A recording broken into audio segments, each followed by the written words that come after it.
Lately I feel I can't find my feet, pushing closer, my heart skips a beat and now I'm falling deeper than I fly, I can't control it. Dark against the sky, it's not so black and white, it's like I told him. There's things that I can't fight, I just keep going, I just keep going. In my time, I've been dreaming of a space to really fill my place. I wish he'd seen what I had dreamed. Before these darker days, I thought I found my way. Quickly it fades, losing the race. Close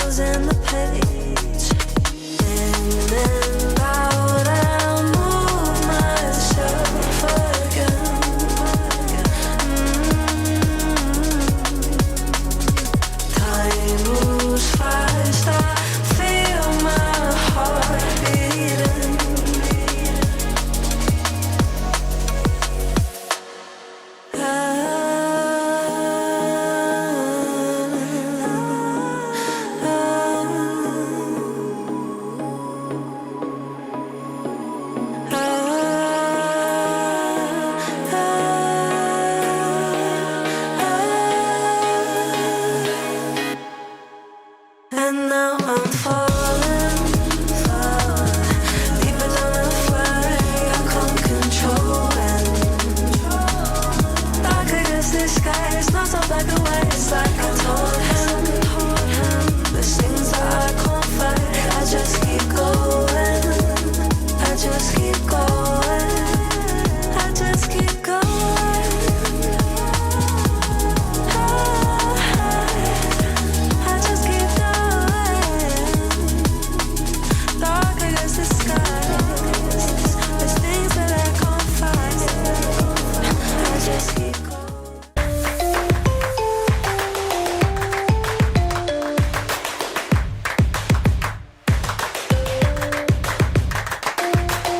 Level up your gaming experience with over 8 billion playlists, only on Spotify, the official audio streaming partner for the 2025 Esports World Cup.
This land is calling.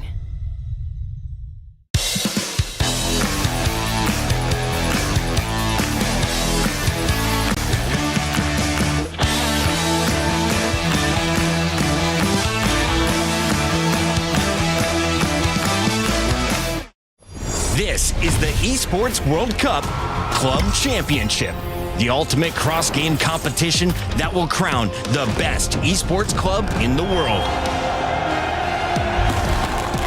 Let's break down how it works. Clubs will be able to compete at the Esports World Cup and as many titles as they can qualify for. The clubs will then earn points based on their placement in each title. To qualify for the club championship, a club will need a top 8 placement in at least 2 competitions. But to win the championship, a club must place first in at least 1 competition. At the end of the Esports World Cup, the 24 clubs with the highest number of points will earn a share of the $27 million, with the winner taking home a staggering $7 million. And of course, the title of the best esports club in the world. Who will rise above and write their place in history? Watch it all here at the Esports World Cup. Day 1 of EWC has already brought the top world champions to their knees, while the rest of the teams, the underdogs, reign supreme in Riyadh. Everything is on the line for playoffs. And I gotta know what everyone else is thinking. Manic should be here with me. Manic, what? Are you all right? What's going on here? You okay? How am I meant to do this? We just saw them. Nothing went to plan. Well, anything is still possible, Manic. Honestly, I don't know what else to really say, but I'm hoping we still see the de facto wins. If that was day 1, I don't know how I'll do day 2. I think all of the teams here are strong. The competition is pretty close. I think anyone can make a deep run here. Wants to get himself into the position, but he jumps off the kid! Savage going over for the kill! He gets it! Secret have done it! It's revenge! against the reigning champs. Yeah, it was a close game. Like, we played Falcons. We are very used to this team. We actually figured out how to play against them, and we are playing better than them. And I feel like at this time we are a better team than them. Handy needs to pull off one hell of a play from this position, but there's only 15 seconds to go. Time's running out, but Panda finds the kill, and DZ open up EWC for them with a victory against the reigning world champions. It went really well for us, and I think that's all we could ask for, really. I think we came into the event with confidence, and it showed. Believe that you can win, I think, is very important. So for sure, we believe that we can win. That's what we're here for. Constantly repositioning, trying to wallbang, lights up Surf, but broadcasts his position in the process, and Shopify prevent the comeback from Weibo. What I expect to happen is for us to go the farthest and win the event, as I think any player would. I don't think you're going to come here and expect to lose. There's nothing else that we're going to be aiming for than to win. Yeah, as long as we don't lose our minds, I think we'll beat everyone. It's going to be just a tantalizing moment as, oh my God, Space Station have done it! Expectations would just be us winning. I always have full faith in our ability to win anything. Yes, boys!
It's do or die here for Rainbow Six Siege X at the Esports World Cup, as 4 teams are going up against each other with only 4 slots left in the playoffs here over on the A stream. I'm your host Ginny, and I'm joined this time around on the Analyst couch with Anne and Leo. Welcome to both of you. Leo, I'm going to start with you. Didn't see you yesterday, but here you are. A lot of exciting games happened yesterday. Some of the teams in this lower bracket that we thought were going to be potentially contenders for the finals, but oh no, they could be going home.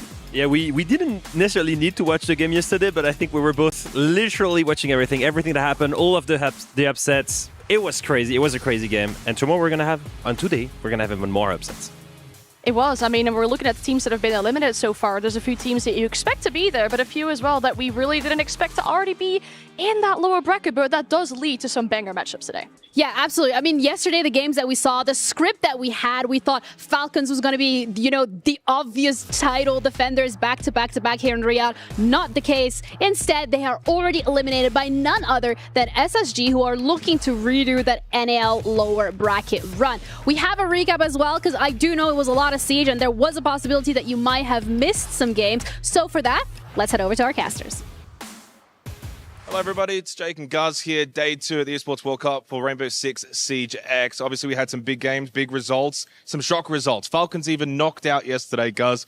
We couldn't have had a better day 1. Yeah, didn't expect that by any stretch of the imagination, right? They've been here, had so much success in the past. To see them go home day 1, massive shock. Yeah, absolutely a massive shock. They were looking for 4 in a row for a couple of their members, and really the organization as a whole expecting to follow on what the XBDS org was able to achieve here, not to be. A couple of other big results as well. G2 started well against Gen G, but then ultimately falling to the lower bracket, and they took on FaZe Clan today. So G2, FaZe, one of them has to go home. Yeah, that's going to be a really tough matchup for both teams. They have a bit of an interesting play style. I don't know how that's really going to clash. Stompin as well, going to be under a lot of pressure on the side of G2 and FaZe with expectation to do well at this event. Some of the teams that did well yesterday and have already qualified: Shopify Rebellion, Vertus Pro, NIP. Like, we're talking about some teams that we don't necessarily say the big hitters. It's good to see some different teams going through the playoffs already. Yeah, the format has allowed for some of these results, I think, to take place. There's been some variety in what we would expect at other events. Notably as well, probably Furia as well in that lower bracket as well, fighting for their lives. Had an intriguing game against the Aussies in EP. EP showing good resilience, but just not quite having that experience. Who's going to win it out of a couple of these games? Firstly, Oxygen, SSG, and then G2 FaZe. I probably got Oxygen for that first game, really? maybe just Okay. as an upset, throw it out there, and then FaZe to maybe take down G2, but expecting that to be a really close game. Last one, very quickly, who wins EWC? Well, my hot take is Weibo. That's a bit of a spoiler, but Weibo's going to take it all. All right, guys. Best of luck to all of the teams here today looking to make the playoffs, join the other four from day one. Some big, big matches. Don't miss it. Thank you, Gaz and Xanax. Best of luck indeed to the teams remaining, because if you lose today, elimination is on the line. There's only 4 more spots left in playoffs, with 8 teams playing the best of 3s today to actually qualify, which means you snooze, you literally lose, and your key is going to get crushed, along with your path to success will be cut short. Can you imagine that you've got FaZe, G2, Furia, teams like this that are all on the verge of elimination? That to me is completely crazy. Can I imagine that? No, but instead, I'm actually living it. Yeah, and that's crazy. W7M, I mean, all the big names. 2 will get eliminated today, which is unexpected on day 2 of EWC. Yeah, and it's sad obviously to see some teams go, but it does really give us some good games and some quality games that we're looking forward to today. To have seen some of the top contenders go, it leaves a spot for the dark horses in our tournament to finally take that moment to shine.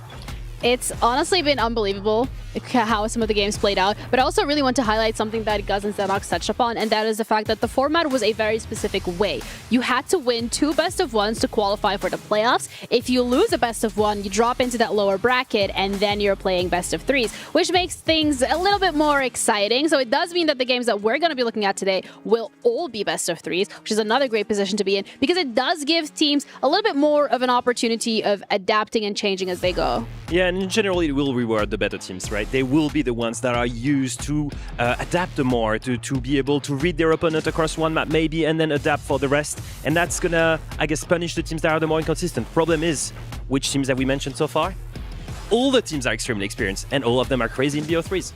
Yeah, and the gameplay yesterday was just phenomenal, to put it very mildly. So we have the Kiria top plays of yesterday. In case you missed some of them, which I know you probably have, as we did have streams across 3 different streams. But oh my goodness, the clutches that we've seen, just these rounds going crazy, neck on neck, down to the wire, max OTs. It has been incredible. Yeah, we have been set on the edge of our seats for very many of these games. And can I just say as well, we've seen so many 1v1s played out with the pistols, players absolutely feeling that confidence to go seek out these gunfights with the secondaries. And yeah, like you said, close games, but that's what we hope to see at this level of tournament, of competition, to see these teams really take it on with each other. Some amazing individual moments also from teams that were causing upsets. I'm thinking of Rips, for example, on the side of Weibo. And also Secret. here... Yeah, Secret as well. Huge individuals. I just want to praise these guys over here. They were one of the main causers of upsets here, sending Genji all the way back home in France. And the beauty of having this on LAN is that we get to see the Crunchyroll reactions. We see the players get up in each other's faces, take off their headsets mid-round, start shouting. There were some beautiful moments, and you're always going to have to talk about Canadian on LAN, because that guy gets in your head. G2 from the Mental Warfare was a little bit lackluster yesterday. Maybe today we get to see a bit more. But what really surprised me and I took away and enjoyed a lot were the team huddles from the Brazilian teams, because they were stomping on the floor while huddling, and it just made everything shake. But enough from us. We actually have a lovely guest joining us. Nikki, thank you so much for your time for the side of Vertus Pro. You guys are already qualified, so a breath of relief? Yeah, definitely. I think this tournament for us was like most of the quickest ones to qualify into the playoffs. Just 2 best-of-1 games. I believe the players themselves are not yet believing what they saw yesterday, but yeah, it is what it is, right? They're just like us. Nikita, can you explain a little bit more of your role inside Vertus Pro? Because I'm a big fan of that role. I personally think it's really cool. You're looking over multiple games, right? Yeah. My job is basically to decide what titles our club should expand into, and once we do that, my job is next step is to decide what team do we pick up, and then what can we do to make this team win. And so how do you manage to then be able to scout the best players, the best staff in so many different games that are completely different skill set, completely different scenes? What's your story here? You got to know something about all the games. Definitely, you got to have a large network for those people to help you to decide what team is the best, what kind of a free agent you should be looking for. I'm a gamer with a 10-year legacy, I'd say. I have never been a pro gamer before, I think I got all the skills and all the knowledge to do what I do. Maybe someday I have it in me. Who knows? I I've don't been think here for you 10 have years. that legacy behind you, but also when it comes to what... Sorry. That was there just... we go. All right. Anyways, Thank you. I'll you're take that talking one. about deciding which games to step into, and I think the club championship point are a huge part of EWC. You guys are doing pretty well. You now have your Siege roster going into the playoffs. What does the club championship points mean as a system for VP? Yeah, for us, I think it's one of the most appealing things of EWC. We definitely wanted to become one of the biggest clubs in the world, and I think we became one. We got 17 teams already qualified for EWC. I believe we have one more, at least one more Crossfire team yet to qualify this Saturday. Hopefully they win. We are pretty happy with the direction EWC goes to, and we are happy to see ourselves high in the club championship. Yeah, currently you guys are on 6,900 points. The only other team that's, number one spot is Falcons, the defending champions at 3,500. They've won one title, but they're gone from Siege. Does that make you guys feel a little bit more comfortable? Yeah, definitely, and especially also Gen.G not making it to the playoffs makes our job, our life a bit easier, especially this week where we not only got Siege but also Warzone. Our Warzone team is one of the best teams in the world, and we really look forward to see them play even today. I mean, that is looking good, especially if you have good teams in other games as well. Let's talk about your Siege team in specific, because this roster has been together for a very long time, one of our longest standing rosters in the game. What is the vision for this team for the future as well? Yeah, I believe this team is one of the teams that we always look for when we search for the teams in multiple titles. They really love each other. They like to play with each other. I think that's what differs them from other teams. These guys have been through a lot. They've been competing in multiple grand finals. They have not yet won one. But it's coming one day. Yeah, hopefully. At one point. Maybe it is right now. Maybe it is like this week, right? We also have the Aramco power rankings, and we did put VP as contenders of actually being able to get this title because they've had a really good performance yesterday. Do you have the same confidence in them? Yeah, we'll see. Next round, first round of playoffs, we'll have to face one of the Brazilian teams. They're known for being one of the greatest teams out there, so we hope to see great Siege in the first place, and we hope that our fans will enjoy the game. But yeah, who knows? One quick thing about this, by the way, about the performance of your team. For so long, playing against these guys in Pro League, they were complaining about ping. And playing against them, I hated their ping. And then recently, you guys have invested into boot camps in Belgrade, if I'm not wrong, which really helped them step up the performance in EML. What was the reason for this boot camp? Yeah, definitely. I think the ping issue was one of the problems that the players brought up when we talked about improving the game. And we definitely saw that getting them a bootcamp for the whole league helped a lot. If we're speaking about Brazilian teams, the Brazilian league have their own LAN event. Yeah. And we hope to see that in the future for the game, maybe next year. But yeah, this time the game is completely different for us. And obviously, this is a completely new game for the whole esports. So yeah, we hope that the bootcamp helped, and we'll see a great game in the playoffs from our team. I mean, we have the rankings in front of us anyway right now, and I would really also like to see which team would you think or hope to face in the finals if you guys do get there. When you do get there, let's manifest it. Is there anyone in particular that you'd like a rematch with, maybe from EU, or would you go up against one of the Brazilian teams? Yeah, management-wise, I'd say that we would like to not face Brazilian team because we have a legacy, not a good one playing against Brazil. But I just hope that to see that we'll face a great opponent in the grand finals and we'll be there. We don't care which team we face. Would you agree with us putting Vertus Pro in the stick? Like, you know, they're contenders. We see them making it far to the top, but not just the top yet. Do you agree? Do you think they should be anywhere else? Well, I think it's fair, given where we placed in the EMEA stage league. But yeah, us getting in the playoffs, we just hope that you'll put us higher, maybe next time. Right, well, thank you so much for your time and for giving us a little bit of an insight. We are, however, going to be having a quick little check-in with Lax when it comes to what we can be expecting today. So, Lax, give us an update. Welcome back, everybody. Day 2 of the Rainbow Six Siege series here at the Esports World Cup. My name's Laxing, known as an analyst, now an interview here at the Esports World Cup. Today, we have a very exciting day. Elimination matches. 4 teams trying to stay alive. Those games are going to be FaZe versus G2, SSG versus Ashen. All 4 of these teams are wanting to be the new Esports Cup world champion. We have to find out later today. I love that you had to sneak in that you're also known as an analyst. We all know that, Lax. We also know you're a great player. Don't you worry. Great player? Great bait. Whoa! Okay, that was not me. For the first time, it's not me who's sending shots. Okay, Leo, I see what you're doing. But we have another guest joining us. Thank you so much, Nico. How are you doing today? Could be doing better. Yeah, maybe that was not the best question to start things off, but I really appreciate you for taking the time, even though you guys have been eliminated, to sit here and have a conversation with us. I would really like to hear your thoughts about yesterday, how you found it coming in, playing the best of ones, having to play the elimination best of 3, and the competition in general, what it was like to sit there with 1, 2, 3, 4, 6 other teams, everybody playing at the same time. I mean, of course, I'm kind of disappointed, like every competitor at any event, that we lost this early. But I mean, we were last in EML for the first play day, and we are still here. So I'm a bit happy about this. So it's fine. And about the event, I think it's an amazing event for my first international one. And yeah, the 6 teams playing at the same times. Sometimes you can hear the other team shooting even headset, but it's fine.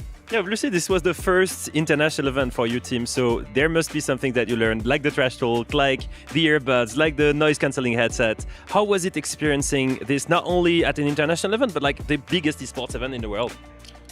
Yeah, I think it's gonna be a great experience for us, even if we lost. Yeah, everything is experience, so we take it and we move on. And this international event for you was a long time coming. I mean, competing in the email for a little while, making it to EWC as your first international event, kind of the biggest one there is. Does that add any pressure, you feel like? I don't know. For me, not really. I was pretty confident. You didn't see the pressure yesterday. You performed well. Yeah, I don't know. I just played like I used to play. I mean, the setup is better than mine, so I was. I'm gonna be honest. I was happy about it, and maybe I think there was some pressure on my mates, and maybe feeling a bit pressured. The setup is better than yours. What does your setup look like? Paint a picture. Come on. You don't want to know. I do. You need to send us a picture afterwards. No, but the thing is, I have I don't even have 240 FPS. So on the stage, I was on 360 Hz. 400 FPS, so I was amazing. Wow. It was amazing. Maybe that's why you perform so well. So having a good setup, improves a little bit. Yeah, maybe. What do you think was the main reason for your resilience? Like Yaglu said, you started really slow in EML, and somehow, finally, you clicked, and every single time you wake up late, and this time you made it. What was the difference maker? I don't know. I'm gonna be honest, I don't know. I think for the first 4 play day, we were we need to wake up, and we worked more and more. So yeah, that's probably the thing that worked. All right, and we also have our match of the day. It is going to be G2 against FaZe. Do you have actually a quick prediction? Who do you think is gonna win? Because who loses goes home. I'm gonna go with G2 because there's my boy Blaz. So I'm going with G2. All right, well, merci beaucoup. And thank you for your time for doing the interview. Guys, I would like to hear you as well from the side. Leo, who do you think is going to be able to take this one away?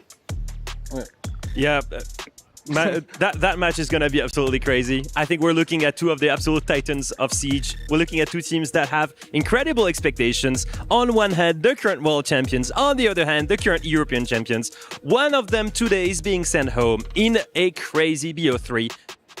The first one that G2 will play. That's going to be interesting.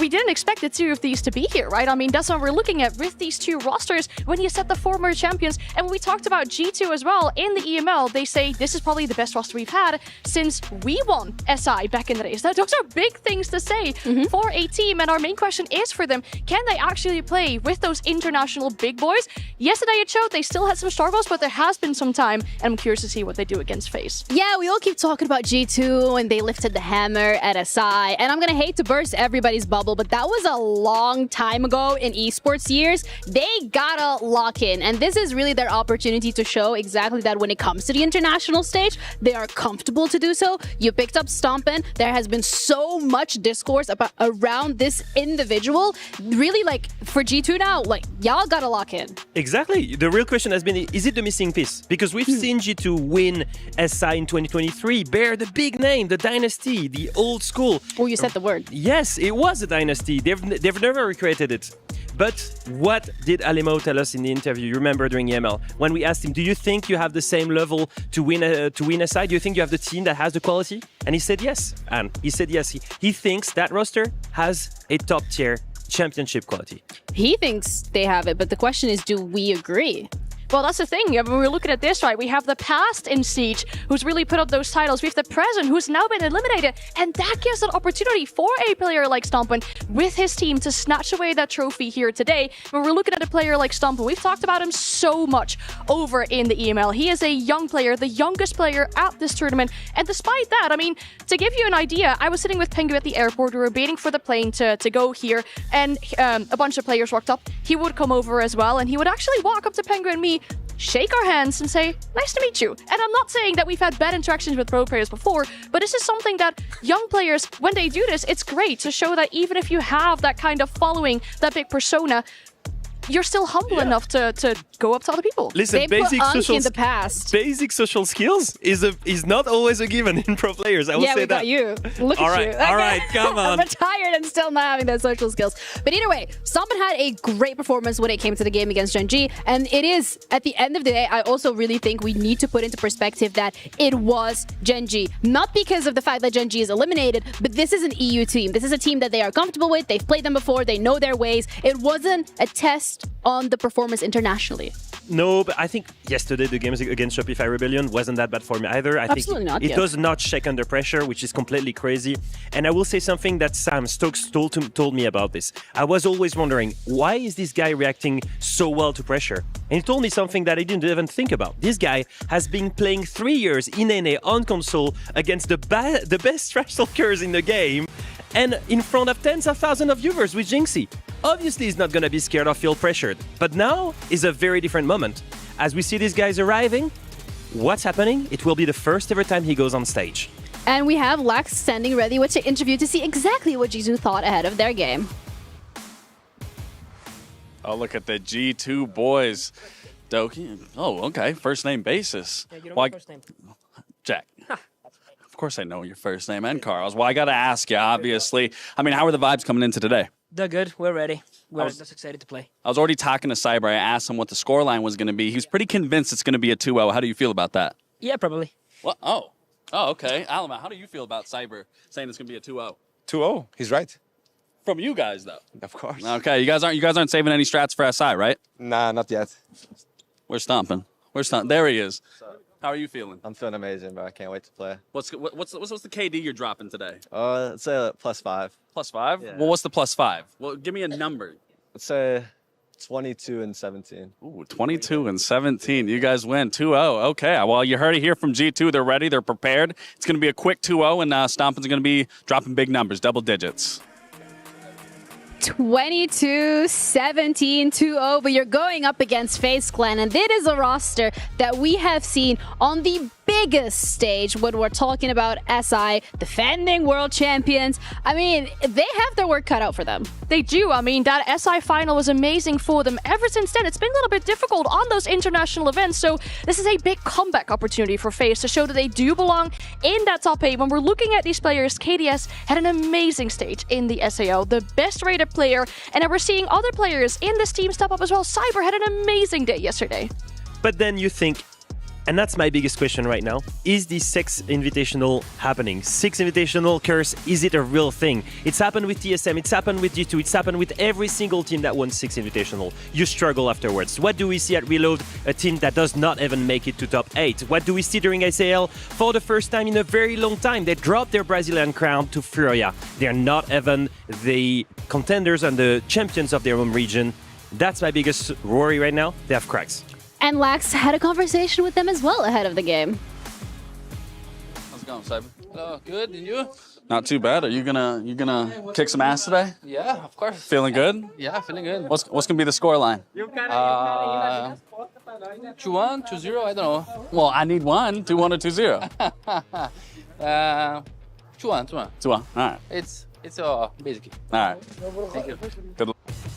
You know, the way that they took the key out of the wall was a lot smoother than Alamau. So I do hope that Alamau's got better hand coordination when it comes to like playing on the server today, because they're gonna need it.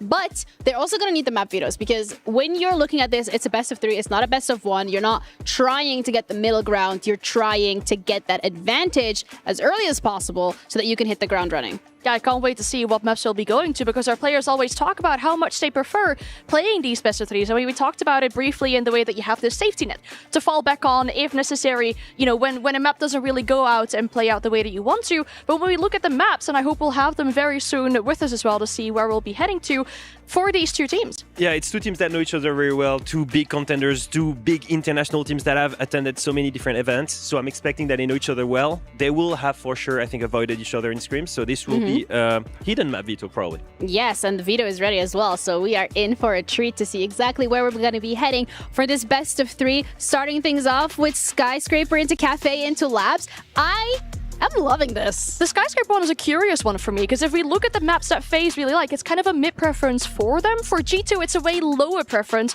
but G2 did play it yesterday. They played it in that best of 1s against Gen G, so FaZe must have seen something in that series that they can either abuse or use to their own strengths today. Now, moving on to G2's pick, Cafe makes a lot of sense. They've won it 7 times in 2025, only dropped it once. 7-1 so far this year, and FaZe have looked shaky on it, losing to Loud in their home region. Now, I think that is a great pick. Moving on to Labs, we're looking at 2 teams that are extremely comfortable on it. But, what did we see yesterday? Yeah. FaZe losing that map against Dark Zero, and in a crazy fashion, Anne. Yeah, I mean, my main worry with that was that they didn't even win a single defensive round. They played against Dark Zero, who we know love to play with shields.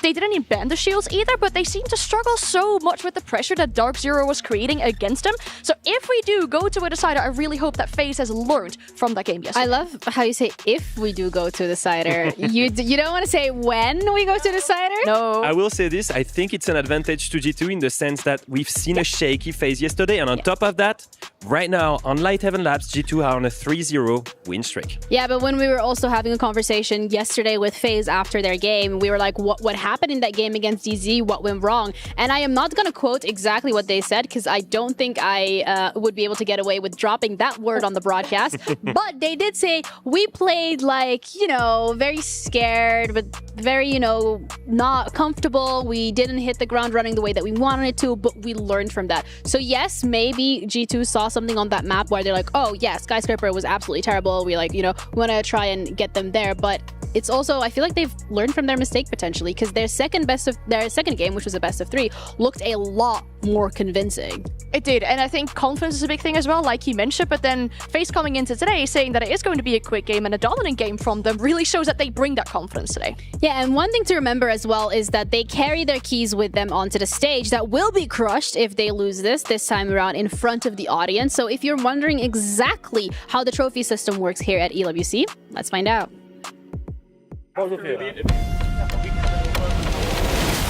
No competition is as ruthless as the Esports World Cup. Its trophy system is no exception. The Club Championship Trophy, awarded to the one club that rose above the rest and reigned supreme across all EWC games. The Game Trophy, when a competitor closes their eyes, it's all they see, and it's not complete until it's sealed with a champion's key. Every participant earns a key engraved with their name. That's their right to compete. This year, returning champions hold a key unlike any other. Only one can place their key into the Game Trophy and become an EWC champion. The frame of the champion's key is embedded into the totem, a stone marker of legacy displaying every champion of the year. The keys of the eliminated will be crushed.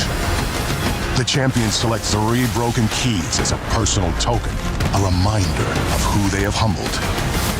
Beneath the totem, a resin block holds the remaining keys, a graveyard of fallen contenders. Will your dreams be broken or your name carved in gold and stone? At EWC, nothing is granted, everything is earned.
It's a new dawn for R6 as CJX arrives at the Esports World Cup. And after 3 years of one team's dominance in this country, we will crown new kings. The stakes have never been higher.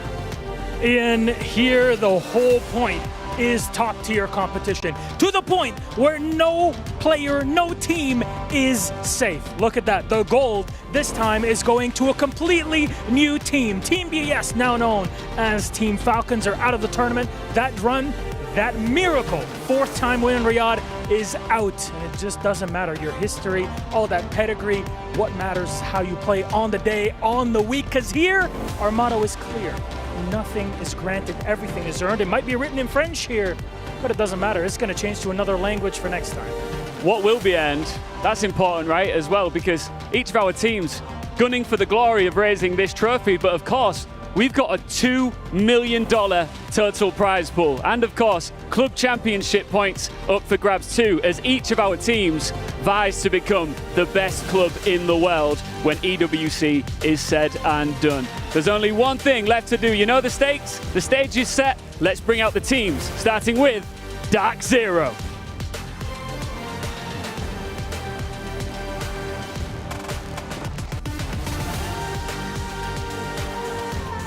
NJR, Pambazoo, Nath, Spirits, and Citizen. They're one of the most storied NA teams, and they've joined us finally here at the Esports World Cup. The question is, how deep will that run go? They're used to the stage. It'll be just another day at the office, right? Anyways, next up, our teams continue. It's Weibo! From Weibo Gaming, Ape, Hovenhurst, Reaps, Speakeasy, and Dursta. Reaps, love that guy, one of my favorite players in the entire scene. And what I also love about this team is they absolutely love to get in the heads of their opponents. Cannot wait to see them back in action. It's time now to welcome our next team, Furia.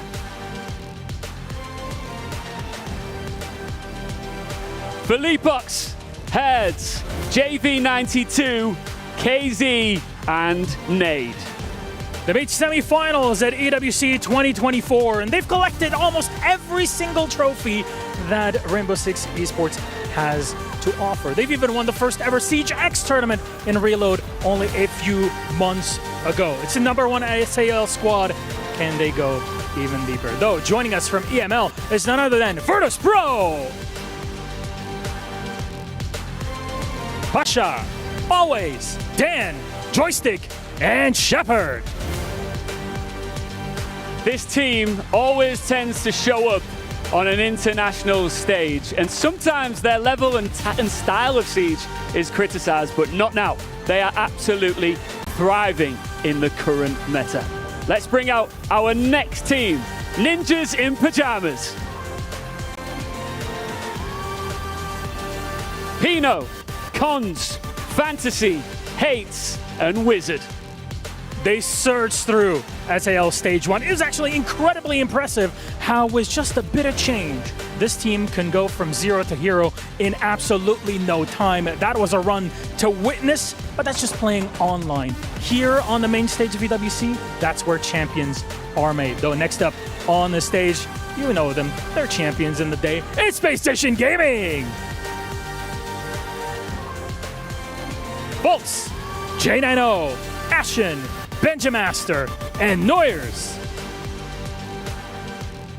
These guys are feeling hot right now because they just knocked out yesterday last year's champions, and it went the distance. So they are coming onto this stage, smiles on their faces, feeling supremely confident. Cannot wait to see if they can maintain that momentum. Let's now welcome Shopify Rebellion.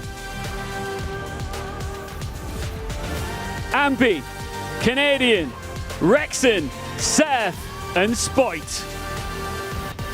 It's incredible to witness the mix of experience, youth, and potential that this squad has in one singular team. They've done incredibly well in the North American League. It's the first time now that we get to see them in the official Siege X tournament. A lot to still see from this squad and what the future will hold for them here at the Esports World Cup. Though next up, it's Oxygen Esports! From XG, it's Yaga, Gomez, Adam, Forrest, and Grixer.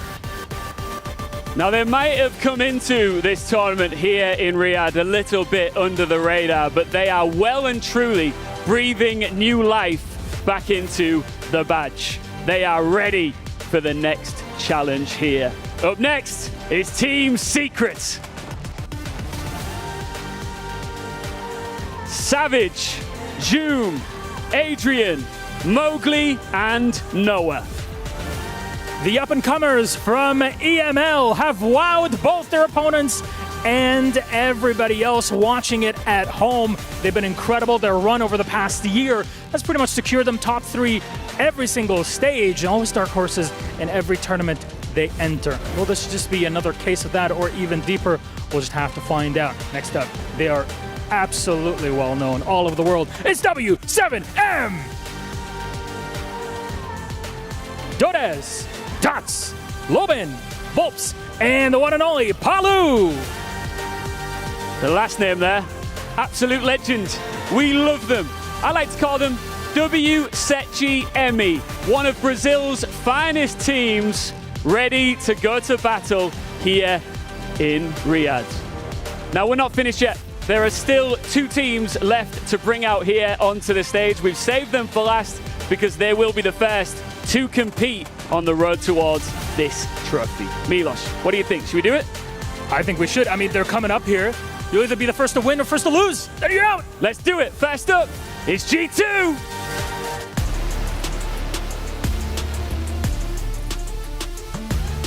Alamau, Doki, Blaz, Loira, Stompin.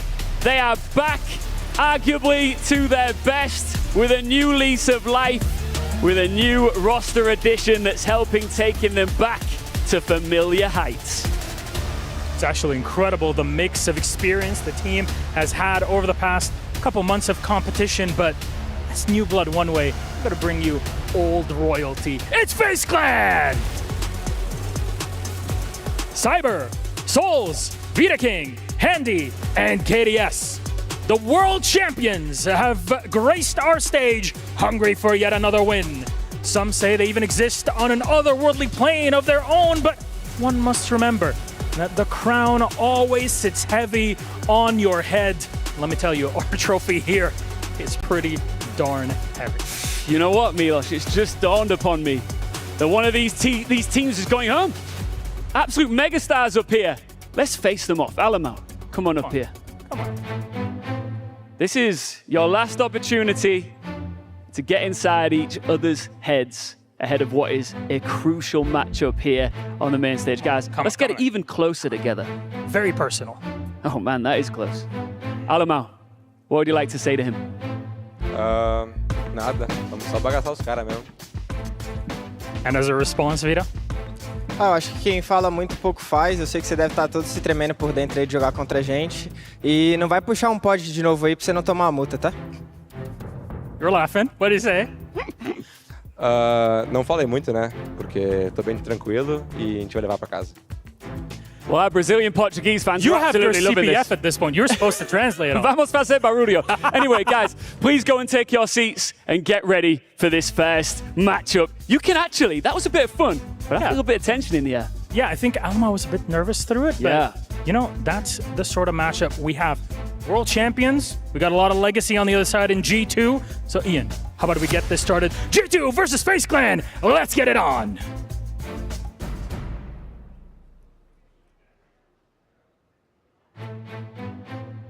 I promise you guys we will get it on once the players are ready and set on stage. But for now, you're going to be stuck with us for a little bit longer. So dirty that Milosh and Ian made them do a height check before the game even began. Like, what? What? This is an elimination match, guys. Okay, we got to take it a little seriously. Vitakin just went to Alamo and just went like, okay, I'm just gonna look at you like this. And my translation from what they said, I feel like he said like, you speak a lot, but when you play against FaZe, the results are never good. Something like this. The only thing that I understood was like calm. Yeah, it was my Frenchiest take on what the Portuguese he was saying, because it's both Latin language, but I'm not sure I understood it the right way. But I'm thinking that it's because Alamo, historically, like you said, like he doesn't perform well against Brazilian teams. No, there's definitely been a thing with him playing against his old region, right? The region where he came from. And then another thing on Vita King as well. I remember making a trash talk tier list with some of the players over at SI. Vita King wasn't in there, I remember, but all of the players are saying like, oh, this guy has aura. Like if this guy comes on stage and he speaks, you sit and you're quiet, because this guy will trash talk you and he will get in your head. Respect. Yeah, it's also the best kind of trash talk. It's not the yelling one like Canadian that will literally lose his voice screaming at you. Okay. It's not the American, crazy one. It's the smart, quiet guy that does So you're that. saying Americans are not? Yeah, they're not. No, I'm not gonna finish that sentence. I'm going to cut you off right here. I'm going to save you because you picked up the shovel, you started digging, you're like 6 feet deep, and you're like, oh, let me just go a little bit further. But instead, we're going to talk about the bracket from yesterday so that you guys can know exactly how we got here, starting off with Group A. And this was a group that had a lot of the APAC teams in it, but also a group where we thought, all right, listen, G2, Shopify, DZ, FaZe Clan, they have to fight for the death, literally, today to make it through. It is SR and Vertus Pro that were the ones to come out on top. And if I am being completely honest, on my list of teams that were gonna go through in that upper bracket, to me, it was going to be FaZe Clan and it was going to be G2. So the fact that both of them are now in that lower bracket and they are playing an elimination match, and I am gobsmacked. No, but it starts with FaZe Clan already losing that first game, right? That best of one against Dark Zero, where we thought, oh, it should be easy for FaZe. They'll run through this bracket like no any other day, but they're not doing that. I think Vertus Pro making it through is a pleasant surprise, especially for our fellow EML enjoyers. Shopify Rebellion, a team that has done so well in NA. We expected them to go through, but indeed, those matches in the lower bracket today were being treated to some absolute bangers. Yeah, and then we head over to Group B, which is where we saw a lot of the Brazilian teams competing as well, which now also, Leo, are in that lower bracket because the team who made it through is Team Secret. They beat Falcons. That game was neck on neck, but then the game against W7M it felt like a walk in the park. I don't know what's going on, but Team Secret on LAN, maybe this is the buff that they needed. And NIP, they take down OXG, and OXG took down Furia, also in a very one-sided match, which makes things even more complicated because how did we get here? And so now we have the end results. We have W7M, the winner of Montreal Major, and Furia, the winner of the last CJX International event and current Brazilian champions. Both of them right now fighting for a chance to continue in the tournament, which is completely crazy. W7M last year was the runner-up of this event, and they're going to have to play to stay in there only on the second day. Yeah, and SSG, they had an insane game against Falcons. Yeah, they just needed to lose. It was 2-0. It was like the story of SSG being in that lower bracket and somehow finding the will and the fire and whatever it is that they need to fight needs to be studied because this is actually insane. They're still in that lower bracket, so this could be a buff that continues. It could also be a buff that just stops. But the greatest or the best part here is, and that every single team that we had pretty much in the top tier of a very strong contender of winning the event is almost out, and that means that our power rankings are also out the window.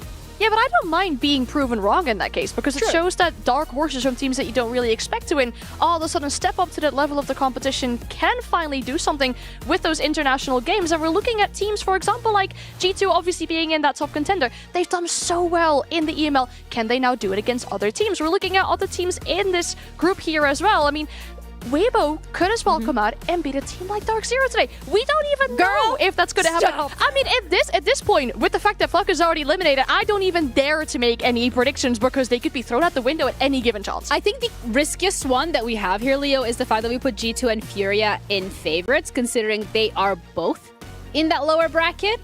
And NIP is qualified. And NIP is qualified. Yeah, and they're a roster watch. So what are we doing? The reality is, yesterday was a lot about the BO1s. They were critical. They were not really about the BO3s. Now is the moment where the biggest teams, the best ones, they're supposed to come alive. They're supposed to win those BO3s.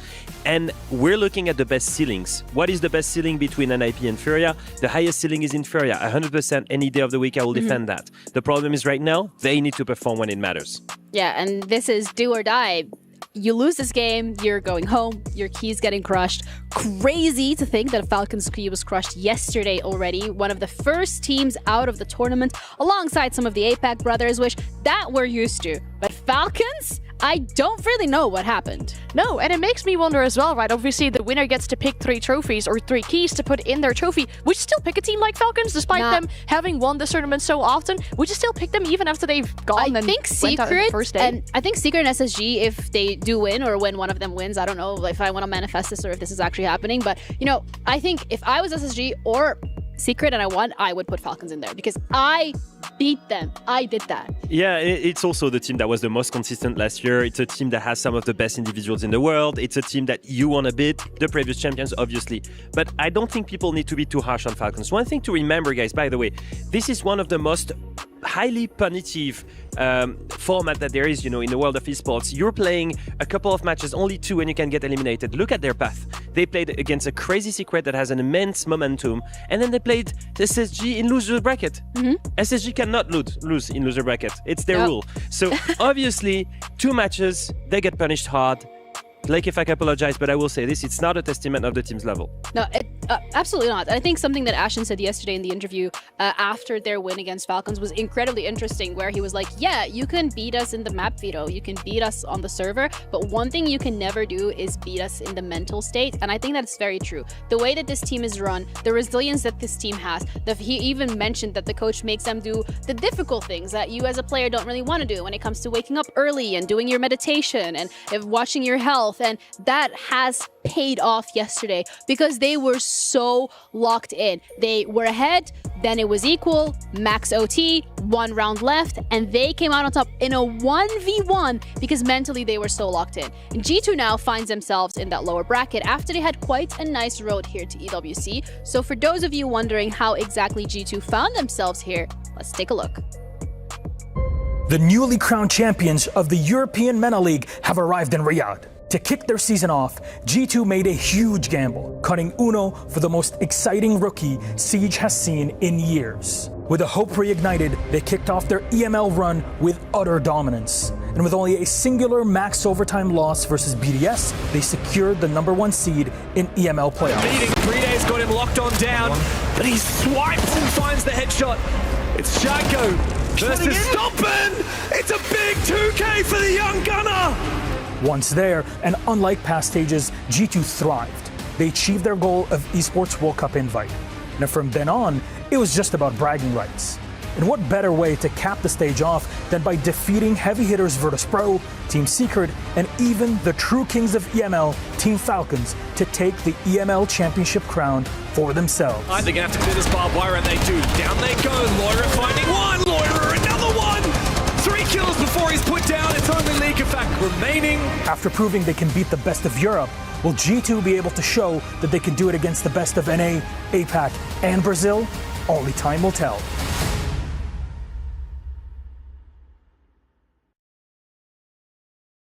Route to take to come here all the way to Riyadh to play one best of one, win it, and then lose your second one and find yourself in the lower bracket against none other than FaZe. Yeah, it's actually crazy for FaZe as well. You know, looking at winning at SI, we're talking about, is the SI curse actually a thing? Can they make it back to those playoffs, to the international stages that we want from them? I mean, having gone from the SAL champions last year in Stage 1 and Stage 2, they've already had to give that title away to a different team. So just kind of like these hits that they're taking, how much can that team really take? I mean, they've been together for so long. They're one of the most consistent teams that we have in the ecosystem of Rainbow Six Siege. You expect them to always be at the top level. But right now that consistency is dropping, and so you've got to wonder what's the reason for this. So if you take the top 3 Brazilian teams, you've got W7M, Furia, and FaZe. Each of them have an etiquette. W7M is the pure aggression, all the time, relentless, but all together. Furia is the pure gunplay, individual skills, and clutches. And FaZe, it's the tactical aspect of it. It's Vita King, it's the IGL. It's strategic, but team play together. Cohesion, right? That's their thing. And the problem here with the consistency and the lack of consistency rather is that cohesion, that team play, somehow is falling apart. We're seeing moments where they are desynchronized. Some moments where they're executing, but a slight misplay, 2 or 3 seconds, a flash that was not supposed to be here or was delayed, and that causes the entire execution to scramble. That's mistakes that we did not see from this team before that are starting to happen. And you've got to wonder, is it because they won 6 Invitational that they lost the sight of what they want to gain next? Or is it just a pass and maybe they're going to go and get better? But right now, the problem is in the team play, not in the individual skill. Yeah, I think at the end of the day, they are competitors and they are here to win. And maybe like small mistakes happen here and there. And I do feel like consistency every single day is very difficult. I mean, I think as well, like what we can highlight here is Falcons. Individually, they are absolutely perfect and their systems potentially could be failing them. Question is, what is it going wrong there as well? But for FaZe, they've had a good stage 1 when it comes to SAL. They've done well. They're here now. And if you're wondering how exactly that played out and what their road led to EWC, we can find that out too. Ago, do they have information on where the diffuser is? He's going to wrap all the way around toward Garage. He finds one and he should be able to clean up, and he does! KDF with a triple kill! World champions FaZe kicked off their SAL stage with dominant wins. But for high highs came a low middle, with back-to-back upset losses against Black Dragons and Loud. Never satisfied with defeat though, they flew back to the top and into playoffs, where they finally ran out of gas in the grand final versus Furia, losing 0-2.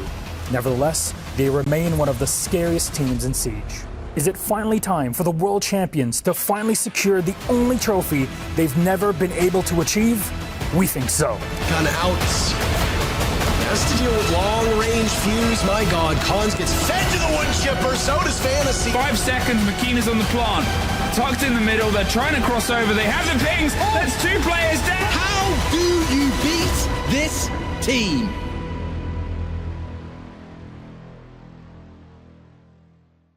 Obstacles in the road for FaZe. They're here now, and the last obstacle, or one of the last obstacles to actually get into playoffs, is going to be G2. It's in the form of a best of 3, so you do have that opportunity, you know, as you touched upon, Leo, to potentially make a mistake here and there and then crawl your way back and adapt, but it's still something that they have to prove they're able to do. Yeah, and against a team like G2 is definitely not going to be easy for them. Yep. Looking at the positives from this team from FaZe, what we want to see from them today is I want to see Cyber have a day similar to what he was having yesterday. Absolutely amazing. Stepped up. We talked about KDS being that top rated player over on the side of the SAL. They need to do it against a player like Laura, who's also had an amazing day. day yesterday, but Cyber has been there so consistently in all kinds of tournaments. We're looking to see that same performance from today. And you're speaking about the positives, I'm going to speak about the negatives. Obviously, Love we're from that. Europe. We're from Europe. We want G2 to win. Let's be real. I thought you were going to say we're from Europe. We love to complain, but Well, no, that's just you, Ginny. That's not the normal. No, that's not the norm. I'm from Europe? Yeah.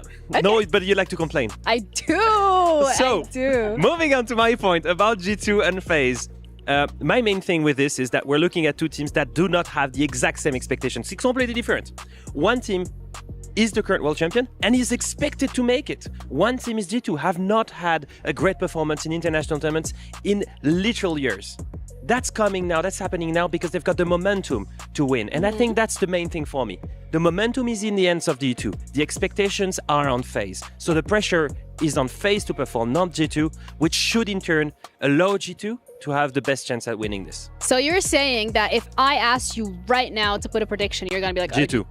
G2O? Or No hesitation. G2O or what? I'm not sure it would be disappointing. I want this to go 3-mapper and then to go to labs. Once again, 100% win rate for G2 this season. I want to see them go in the decider and close it. I think the positive thing for FaZe on this side here is they've already played that best of 3 yesterday. So they're in that momentum of having to go through those longer matches with that kind of stamina. I think that could really help out for them today as well. Okay, we're going to find out once we're ready to head into the game. But for now, we're going to be throwing it to a quick break. We'll be back once all the players are ready and set up onto the stage. So make sure that you stick around because trust me, this is a best of 3 that you do not want to miss.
Reach your impossible. Lenovo Legion.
Welcome back, everybody. A little bit of a troll from our end. We're waiting for the players to sit up on stage, and while that is happening, we're going to entertain you a little bit longer, because shout out to King Patella on Twitter, who gave us a live translation of what we just heard from Vita King and Alamau. And, you know, Leo, you were so right when it comes to Vita King. We don't have the graphic, but I'm going to read it out loud, so it's just like a comprehensive reading, just listening, I don't know. Bedtime story.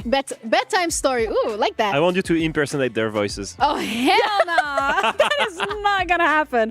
But Alamau said, I don't have anything to say, just that we are smashing them. That's so weak. Okay, rate That's this weak. S tier to D tier. This is like D tier trash This talk. is F tier. F tier. 100%, Anne. That's F tier trash That talk. is negative aura trash talk from Alamau. Like, You know what's funny? yeah. Both Yane and Milosh, after he said that, not understanding what he said, oh, he looks shaky. Well, now that you know what he said, it did feel shaky. It does, yeah, it does Yeah, match. I mean, like, no, listen, hire a writer to write your story. I don't know, but this is so bad. Sorry. Good luck in your game. So what's though. the comeback? Okay, the comeback. Ooh, you're gonna want to hear this one. The comeback was Vita said, "I think the ones who talk a lot don't usually live up to the expectations. I know you're probably shaking inside playing against us." That's a Low-key, really good. that's positive aura. Yeah. It could have been worse, but pretty good. I respect it. It's not like bad trash talk either. Like, you know, not a negative thing or using bad words or whatever. It's just classily letting them know, I'm above you. It's the worst kind of trash talk to face because it's just factual. And you cannot hate it because if do he anything actually about it. wins, it's the worst feeling ever. But it gets worse. Oh, Or it dear. gets better. I don't know. It depends on like whose side you're on. It gets better.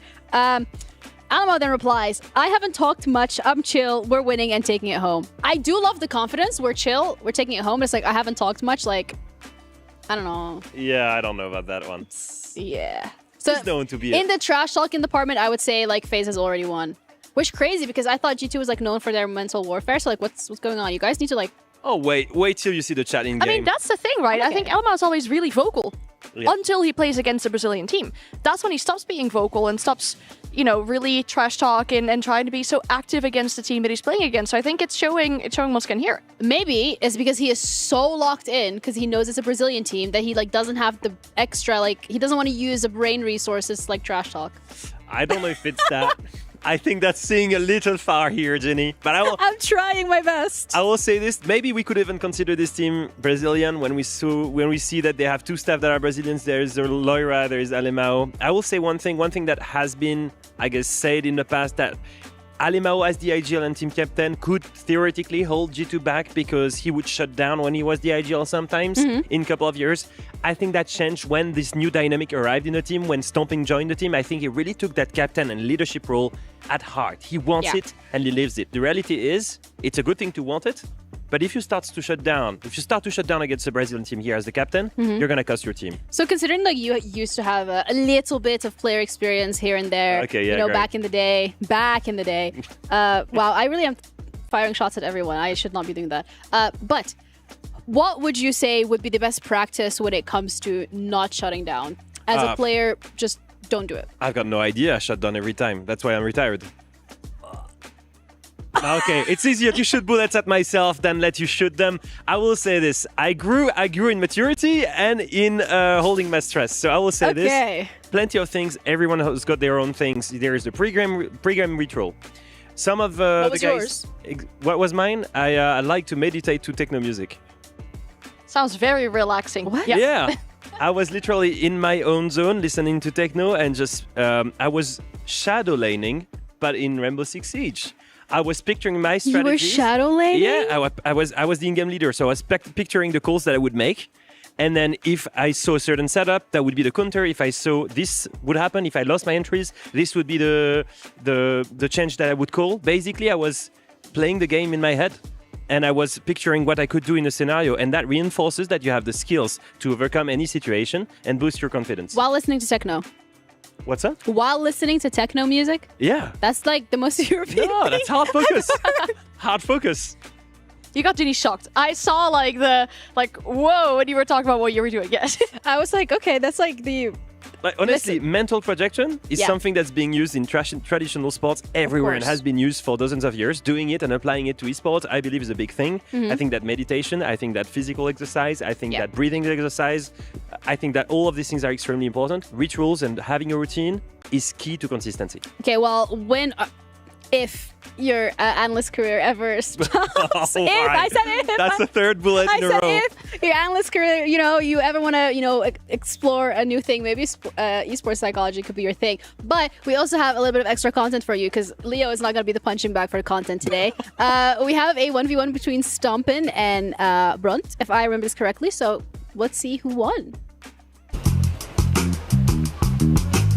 I'm here with two of G2's best to go head-to-head in 1v1s. All right, let's get started. Start the game. So, have either of you played Rainbow Six Vegas before? No, I've never. I don't even know this existed, to be honest. Yeah, same. I'm not sure you were even born when this came out. Yeah, I probably wasn't. I had not played Rainbow Six Vegas before, so we'll check out. What? Oh my god. Oh, the sets are so bad. Oh, we have contacts. Wait, my shoot key isn't working.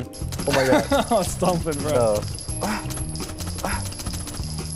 Okay, I gotta change my keybinds real quick. All right, the score is 1 Blaz, Stompin', 0. Let's get back into it. All right, Blaz, have you figured this out yet? Nah, not really. What? Your eyes, bro. Bro, I have a pistol out, bro.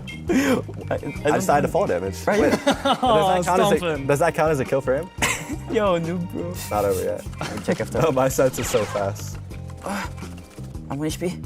Where'd you go? Bro, I'm lost. Bro, where'd you go? I look like a bot. Bro, I don't know where you went. Here we go. This is it. This is your moment, Stompin'. This is where you can come back. Who's worse, bro? Battle of the bots. Literally. There we go. Yeah, you got slammed. I died to fall damage, so. Here we go. This is the 1v1 we needed. Bro. Yeah, you just got slammed. I'm not even kidding. You're strafe, bro. I can't shoot. The recoil is so bad. No way you're strafe on this game. You're a nerd. Oh no. Oh no. Yo, he's so bad. Just like the real Siege, bro. 3 to Stompin', 2 to Blaz. Where are you? In the middle. No. That's bullshit. Like, 1 bullet, you kill me. Like, no way. You destroyed him. Blaz, this isn't a good look, man. You're up to nothing. Nah, just a lucky shot. Bro. It's 4-2 now. Oh, I think you're enjoying this a little bit too much, Stompin'. Oh. Here we go. Oh no. He's out of juked his bullets. You This can't is hit your me. moment, Blaz. This is your moment. This is where you bring it back. Bro, how you kill me? How you shoot? I don't even know, bro. It's I'm so out of hard. ammo. I killed him too many times. He's just bad, bro. That's fine. All right, I think 5-2, right? 5 to Stompin', 2 to Blaz. Wait, let me take this. All right. Bro, it's so hard. I don't know. You can only beat me on controller, bro. Controller? Yeah, bro. Your aim's so bad, bro. I'm not Bro, kidding. you're 1 HP or what? Yeah, but like... This is where the comeback starts. Bro! No, I think he's bug. I can't kill you. No, bro, I think he's bug. Bro, you're just bad, bro. Wait, let me try. Don't move. Let me try to kill you. Where are you? In the middle. Yeah, don't move. The huffing of the copium right now. You killed me in 2 shots. What? Bro, you just suck, bro. No, the game is bugged. He has to play the game already. For sure.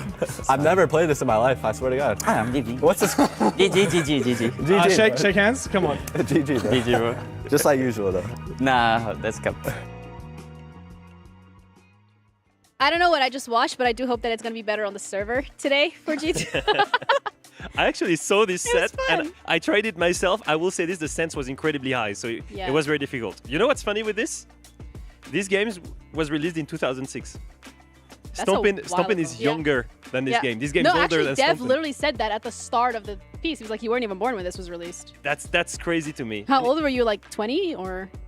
All right, that's just easy, Ginny. We have the same age and you have no clue, and that's crazy. You keep reminding me that I'm old, but you realize that we are the same age. Okay, so you're saying I'm old too? That's No, not a bad thing. I think that we're pretty still young. I think for the esports world, we're maybe on the older side, but I don't know. I'd say I'm just like, you know, I'm just impressed do that, that you know my age. Huh? I'm just impressed that you know how old I am. Well, I'm just guessing because maybe we should have a debate. Dangerous territory. Yeah, Dangerous. maybe we like, you picked up this shovel, buddy. You're like, Maybe you're I just thinking already. I'm just handing out the stick here.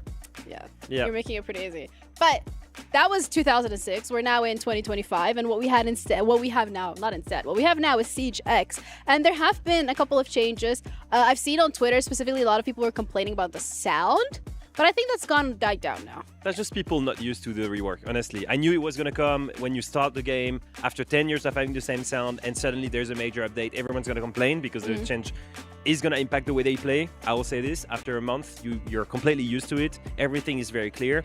I think there are other things that are very important. I think operator bans especially, and are like incredibly important in esports right now. Yeah, I mean, especially for our esports, the way these players and teams use the operator bans to really construct the games. I mean, we've had plenty of interviews over in the EML as well with Vertus Pro that just avoid certain maps right now because they say it's kind of broke. You can ban so many heart breachers on the attack, or on the defense rather, make it so difficult for the attackers to actually get in the building, get that entrance for themselves. So having that new system of the operator bans shows some creativity as well. We're seeing different operator bans than, the standard, back in ranked Thatcher, the mirror you always see. I like this creativity. It allows you to also specifically counterban against teams when you know they're really strong with an operator.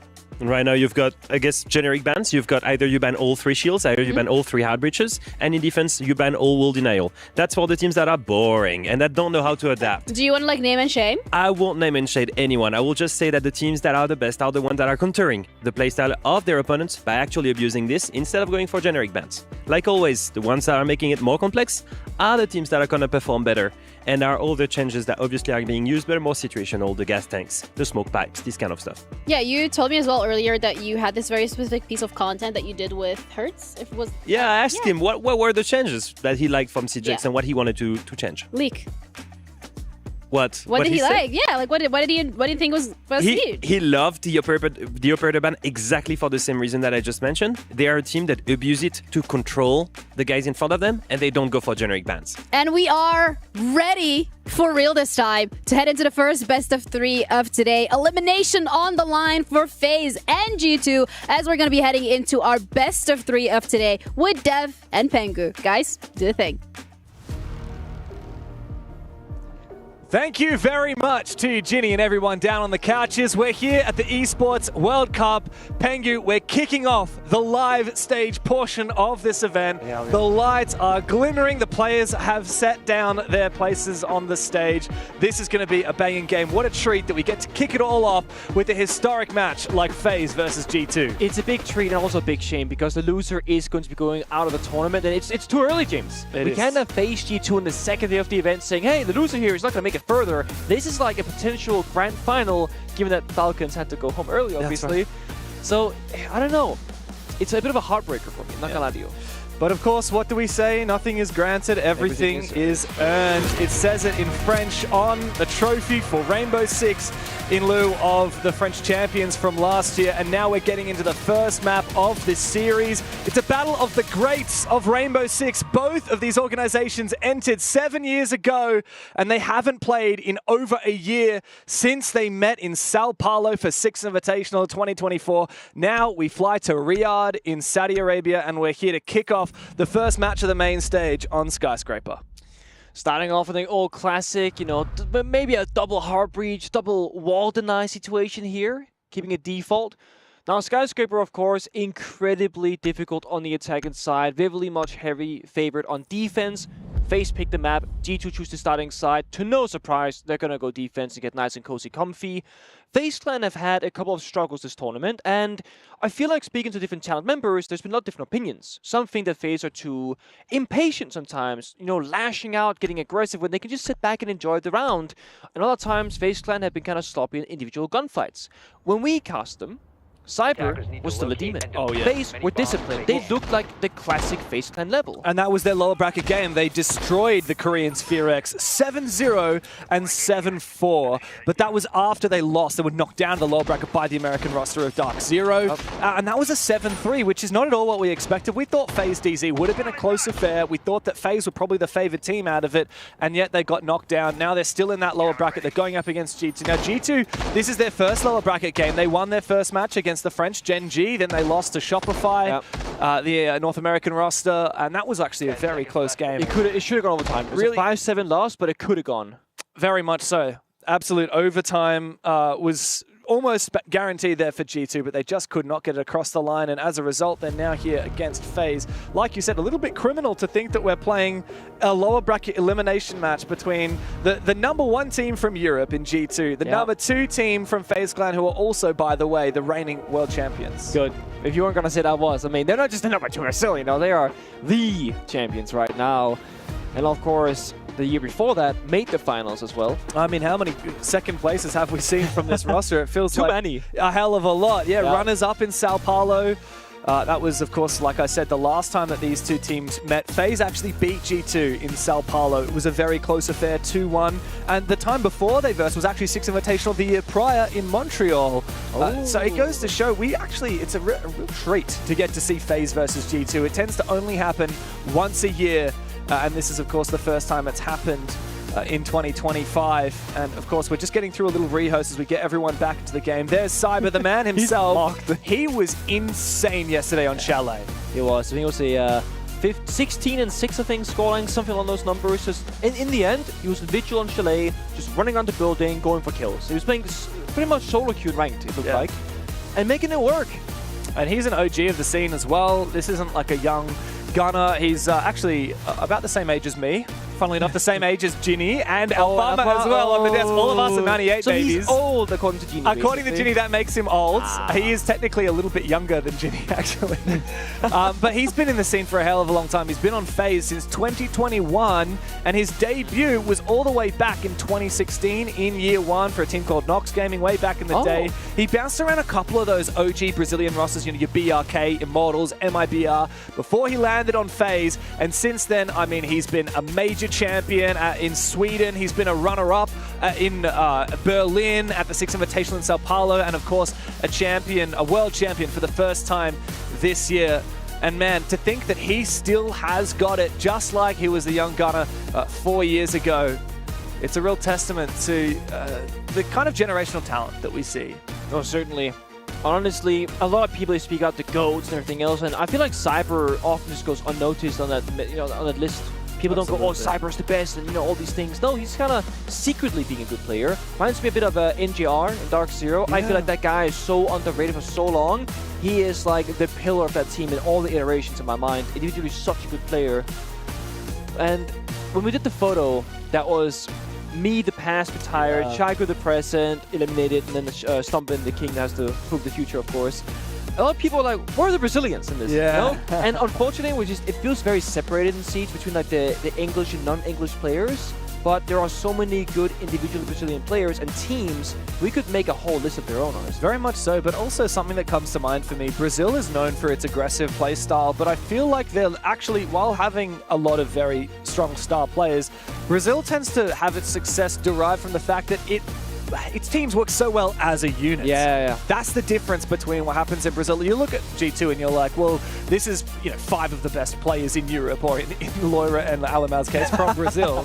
And then on the flip side, you look at a roster like FaZe and you're like, well, damn, they do have a lot of good players, Souls, KDS, Handy, and Vidiking. But you wouldn't say, oh yeah, Vidiking is one of the greatest players ever to come from Brazil. Fair point. No, but as a unit, FaZe, one of the most terrifying rosters to come up against. 100%. And I mean, just speaking about Souls for a second, he is a quote-unquote support player, but this guy is, when he first came to the spot, people always said he's like the Brazilian Bride. Yeah. And I hate when we compare players to other players, but it's that clutch factor that when he has to show up, he will do it. If he's breached the wall, he becomes an injury. Souls, I think, has really been the individual player who has really shaped FaZe to be more flexible, because there's no weak link anymore. Old rosters, and FaZe they're an old school team, right? You always have like a hard support player. Think of, I don't want to name the names actually, but there are players that go like, Are you going to say Goga? Lagoatness. I'm going to say Lagoatness, okay? Yeah, okay. Lagoatness and also Troy Canadian statistically will have a 0-9 game way too often, and you're playing 4v5 with gun skill, but they make up for it in the IGL, leadership, and strat flexibility department. But when you have a team like FaZe Clan, who's top level so consistently, you don't have a 0-9 player. Never. No. It's such a rarity. And a testament to that is the fact that Souls, who you mentioned, he's their smoke player, by the way. He's the guy stuck on that little SMG-11, as you would know too much about. He's the second highest rated player on the roster.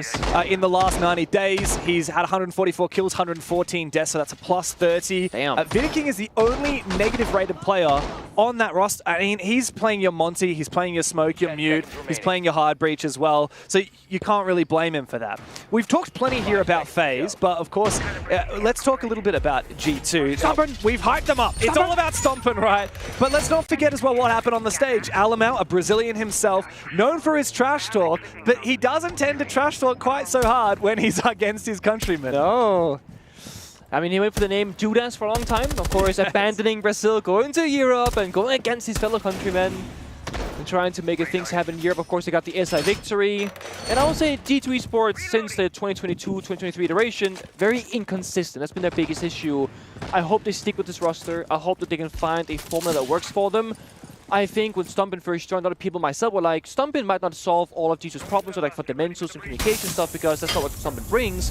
But seemingly, Stumpin has been a very good solution to G2 so far.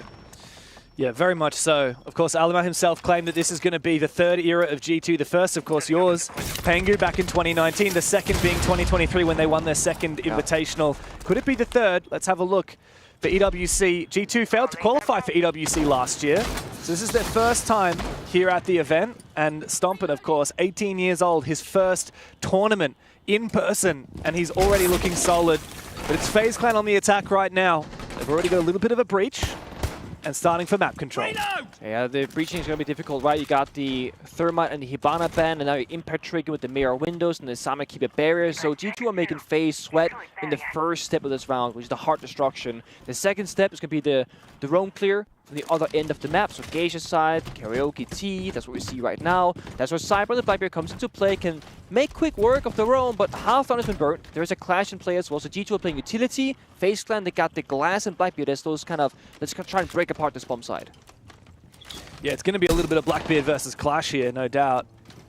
Of course, we've talked about this a lot, Pengu, but that Clash is the best possible shield counter. Have a look at this, though, from Judas. Alamau making his way over onto the middle stairs. And there's a nade as well, flushing out the mirror position. It's going to be a mini execute onto site. Will FaZe draw first blood? No, Alamau finds one elsewhere. G2 to hold down the fort, but Stompin will fall. In fact, G2 seeming to let this slip through their fingers. Reloading. Big entry from Handy. He's taken the ground. He's finished off Stompin. He's looking for another one. Alamau with the shotgun wins the fight. It's all down to Souls on the Glaz as he brings out that PMM, a dangerous pistol, as he tries to duel with the Clash. Doki takes his head clean off. It's a 1v1 versus Alamau. And Souls, we named him. He is the Clutch King. One bullet. He is the backbone of this roster, and he brings out that DMR. He knows now it is a 1v1, and he's spotted him for just a brief moment. Alamau, does he push forward? Does he hold his ground? All he needs is one more bullet. Souls has got to land it, but Alamau will clutch for G2. Oh my days, both so low on health, and there it is. Guys, we're chill, we're calm, don't worry about it. SMG11 fast firing against a DMR or pistol player from Souls on the glass. Disgusting. And I gotta say, FaZe maybe a little bit impatient, like some people mentioned earlier, pushing down the staircase, trying to pick apart Alamau from below. He could truly want the Clash player by the side itself. We see it here, the swing, the check, the double swing to FaZe now was so good. This double injury is phenomenal, but then we chase Alamau. That's when the round kind of falls apart. Yeah, I mean, to think it even came down to a 1v1 for Souls here is impressive. Alamau, he said he was calm, he was collected. A little spray with the SMG11. That is the face of a man who does not give a damn. Celebrate first and talk your smack later. You gotta earn it though, like we say. Nothing is granted.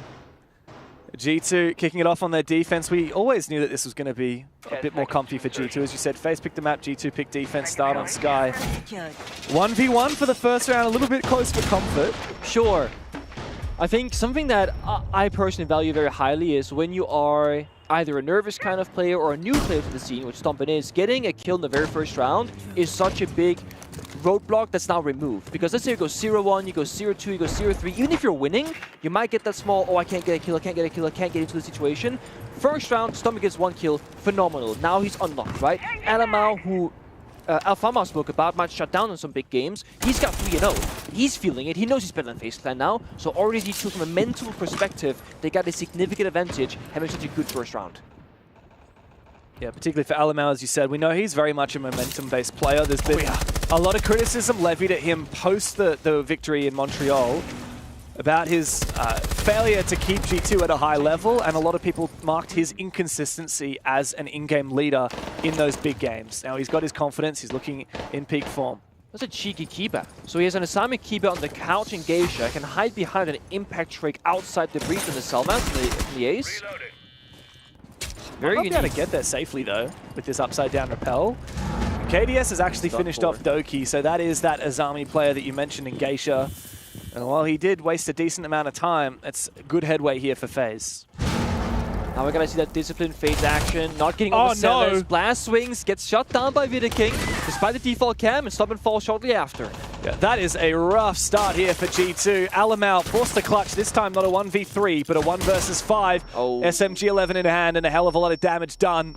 veto is gonna detonate the logic bomb, and that phone ringing will reveal Alamau's position. He's cut down and cut apart by Handy. veto gets Lippy straight on back to G2.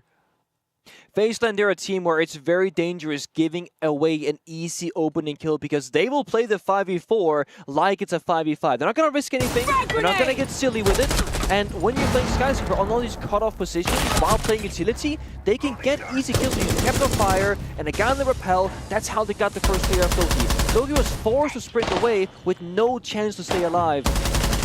So yeah, G2 denied the wall, but it cost them 1 or 2 players. Damn, Vida.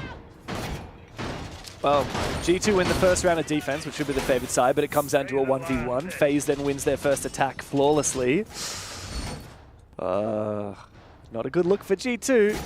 You can't rely on clutch plays like the first round from Alamau. FaZe look really deadly on these attacks. Something that G2 has really had this stage is a Loira demon factor. Since the very first day of EML Stage 1 this year, he has been, I would say, the best player in Europe, honestly. He has been ridiculously good. And he's also had a great tournament so far, but we haven't really seen a game, really, that mattered where Loira didn't show up. And I'm curious if Loira doesn't get activated versus FaZe Clan, if that will be a deciding factor of, is this going to be a very close series, or is he going to fall apart too early? Because he has been phenomenal. Yeah, he's definitely one of the key fraggers for G2. And yet to find a kill, like you said, that monkey off the back, not yet done for Loira and Blaz, actually. I could say the same for Cyber, but I don't think he really cares. He hasn't really had a chance to see many G2 players, thanks to the rest of the team mopping them up. Now it's a map clear.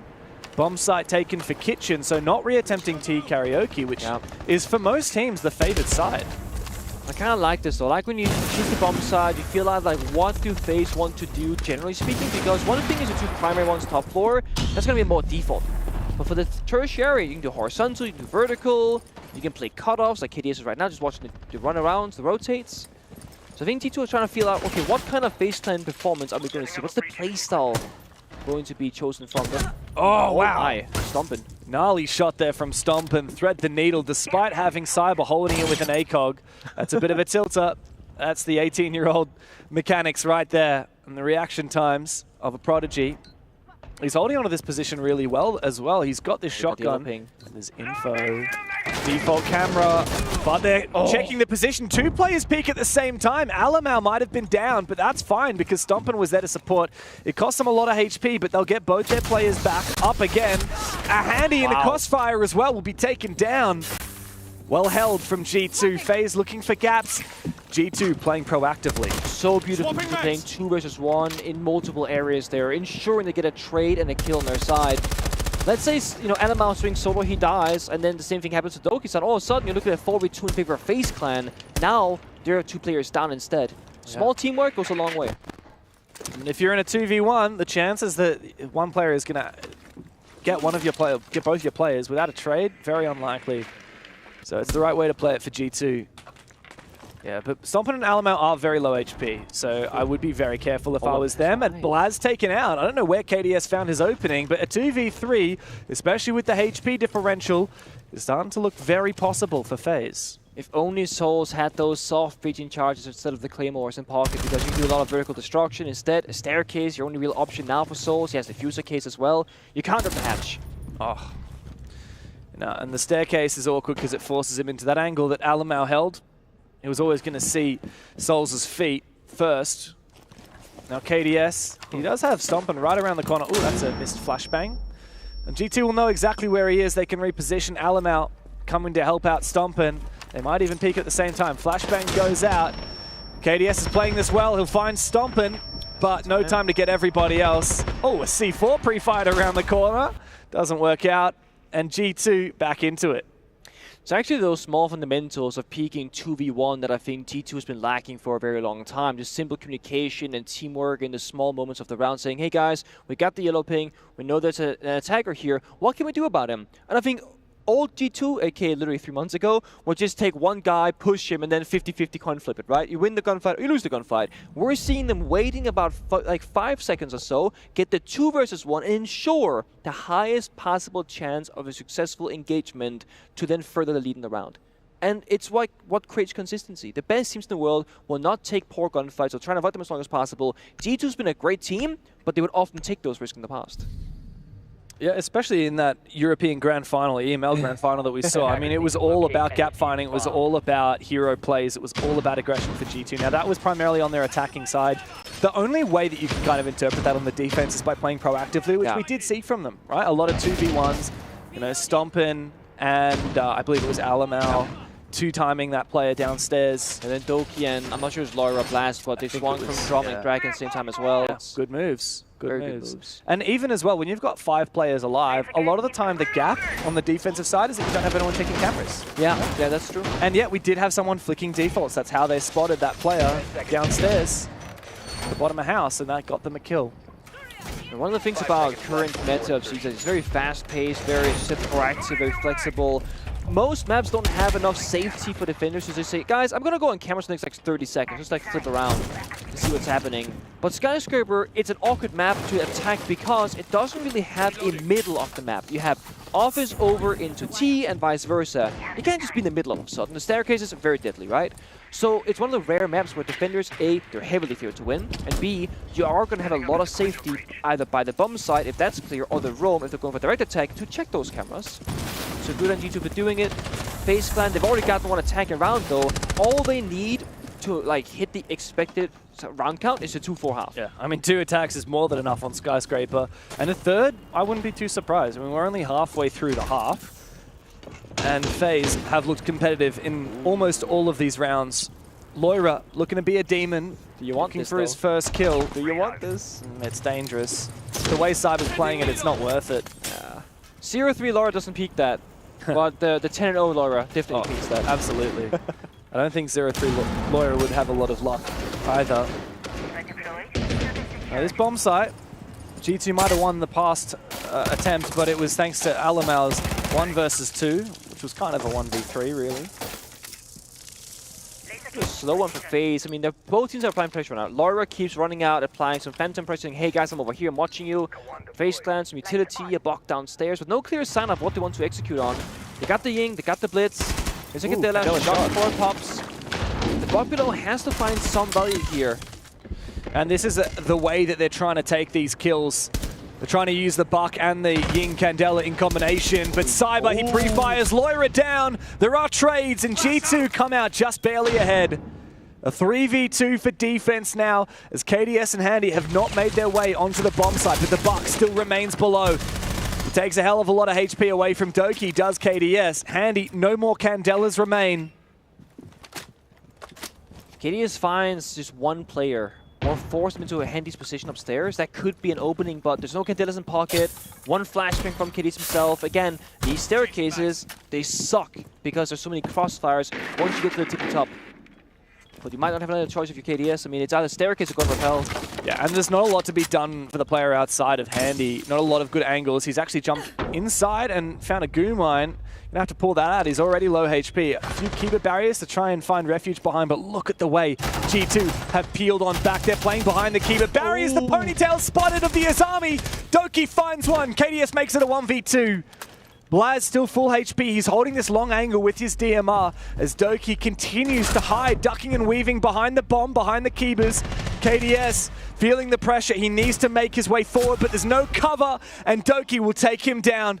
It's another round for G2. 3-1 is the score. And they stopped the push. What happened there from FaZe was they're doing what we call a split take. They had people, the Buck downstairs, the Ying by bumps out window. Then they had 2 people, the Grim and the Blitz, working from Shrine Dragon window, jumping in, trying to go for backstab. So FaZe clan, all they need is a gap somewhere on the map. They didn't find it because everybody died from G2 holding the right angles. And if I'm not wrong, this might be a tactical timeout. I thought I saw Romalio put his microphone down. Romalio, of course, this is the first time as a coach that he is playing with G2 against his former team. Of course, for 3 years, Romalio was the head coach of FaZe Clan down in Brazil and brought them a bit of success there between 2020 and 2023, including their major championship in Sweden. However, ever since he moved to G2, he has not won a trophy. Now, I don't know which team called this tactical timeout, whether it was Rafadel for FaZe, more likely. Yeah, it was indeed FaZe, we got that confirmation. And there's Romalio, the man himself. I heard a lot of rumors when he got picked up after the Copenhagen Major for G2. I heard that it was the most expensive coach transfer in the history of Rainbow Six. That was the rumor I'd heard. I mean, to be fair, it's not common coaches get bought out in the first place, so that might very well be true, yeah. Usually coaches move when they're free agents, when the contract is up. Get kicked. When you get kicked, actually probably the most likely time. But no, Romalio was highly sought after and at the time regarded as one of the best coaches in the game. Of course, FaZe, during 2020 to 2023, while they didn't raise many trophies, aside from obviously that major in Sweden, they were very much feared. Like, FaZe have been a team that have always been, top 4 at pretty much every event that they've attended. Whereas G2, they get a championship and then they go missing for 6 months. That's maybe 12. or 12 months. And that's the difference between these teams, right? The consistency has always been there for FaZe. Yeah, G2 high highs and low lows. FaZe then always there, showing up. And that's why it was such a big deal that for the first time, they finally won a 6 Invitational in Boston this year. It's about damn time. Still waiting for the Liquid Major, though. Oh, God. Maybe one day. Maybe not. Yeah. Oh, for FaZe Clan, though, while they have finally got that hammer that they've been searching for about 7 years, there's a big difference between being 1-time world champions and building a legacy to be remembered. Now, that's something G2 have already done twice, and that's something that FaZe cannot claim. Handy bring out the 0 here. It's a very uncharacteristic operator, especially on Skyscraper of all maps. Normally we see it maybe on a map like Chalet or Bank or Border, more open, a lot of gaps to be found, a lot of fast-paced action. For Sky, I mean, it's great to deal with utility, whether it be the mute jammers, the Gristle Mice on the Ella, the My Discs, good information, flank walls, etc. but it also shows that this might be a very slow-paced round for FaZe Clan, changing the pace from being, hey, let's do a fast split take with the Blitz, to go, hey, let's play information, let's play flank box, let's play utility, just step by step, slowly work the map and try and get to a bomb site execute. Which is a good move until G2 plays to delay time by shooting drones and falling back. Maybe finding a C4 with this pre-rip that we've got from Alamau. I also think this works a bit of a phase because they banned the clash, so they know that that big obstacle isn't there to stop them when they do a nice and slow take, so time is going to be more on their side. G2 banned the Monty, which we know Vidiking loves to bring out, but hasn't really been necessary in Skyscraper yet. But it would have been a great crutch operator if things didn't really start going their way. It is still going to be very difficult for FaZe to clear this position in drum, though. But the nades might help out for Vidiking. There's no catch, except for the Wamai discs, actually. And now Akiba barrier just to slow him down even further. Alamau still has his C4 pre-ripped. The nade goes out. The C4 still being ripped. Oh my God. And they do finally erupt on Stompin', but the two FaZe players have already gone too deep to be vulnerable to that C4. And FaZe find their kills. Alamau finally gets Handy back and Doki joins the fray. Ooh. But FaZe are still in control and G2 are scattered. FaZe erupt onto the bomb site and leave Alamau all alone once again in a 1v3. He can't even find the first one. FaZe with another round. The second attack needed. And my God, they are on fire here on Skyscraper. It's a beautiful setup there. I think a lot of people, they say FaZe, you know, they're like a European Brazilian team because they got the slow, methodical, step-by-step action, very European-esque, but they got the Brazilian explosiveness. Right there, they took almost 2 full minutes. 1 minute 03, that's when they hit the timer, right? They go, guys, I'm gonna nade, we're gonna push it 0 into Fracken style from Handy and just explode the bomb site. They did not slow down the second Blackbeard entered that drop area of the map. Goes straight into Geisha, finds Doki, dies, but they get bomb site control. And again, FaZe, they're applying so much pressure in different positions. As long as one attacker finds the gap, that's enough. Even there as well, notice in the replays, a lot of those 1v1s won by FaZe came down to winning 50-50 fights. Sure. For example, that player on the T door, like whoever it was, I think it was the Nomad because he had the AK, you know, he gets swung first by the player in T, flicks to the angle, wins that fight. Same with the player who went downstairs and saw the guy hang up on toaster or whatever you call it, you know, that that little bit where you can kind of drop down in the middle of the map, that balcony. Yeah. Some people call that toaster because you can drop down like a piece of bread. Interesting. He like flicked up. He wasn't expecting the Eller up there. Flicked up. 1 is 1v1. FaZe Clan, they've got the methodical game plan that you've got. You said they've got the explosiveness. They've also got the gunfight skill. Oh, that they do. Curious now for FaZe. Similar pace, go nice and slow, then hit that explosive execute. Lyra is still 0-5, by the way. It has to be mentioned. On defense, no less. Lyra Demon is not Lyra Demon at all. More like a ghost. Nobody can see him in the server right now. He's on util now. They're playing smoke. He can play more sheltered role, play utility, stall for time. And you get some positional kills rather than having to have the confidence to swing and take fights. I quite feel like a Goyo would have been nice here some of these rounds. To say, okay, FaZe, they're going to do a 3-2-1.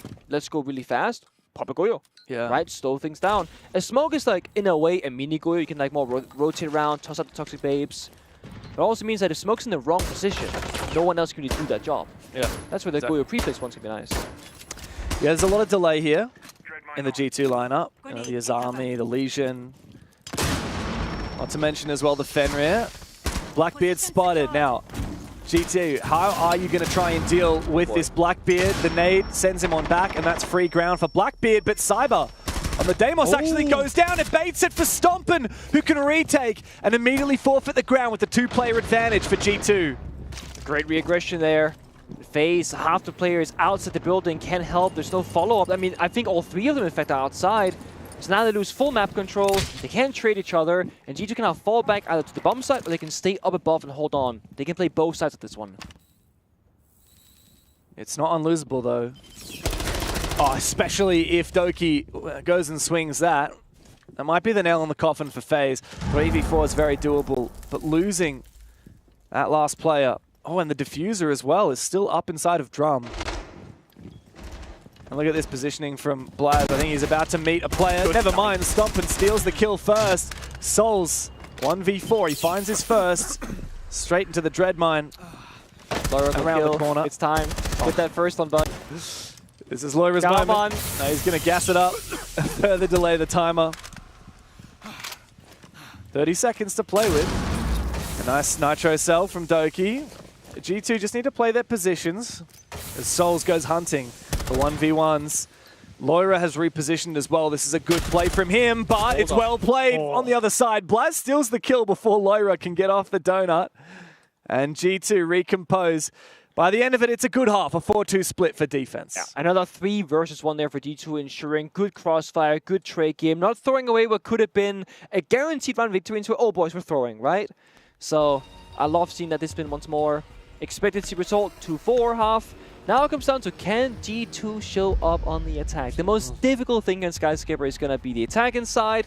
And I feel like it's also one of the exciting things because there are many ways to do it. Some teams are super slow, some are super fast, some do direct attacks, some do the split attacks. You have infinite possibilities, but there's no easy option. It's all difficult all the way throughout.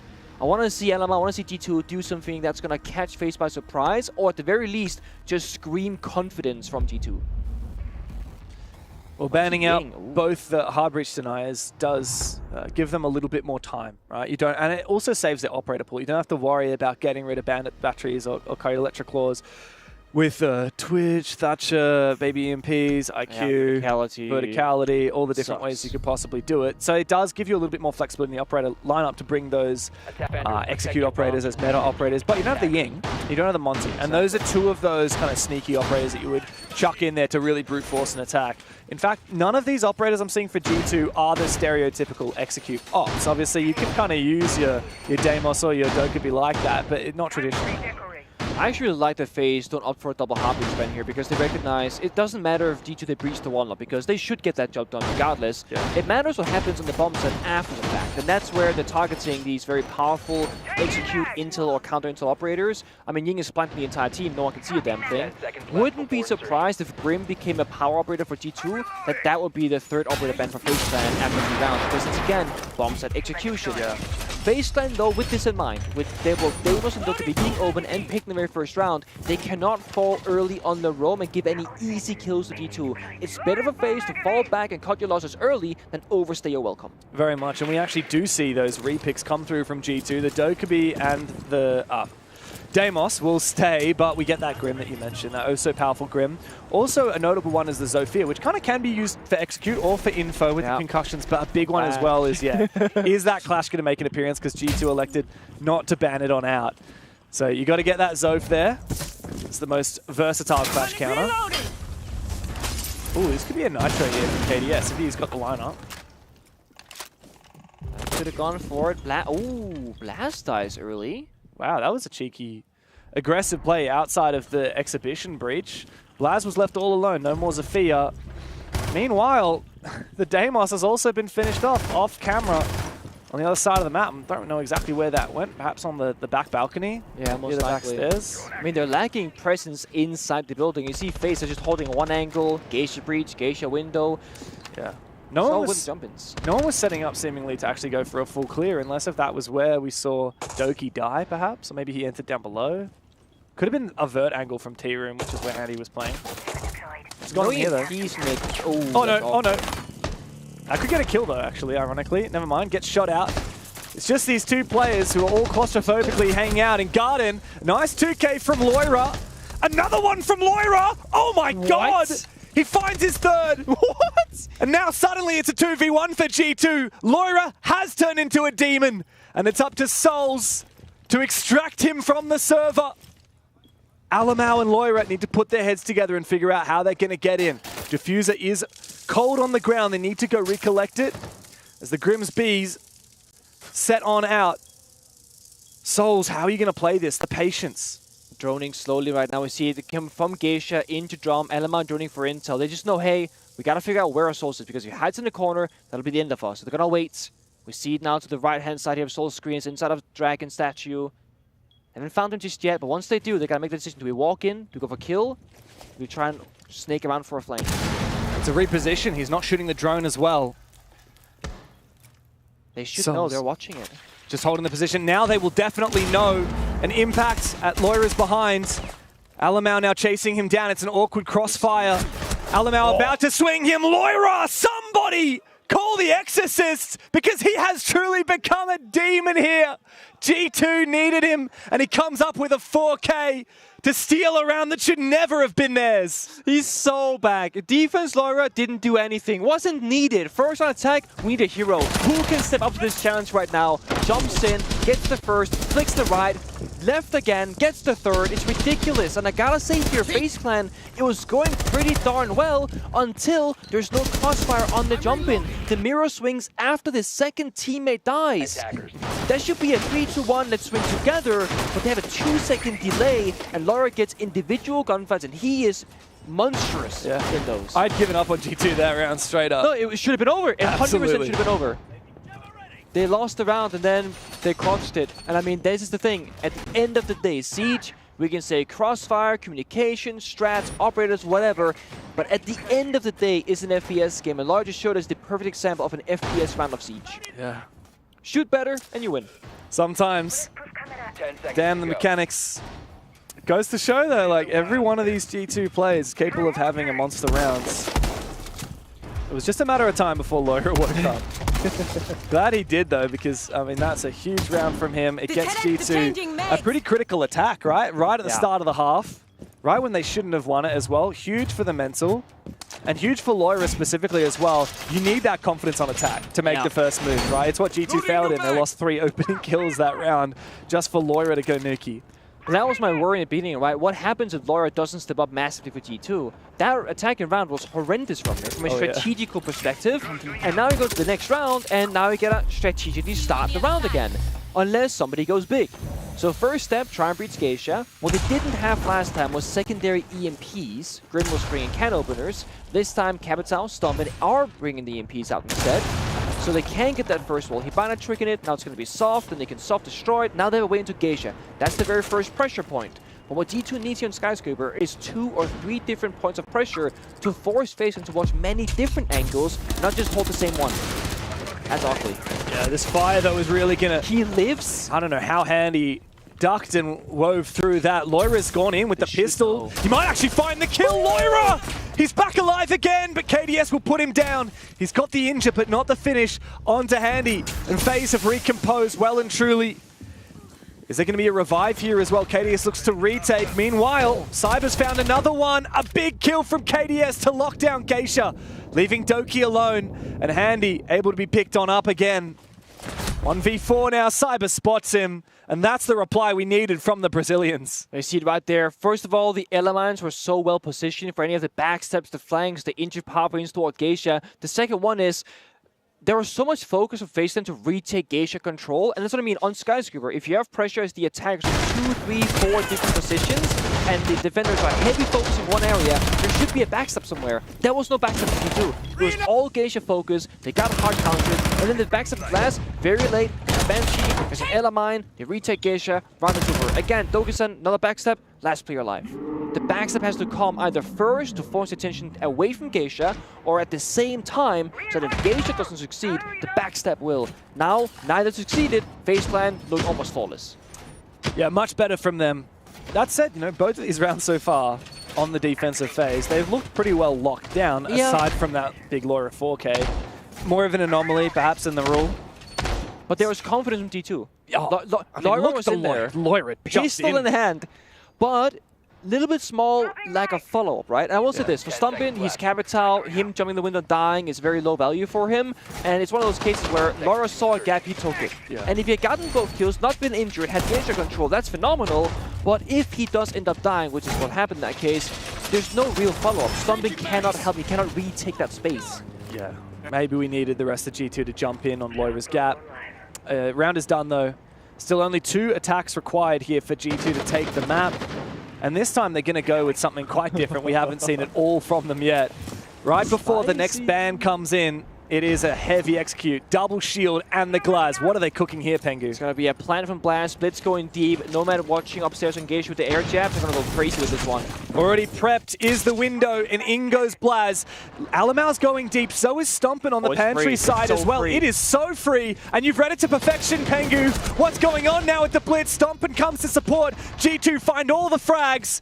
Vidaking making his way back to the site. Handy is above. There was no way that he could deny the plant. Blaz is still alive and still in the site, watching, locking the fort down.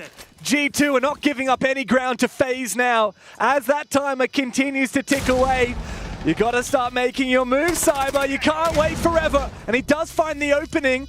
G2 now just holding on with 2 players left. FaZe have made their way back to the bomb site, but the timer is ticking down, and it's up to Blaz and Doki now to lock down these final few seconds. Vidiking jumps on the diffuser, but Doki's got it on lock. There's nothing to be done for Vidiking. Blaz is staring him down. The round is won for G2. Woo! It's beautiful. From the very beginning where that started, a perfect read from G2. They had air taps upstairs, there was no Warden, no Geisha presence, they have double shield. That means one shield can cover, protected by the shield, can get down that diffuser. The second one, just play for stalling. Get in there deep, distract the opponents. Once the bomb goes down, you win the round. It doesn't matter if it's 3 versus 5, the postman from the exterior and the verticality above is perfect. And this is the G2 that we know and love, the new G2, the stomping G2, the revitalization that this roster has seen. Go hard or go home. That is their mentality. Right at the start of the round, pick your strat, go for it, send it. If we're going to lose, we're going to lose fast. But if we win, you better watch out because we're going to tilt the living hell out of you. And because that works so well, FaZe Clan now, from a mental perspective, they got to sit there, okay, we can't roam too far away from the bomb site because they can rush it. We've seen it now. But if you play too close to the bomb site, you give up all that extensive roaming where G2 struggled to enter previously. So now it's a bit of a difficult one. Arbiter bans have come out. FaZe Clan went for an ace ban, which is one of those, okay, it has been a big choice for G2 to get that first hit done. But what we saw from them was the Hibana trick last round, or the round before the rush. Feels a bit like a nothing ban, to be honest. It feels a bit like a nothing ban to me as well, where G2 goes, well, we want to go fast, let's give it a Fenrir, the most annoying trap Arbiter to deal with, and now they can keep going fast. And when you're up 6-3, they're going to have the confidence to say, guys, we can throw a round or 2. It doesn't matter to us. All we need is one of the next 3 crazy rounds to work out, one clutch, one good round, then we take the map. I mean, G2 have put their hands on the table right now by getting rid of that Fenrir. They're like, they're showing it. You liked our rushes, you like our aggression, expect more of that. You can bring as many traps as you want. We're not going to try and take you by surprise. We're just trying to actually brute force our way into the map. And after what happened last round, I'm sure FaZe would have loved to take their tactical timeout, but he couldn't. Rapidel had already used it. And so FaZe, now they have to use the time that it took to have those bans to get their heads back into the game and get ready for whatever G2 are going to throw at them. But at the moment, it's FaZe sowing Nitro cells out into spawn. Loria takes a bit of damage, but nothing as of yet. The Finker to heal them back up again. What are they cooking here with the Finker and Blitz? Gotta go fast, gotta go aggressive. Shut off the door, jump on in again. Take that space. Impact comes out though, denies the push for now. Oh no, he lives. Somehow he lives, but just barely. Shot through the wall, all the way over from Dragon. As we see the Rayora need to deploy another one of those gates to barricade up that door and remove the crossfire from FaZe, but KDS decides to just swing it. Look at how aggressively the mirror is getting. Alamal low HP still, he tries to fight back, but FaZe have maintained control. Stompin might find his first, but he's been bloodied, and as have G2. This aggressive take has fallen flat here. 3v4. And the wind has left their sails. A very clear vision though in FaZe Clan that the Banshee when they jump in, impact grenades on the player jump to destroy the Aura door so that the perfect counters fall that exact push from G2. And I think maybe like 5 seconds too slow. It was very much like, oh guys, we're gonna get the Aurora, shoot the DMR, now use the gadget. It was very orchestrated. It wasn't like a wow surprise factor kind of push. Oh yeah, and like one impact grenade and okay, now we have to sit here and wait for the Rayora to get more gadgets. Jump out the window to win the window, Blitz almost dies. Almost, yeah. It's not over yet though. We still got 3 players alive, Stompin, or sorry, Loira rather, full HP still. He's shown us before what he can do on the attack inside. Alamal saying, guys, hit the reset button, let's fish for a second, we got 60 seconds. If we find one, we're back to even numbers. We can leverage the shield player then of Alamal to then get more information and keep pushing for an advantage. Yep, time to roll up your trousers, sit down on the jetty and go fishing, look for kills. Okay. G2 making their way forward. This is a lot of ground taken by Loira. Ooh, I don't think he knows. Oh, he's got the read, but KDS has got the shots. Loira's put down 2 more for G2. 35 seconds as they continue just baiting, looking for something. FaZe are not giving them any chances. I mean, this is all you can do. Emma finds Vidiking elsewhere. But again, Blitz, low HP, all alone. Stompin. Now, he's injured now, actually. Shut down immediately. Yeah. nothing in it for Stompin. As poor Alamau is trying to get rid of that Banshee, not able to do so. You have to take some fights now with the P12. Not a weapon you want to be taking fights with, and KDS locks it on down. Big round from the Mirror, holding the fort from Drum. And a very needed one for FaZe Clan, staving off match point. Couple more of those, and we might just see OT. Yeah, and I really want to praise FaZe Clan's operator lineup there. They had the really good answer. So they're playing the Mirror because the biggest counter for Mirror is going to be the ace charges. Usually Hibana X Kairos is very awkward for that. They're forcing into awkward positions. So the Mirror is great for the wall deny of the reinforced walls. The Melusi is a great substitute to the Fenrir being banned out to stop any of those aggressive plays. And you pick up the Warden because, hey, smokes and flashbangs are annoying, and they had Blitz previously, and they play Glass. So FaZe Clan playing the exact right operators to be ready for any sort of fancy push from G2. Well, here we go, Romalia. What have you got cooking for us in that tactical timeout? Raphael's taken his, and now G2 say, well, we've got this 6-3 lead, we've got 3 match points, let's just cook something up. All you need is to just make one great plan right now. One pocket strat for the next round, that's all we need. If I'm G2 right now, I'm the Romalo, I'm saying, guys, okay, there's going to be this bomb site and this bomb site coming up. So let's just prepare what we want to do for each one, and just one of them has to work, and then we can just go next map. And we don't... Sorry? We can keep playing aggressive if we want, right? It doesn't matter if it doesn't work. 100%. I actually think it's been the best looking G2 on the attack so far. It's been the aggression. And if one thing goes their way previously, there's no Banshee to jump in, there's no impact grenade play inside a drum, or maybe they get a kill, that rush could have worked. So it was not far from success, even though it looked like a big failure. Well, like I said before, it'd be a big chance for Romalio. The first time he's playing against his former team. And, is it really the first time? Yeah, well, like I said. I know you said it, but like it doesn't feel right. He joined after Copenhagen. Ooh, wait. let me double check this. So he joined in 2023. Oh, no, it would be the second time, actually. I was going to say there's no... They did play in Sao Paulo in that BO3.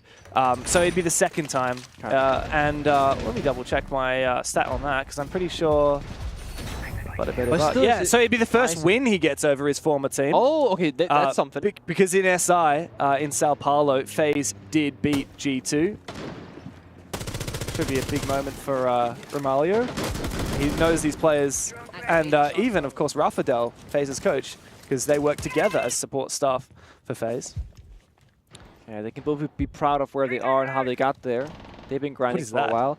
A lot of X-Kairos on a wall without a... Oh, there we go, without an impact grenade, I was going to say. Not the Hibana trick, however, just a lot of X-Kairos in a straight line. That's a good breach, though. It's a good way in. G2 got stuck in this exact position before, but look at that. Elsewhere, good entry. Yeah, there is a reply, though, and Cyber is looking to try and escape. He might just succeed. There's a lot of info for Loira. He actually had 4 different players unlocked for him to scan with the Deimos. And Cyber is able to get away with his life, though not much of it left. I think about 10 HP remaining.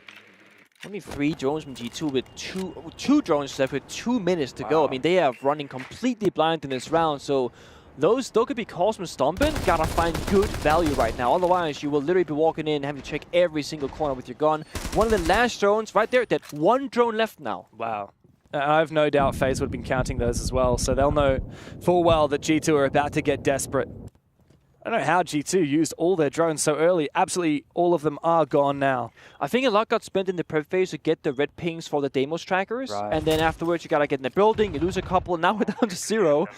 It's the first of 2 logic bombs, though, from Stomp, and we need to see G2 activate on the back of it. And so straight into Terrace for Loira. Doki coming from the other side. As Souls continues to hold on, but he's actually going to fall on back. Being scanned out by that Deimos, he doesn't want to overstay his welcome. I think this is good. Play time, play corners again. G2 have no real info, and there's not going to be infinite Dokkaebi calls or Deimos trackers left, so eventually they will run out of intel game. BP spotting their every move right now. By the Geisha rotate can be cleared because no nades left for Loira. So again, G2, these corners, they seem almost impossible to clear. Zol's going to get scanned again here by Loira. He knows that the mute has gone downstairs, and Stompin can actually go hunting for it. This is so well played by G2. Stompin finds him. That is peak teamwork from G2. And now the numbers advantage as we still reside on match point. There comes the Dokkaebi call, 30 seconds. Last bit of intel game. They got to use this right now. They're waiting, though. Waiting for that Deimos tracker to activate once again. Oh, but Doki finds his kill. Blaz will go down, but FaZe just rests now on Cyber. G2 in the 3v1 with 15 seconds left to play. What a long angle from Loira! And before it even starts, G2 put it in the bag. Alamau says, what was that, FaZe? That was the first map going our way. It's 1-0 in the series as G2 takes Skyscraper. A poetic final round of Skyscraper as well. G2 showing discipline, patience, good use of utility, communication, saying, hey, I'm going to track the guy on the staircase, Stompin. He's about halfway down, go kill him. They've problem solved step by step all the way throughout. Nobody started playing solo or individually. Nobody started playing overly stupid aggressively. It was good, solid teamwork all the way through. Finesse from G2. An early lead with that first explosive attack round win, with Loira going absolutely demonic with his 4K. That's what put G2 up 5-2, and then it was just a matter of time. They got it done in regulation, no overtime needed, and now FaZe are well and truly on the ropes. That was FaZe's map pick after all. G2 had the benefit of starting on defense, right? So they're chilling. They get their confidence built up as well. I feel like if you were to flip this and say G2 start attack, that could be a different story because they don't get that confidence to be aggressive as early as possible. Yeah, well, next up we go to Cafe. Another very difficult map to attack. Another very explosive, execute-heavy map. And G2 are looking primed and ready. This is peak G2 again, ready to forge themselves a third era here at EWC at their debut at this massive tournament. FaZe standing on the other side, just waiting, fighting for their lives. Oh boy. All right. Oh, we are going to break that down on the analyst desk. So what did you guys think of that game?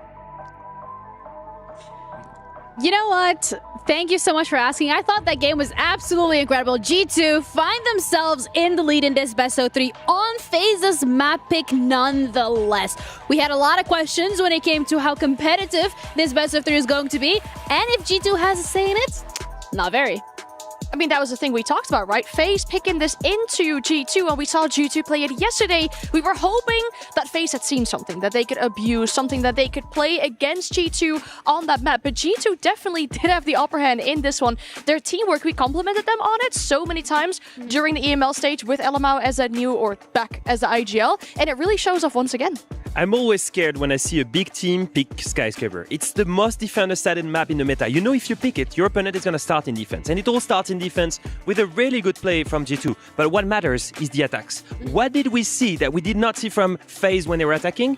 G2 abused demos, they abused the green, they abused the blitz, they got the direct takes, and they abused the immense individual power in their players to overtake FaZe in these attacks. Honestly, incredible to see, and that was FaZe's pick. Yeah, and it wasn't just the individual players that have stepped up. I also really enjoyed, as you highlighted, and something that we've seen in the EML, is the teamwork that we're seeing from G2. Because there were instances where FaZe was thinking it would only be a one-on-one kind of situation, but there was always someone lurking around, and that is something that you want to highlight. Yeah, absolutely. I'm thinking of round 2 or round 3 actually in defense. Let's take a look at real footage, right? Let's take a look at Stompin when he is defending on the side here. So we're gonna see Stompin on the Tier Room Bomb side. He's all the way extended in Expo right now, and he's gonna face 2 players. He's facing Handy on this side and Cyber in a 1v1. Now at this point you're thinking, Stompin is stuck in a 1v1, he's the sole extension of G2. Let's take a look at how he's gonna play this. As you can see, he's getting drone right now, and he's gonna take this incredible 1v1 against the Ash. With SMG11, there goes Cyber. Quick tip, one tap, insane skill from Stompin. At this point, you think he's alone? No, he's actually supported by Ella, who's on the cams for him and spots a second player that was cutting him off. He's yellow pinging him so Stompin can take the gunfight, and you're thinking, oh, Stompin is taking that 1v1, that's great. But what actually you're gonna see here is getting support not only from the cam, from Ella, but Alemao came downstairs to help him and take this 2v1. At this point, because he created some space, Ella can then get aggressive, go retake upstairs, impact the wall, and take her own 1v1 and win it in coordination with Doki. This is just one example of the incredible prowess on the side of G2, enabled by, yes, incredible gun skill, but also team play, sheer team play and information gathering. This is the micro team play that we're seeing in G2 right now, enable their aggression, and that's the main difference in why they're taking this map against FaZe. And you love to see it, especially on that defense, making sure you hold on to that space and actually assisting those players over on the roam as well to make sure they can hold on to it for as long as possible to make it difficult for FaZe to get that ground and to actually do something on their attacks. Yeah, and that is map 1 done and dusted, going in favor of G2. And as a reminder, it was FaZe's map pick. Next map is going to be Cafe, and that is G2's pick, who have an incredible history on it. 7-1, if I remember what you said correctly earlier. We're going to be heading over to a break, and we'll be back with Cafe.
I've seen everything, but that man does things I've never seen. No, I'm not talking about that freak of nature. Is he here? No, he can't be here. He cannot find me. I have to get out.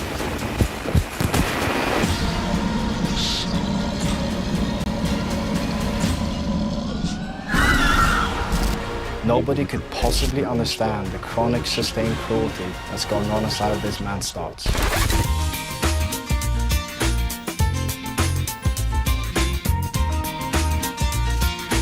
Let's go, Zach! Fuck you go. You're the king! He's good. Let's go, bro. Nice, bro. What are you doing, bro? Okay. I love you guys, bro, for real. Yeah, we love you, bro. We love you too, Stompin'. The king has arrived.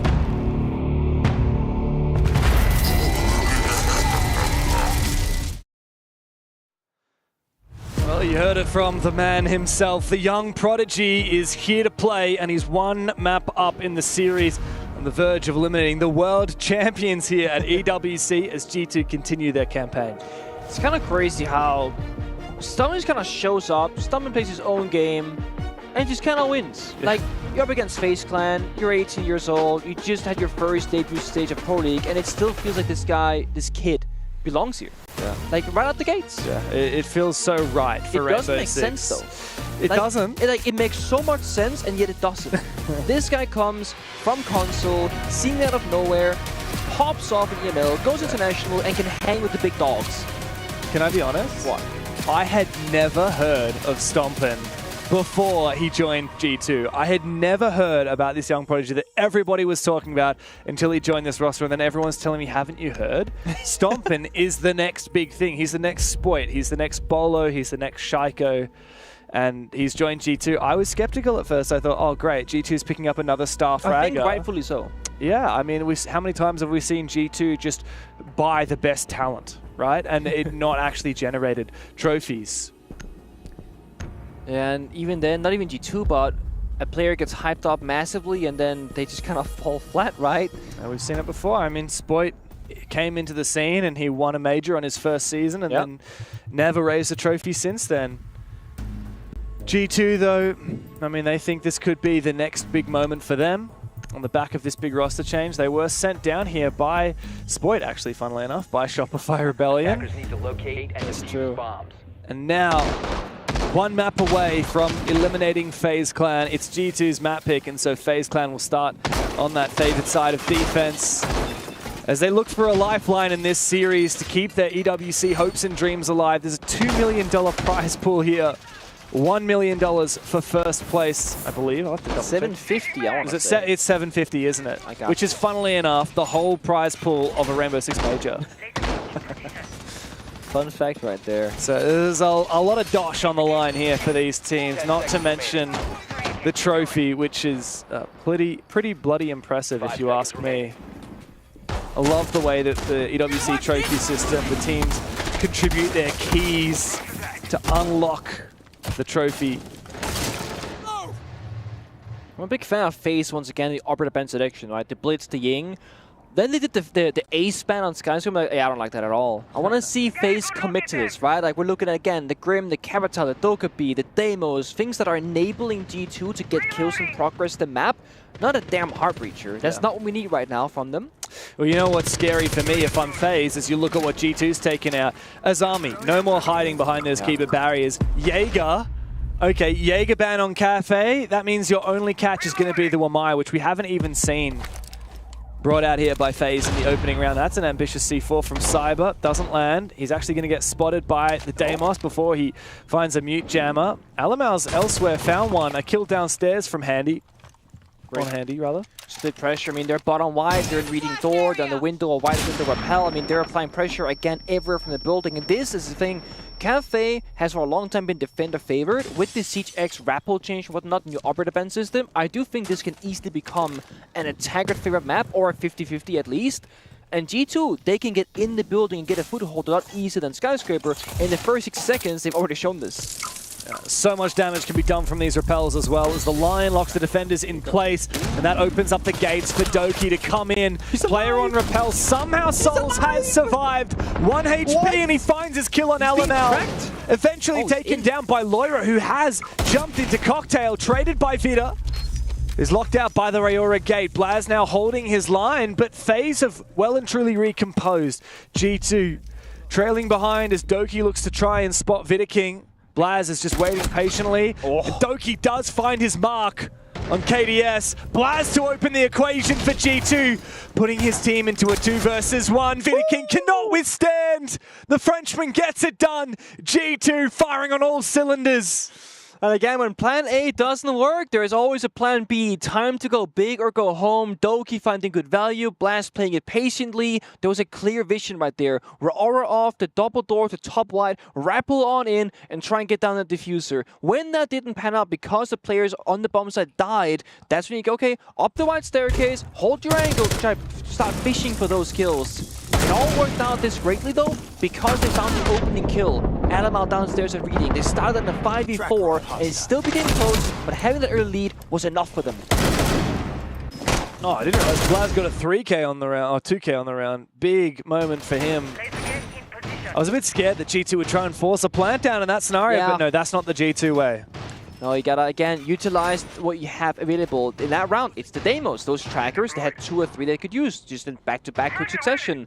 And that's, again, what G2's been doing so good. They're not just going fast, lose the round. They're going fast, okay, let's reset, use utility, so playing slow for a little bit, and then when we're ready, we go fast again. It's that pace change that's catching FaZe off guard so many rounds on both Skyscraper, and I think also in the first round here in Cafe. They don't know when things are happening and when they're resetting. Yeah, G2 love to go pedal to the metal and then shit that handbrake. And then go pedal to the metal straight again. It's what makes them so unpredictable and then so difficult to read. FaZe already off to a little bit of a rough start. They go downstairs. This is mining. Oh no, this is all the way down in bakery. Kitchen and kitchen, as we say. Kitchen service. Kitchen service, kitchen cooking. Yep. Gordon Ramsay, we like to say. Made the universal callout sheet. We settled for kitchen service. Oh really? No? Yeah. You don't use the Gordon Ramsay callout? We used to have Gordon and Ramsay. It's like different areas of bombs. I was like, we always messed it up. It's like rice and pasta. Like you always mess up which one is which one. Yeah. But yeah. No, it's the thing about Cafe right now is that FaZe kind of force into many different things, right? One is that you want to have utility, like the Kai Tubra right now for wall / hex deny. But then you also want to have things to cover your positions, like they want Mine, have smoke for plant deny. They don't have any trap operators or any shield counterplay for the Monty. So I think G2 right now, they're using a lot of those in the phase for information, saying, what do they have that we can just straight up counter? Like they don't have the right tools for this. Yeah. And I think the Monty, the Vert, the Execute is genius because, yeah, there are C4s, which can't really reach most of the areas for the plant positions. It's pretty much handy on smoke with 3 toxic baits as the sole solution for a default kitchen headshot here. I think G2 again have a great read strategically. No Goyo, again, no Goyo at all in this series, by the way. No Goyo. Yeah, surprising to see a lack of it. For FaZe, though, they can just continue to whittle down that timer. Yeah, they will. The big question is, how are G2 going to take control of VIP? It's traditionally so difficult to clear out. Are they going to ignore KDS? I think it's Monty, Hatstrap, walk in and plant because there's no plant deny. And you just have them flank in and you have to flank watch right here from Doki. I think you can simplify it that much because we know there's no Echo, Maestro, the C4s won't reach you, and Smoke is not even playing by the bomb side, so Smoke won't reach either. I think just ignore them is going to be the play. Well, not if Cyber can take down Doki. That was your flank watch player that you were talking about, and that's because Cyber is playing in this position near the bar. But as you've said, they're just going to go straight down into side. They're going to force the plant down and look to ignore the VIP position. A Nitro Cell actually finds Stompin and not the planter of Alamau. That means the cover needs to come from Loira, and it does. 3v3 into the post plant as Handy goes deep, but Alamau finds him. KDS now on for his flank. VIP left unscathed, and that means that he has to make his move. Loira spots him, wants to take the fight with the pistol up against the DMR. KDS goes for the reload as the Monty locks down that position. A reposition now, but KDS will finish off Alamau. It's up to just KDS now with that DMR, but Loira has him on lock, has him spotted, and will take him down. You read it to perfection, Pengu. It's a perfect round from G2. And still, Doki died early. If he doesn't die bottom Garage because Cyber lashes out, that's even gonna be a much easier situation for G2. They had to problem solve on the fly very quickly. Monty already dropped the hatch. They couldn't afford to say, guys, let's wait 10 seconds, get a guy in the white stairs Garage store. So instead, Loira drops with the Monty Alamau, and she just blocks the angles and protects his teammate, and they go aggressive. They go in, they get the kill, they watch the flank, they cover. They do so many things with so few players because G2 has really good communication.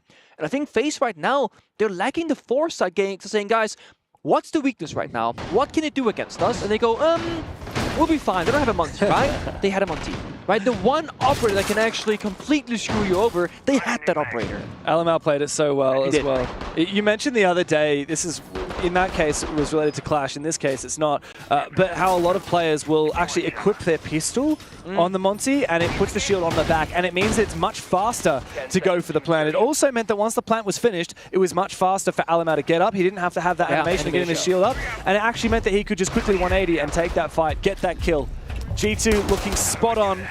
Every one of their plays is always in the perfect position. Blaz for the backstab, Loira to cover the plant. I mean, Loira was working overtime. Oh, he really was. He was flank watcher, bomb side plant watcher, flank watch again, and then they doubled in the smoke. I mean, when Doki died, it was Loira said, okay, that's fine, I can do your job too if I have to.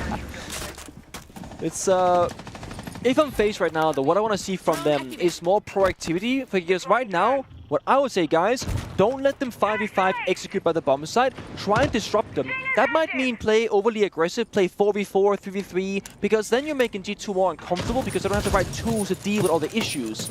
But right now, if you give G2 safety, where they can just like get information, make the right calls, and then counter you, they're looking dangerous when they're attacking. So I want to see FaZe lash out before G2 gets ready to execute. It's all about the timing of when you try and look for those gaps, when you play that proactive defense. We saw it from G2 on Skyscraper, and now it's FaZe that have to exemplify it. Playing in this position on Cocktail for Souls previously, he was flushed out vertically. KDS has got the bathroom on lock. I don't know why Alamau went for that peak solo and dry, but it didn't pan out. Neither has anything for G2. Everyone seemingly falling. Stompin, the last one alive? What is going on? He's on rappel. He's isolated. He doesn't even have that diffuser. FaZe have already won this round. That's a bummer. If you're Stompin, that is, right? A slow bleed out here. Gonna go in through a door. And I mean, at this point, you just play for content, right? Get the clip, get the kill. Feel good in the server. Nothing to lose to Stompin right now. Nothing to lose at all. I mean, he's about to die. There's a player right next to him. Hang on a second. And he completely whiffs it. Oh my god! Winnable! Stop. Stompin. No diffuser still. 1v4 now, down to a 1v2. Alamau's active in the chat. Stompin suddenly realizes this is truly doable. He needs to get that diffuser back again. Cyber and Souls have got to calm down. Stompin, make your way back over. 45 seconds. He's a slow operator, though. They don't know he doesn't have diffuser. I don't think he has to pick it up. Just ignore it. Play for kills. This is risky. This is ballsy from Stompin. As FaZe try and play their crossfire. He's trying to bait out the swing, and he does, but he doesn't win the fight. And Cyber locks in what could have been a very precarious round for FaZe. It's one of those things where this might not matter a lot because, oh, he gets 2 exit frags, you just still lose the round. But think if you're FaZe clan, oh, 4v1 easy round. Oh, whoa, not easy at all. Even when G2 out, they're still in it. And this right here was a rat play from FaZe clan saying, okay, let's play off pace. They think we're playing passive. I'm going to just be in the corner, below the hatch, by the way. Yeah. Completely exposed, no coverage. It worked out. FaZe finally lashing out first, not waiting for G2 to make the first punch. And now, yeah, the bans come through, and it is the Deimos. It's also the Fenrir, which we saw banned by G2 on the first map. No surprises there. They want to play aggressively. They don't want to have to worry about those Dread Mines slowing down their executes or their pushes, that aggression that they love. But FaZe have immediately taken their tactical timeout. I think that's good. I think right now there are some things that are like strategically, okay, guys, with these bans, what does that mean? Secondly, fundamentally, what do we need to do? Is this going to be a passive couple of rounds, an aggressive couple of rounds? Is it going to be a communication issue? Is it, like, proactivity? Because there are some clear issues for FaZe that they tried to fix in Skyscraper that hasn't really been fixed yet here on Cafe. And now that you have the full scope of the first half with operator bans, you got to make the exact right calls now going forward and get, I think, the FaZe clan get a comfortable couple of rounds to not go down mentally on the side swap. Because, I mean, they're defending and it's not looking all that comfortable. Yeah. And I love the bans from both teams, by the way. Fenrir, Deimos, I think both teams did what they should do in this case. No more ace ban like on Skyscraper. No, you're right. I think FaZe are finally getting a little bit of a better read, but they're standing on rocky ground because G2 already have their 2 attacks on Cafe. A third one feels pretty imminent. Yeah. FaZe had to play quite well. Like you said, they had to play quite proactively on that last defense round. Guarantee that win. And even then, because Stompin's a gunner, it got close. G2 are sitting pretty at the moment. And you know what the danger is of FaZe clan taking their tactical timeout on defense? It gives the space for Rafadel, or rather for Romalio and the boys to cook. Yeah, those 2 names are very similar. I used to always get them confused. Romalio, G2's coach, Rafadel's FaZe's coach. Yeah. But Romalio and Alamau and the boys have had a chance to cook up the perfect execute for this round. 5 seconds remaining. FaZe clan, they're gonna pick up what I'm gonna say good guns here. Doc being brought out, right? That's Mira a gunner. has a good vector, a DMR from Souls and the Aruni, Warden for the smoke, the flashbangs, etc. that they're expecting. And I think FaZe actually has a really good read again on the right operator selection. Now it comes down to the crossfires and the communications and guys, where are the gaps? What do we gotta watch? where are we vulnerable right now? And for G2's side, we gotta look at how they utilize the information from LMR on the Munty to lead the team around, and then the capital fire from Blast on how they can isolate those cornered players from FaZe Clan. And that's where Doc comes into play, because Doc can heal through capital fire and stay alive. So a lot of counterplay here. Yeah, they've definitely read each other well. But I think what we're going to see from G2 is measure twice, cut once. Yes. They're going to work for a while, figure out, okay, where are these players? What info have we got? They're not necessarily trying to bait for an early kill, not going fishing. But once they figure out, okay, this is the gap, we're going to send out the fire. We're going to send in the Monty. And that's where the Monty is so scared to leave open, because LMR can now play this operator every attack round if he wants to and just get that safety net going. Hey, I'm in the middle of piano. This isn't normally possible because you're Monty. It is possible. Full info on where the mirror windows are, if they're swinging, if there's guy on piano or not, and it's simplifying the attack immediately. And there's no wall deny, there's no mute, no banter, no Kaid. There's a dock instead. And in this specific instance, they didn't want a dock because these mirror windows, they're gone immediately. There's not much point in that dock when you're staring at a Monty, right? The value of him is the ACOG on that MP5. You wanted that mute to try and protect that mirror window, but it's gone.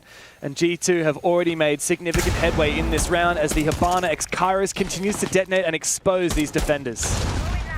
That's the first step done, but the follow-up has to be the G2. The awkward thing for me now is that Blast, who has the smoke in it, or the smoke arrows and Capitals on the other side of the building, he can't help his teammates pick apart Bathroom and Freezer. So oh, it is on fire though. There's push up White Hall maybe perhaps instead. Yeah, this is going to open the gates for G2 to start storming down White Hallway. They aren't yet. veto actually, he's downstairs. Blaz is waiting. I think he might have heard that player. Meanwhile, Doki has found the opening kill. Cyber goes down. Aggression from veto.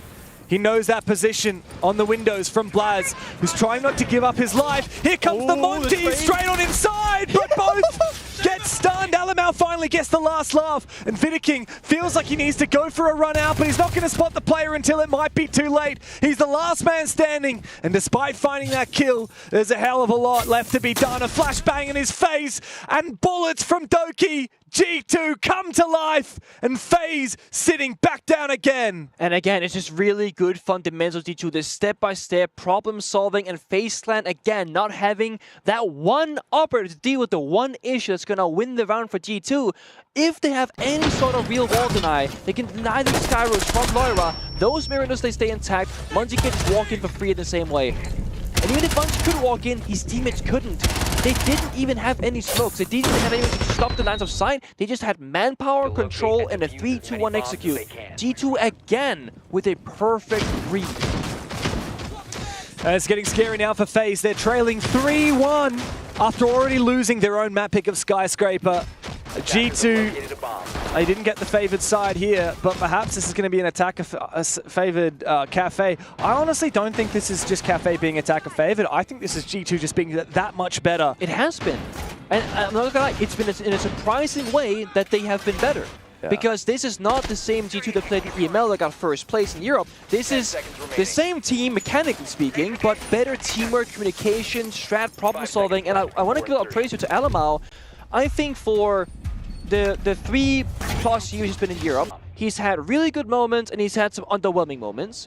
Obviously, as an individual player, he's been great, but I feel like there's been times where you don't see the leadership from the front, where he's lurking around, backstabbing, doing something else, and his team is struggling. He's been in the front lines almost every single round in this best of 3 so far, and the rounds have been won or lost off his leadership. Yeah, G2 are really showing us a little bit more variety in their play style. In EML, their success, a lot of it tended to derive from that explosivity, the gap finding. That's not what we saw just then. G2 said, let's brute force this. And it's forcing active defenses from FaZe, but veto almost loses his life trying to get proactive. As a nade to clear out some barbed wire, claims half of his HP, and Doki is even here waiting for some of that aggression from FaZe. G2 have got the read. FaZe know what they got to do. They got to stall out G2. They got to keep that pressure on early in the round, but G2 are ready for it. I think G2 are expecting some information game like a Valkyrie and Echo here, so FaZe could make better decisions, so the Nurk is a perfect counter to that. They don't have exact info on the cameras, but it still works the same. You can lurk in, try and go for an off-pace play, catch FaZe by surprise. Meanwhile, G2 they apply pressure elsewhere. C4 takes on Blast first. Oh, he got that. Gnarly shot from Stompen. That's the mechanics we've come to expect from this guy. But meanwhile, His team has lost a player. Now it's time to go deep. KDS will find one, but Stompin's there for the refrag. Down to a 3v3, but G2 have stolen the top floor. And that opens the gate for them to clear out all of these players below using the vertical angles. That's a 4v5 as well because Doki was out of the building just with the Nuke holding a passive angle. So that's actually D2 making good work upstairs despite not having numbers advantage. Again, good teamwork. They got an inkling downstairs. There's a player somewhere. A yellow ping came out. The Vert, be careful. C4 in the pocket of Vidiking. Can't go fishing for a kill. What are they hunting for here, G2? Oh, hello! There he is! Doki's just walked straight into the middle of the site! He's found the opening for G2, and now FaZe are left reeling. Cyber expecting the player, two of them swinging him at the same time.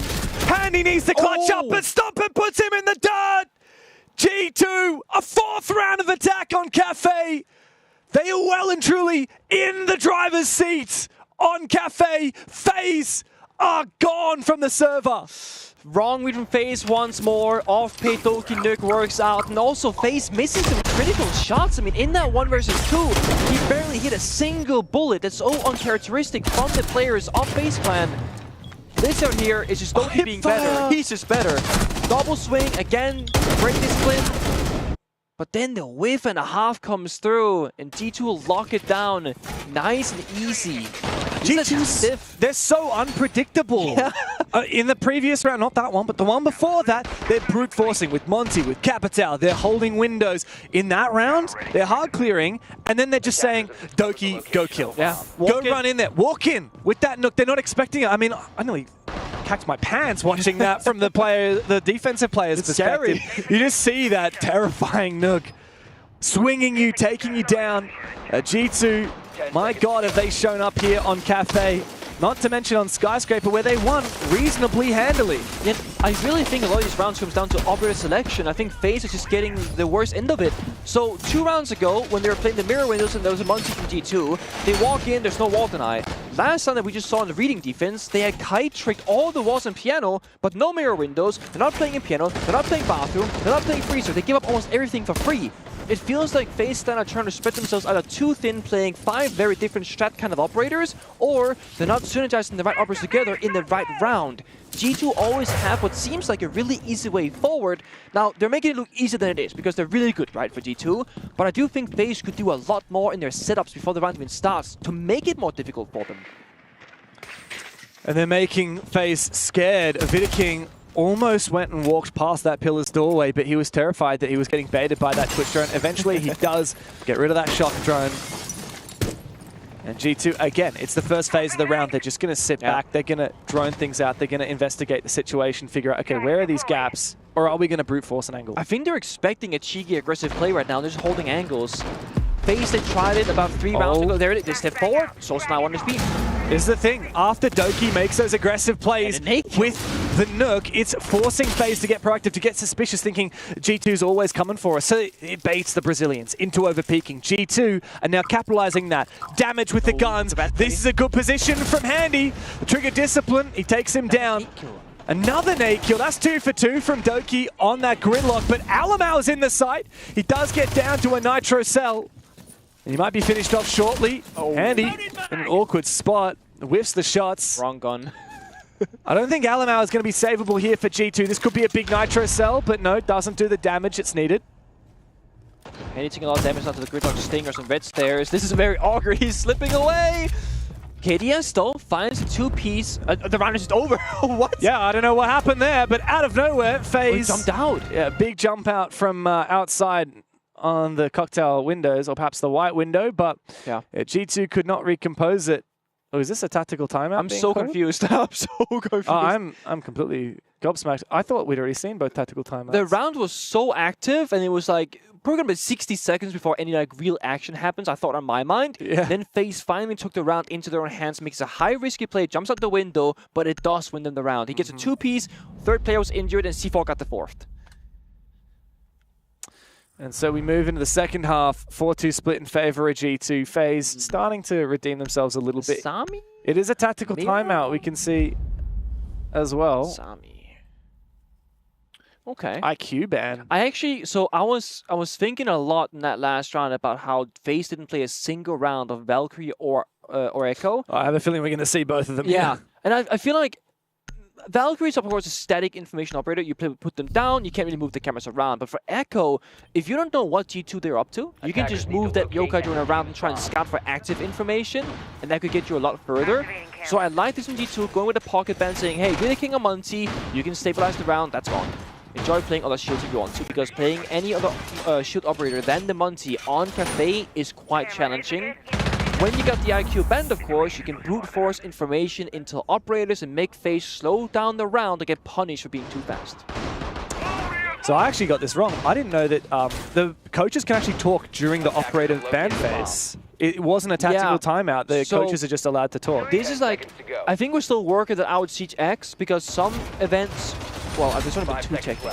It's true. The second Siege X event ever. I think in Reload, at one point in the tournament, I think that was the same case, but I don't know if that's stayed the entire way through. Yeah, we're still figuring it out. Yeah, we're still figuring it out. And I say we as in me and you. I mean, obviously the tournament staff have decided this is the way to play it, and it's really cool. It essentially means you get a free tactical timeout. Or there'll be a short one, but yeah. A very short one. It's like 20 seconds. Yeah, and at the same time, you need to be deciding what you're going to ban, so you can't necessarily spend a lot of it listening to the coach's greatest strats and plans. Like this in FaZe, they can force this a bit, right? They got the fuse shield, they do soft destruction if they take the roam clear above, then go for a plant with the cover of the shield itself. Glass executes, C4 attempt to stomp it, doesn't find much, but it's applying pressure and slowing down FaZe. And I think they've read the situation. They know there's a ram, they might have hurt the fuse shield, it's gonna be a full map clear. G2 is sticking around on the first floor for as long as possible because they know they can leverage time on their side because they're playing the Goyo, the first Goyo in this best of 3. Yeah. Yeah, quite a combo. Goyo and Smoke. Not to mention that if it's a late round and you've got a player dead, you've got that Valkyrie. There's a lot of extra info available for G2 to assist with the remaining players' playmaking. Logic Bomb. Loira has already hung up his phone, so he makes his way upstairs. Very early, like no one's in the building from FaZe, really. It's essentially a retake. They just dropped the red stairs, Dokkaebi call goes out, and G2 still has full presence on the first floor, and I don't think FaZe have any idea.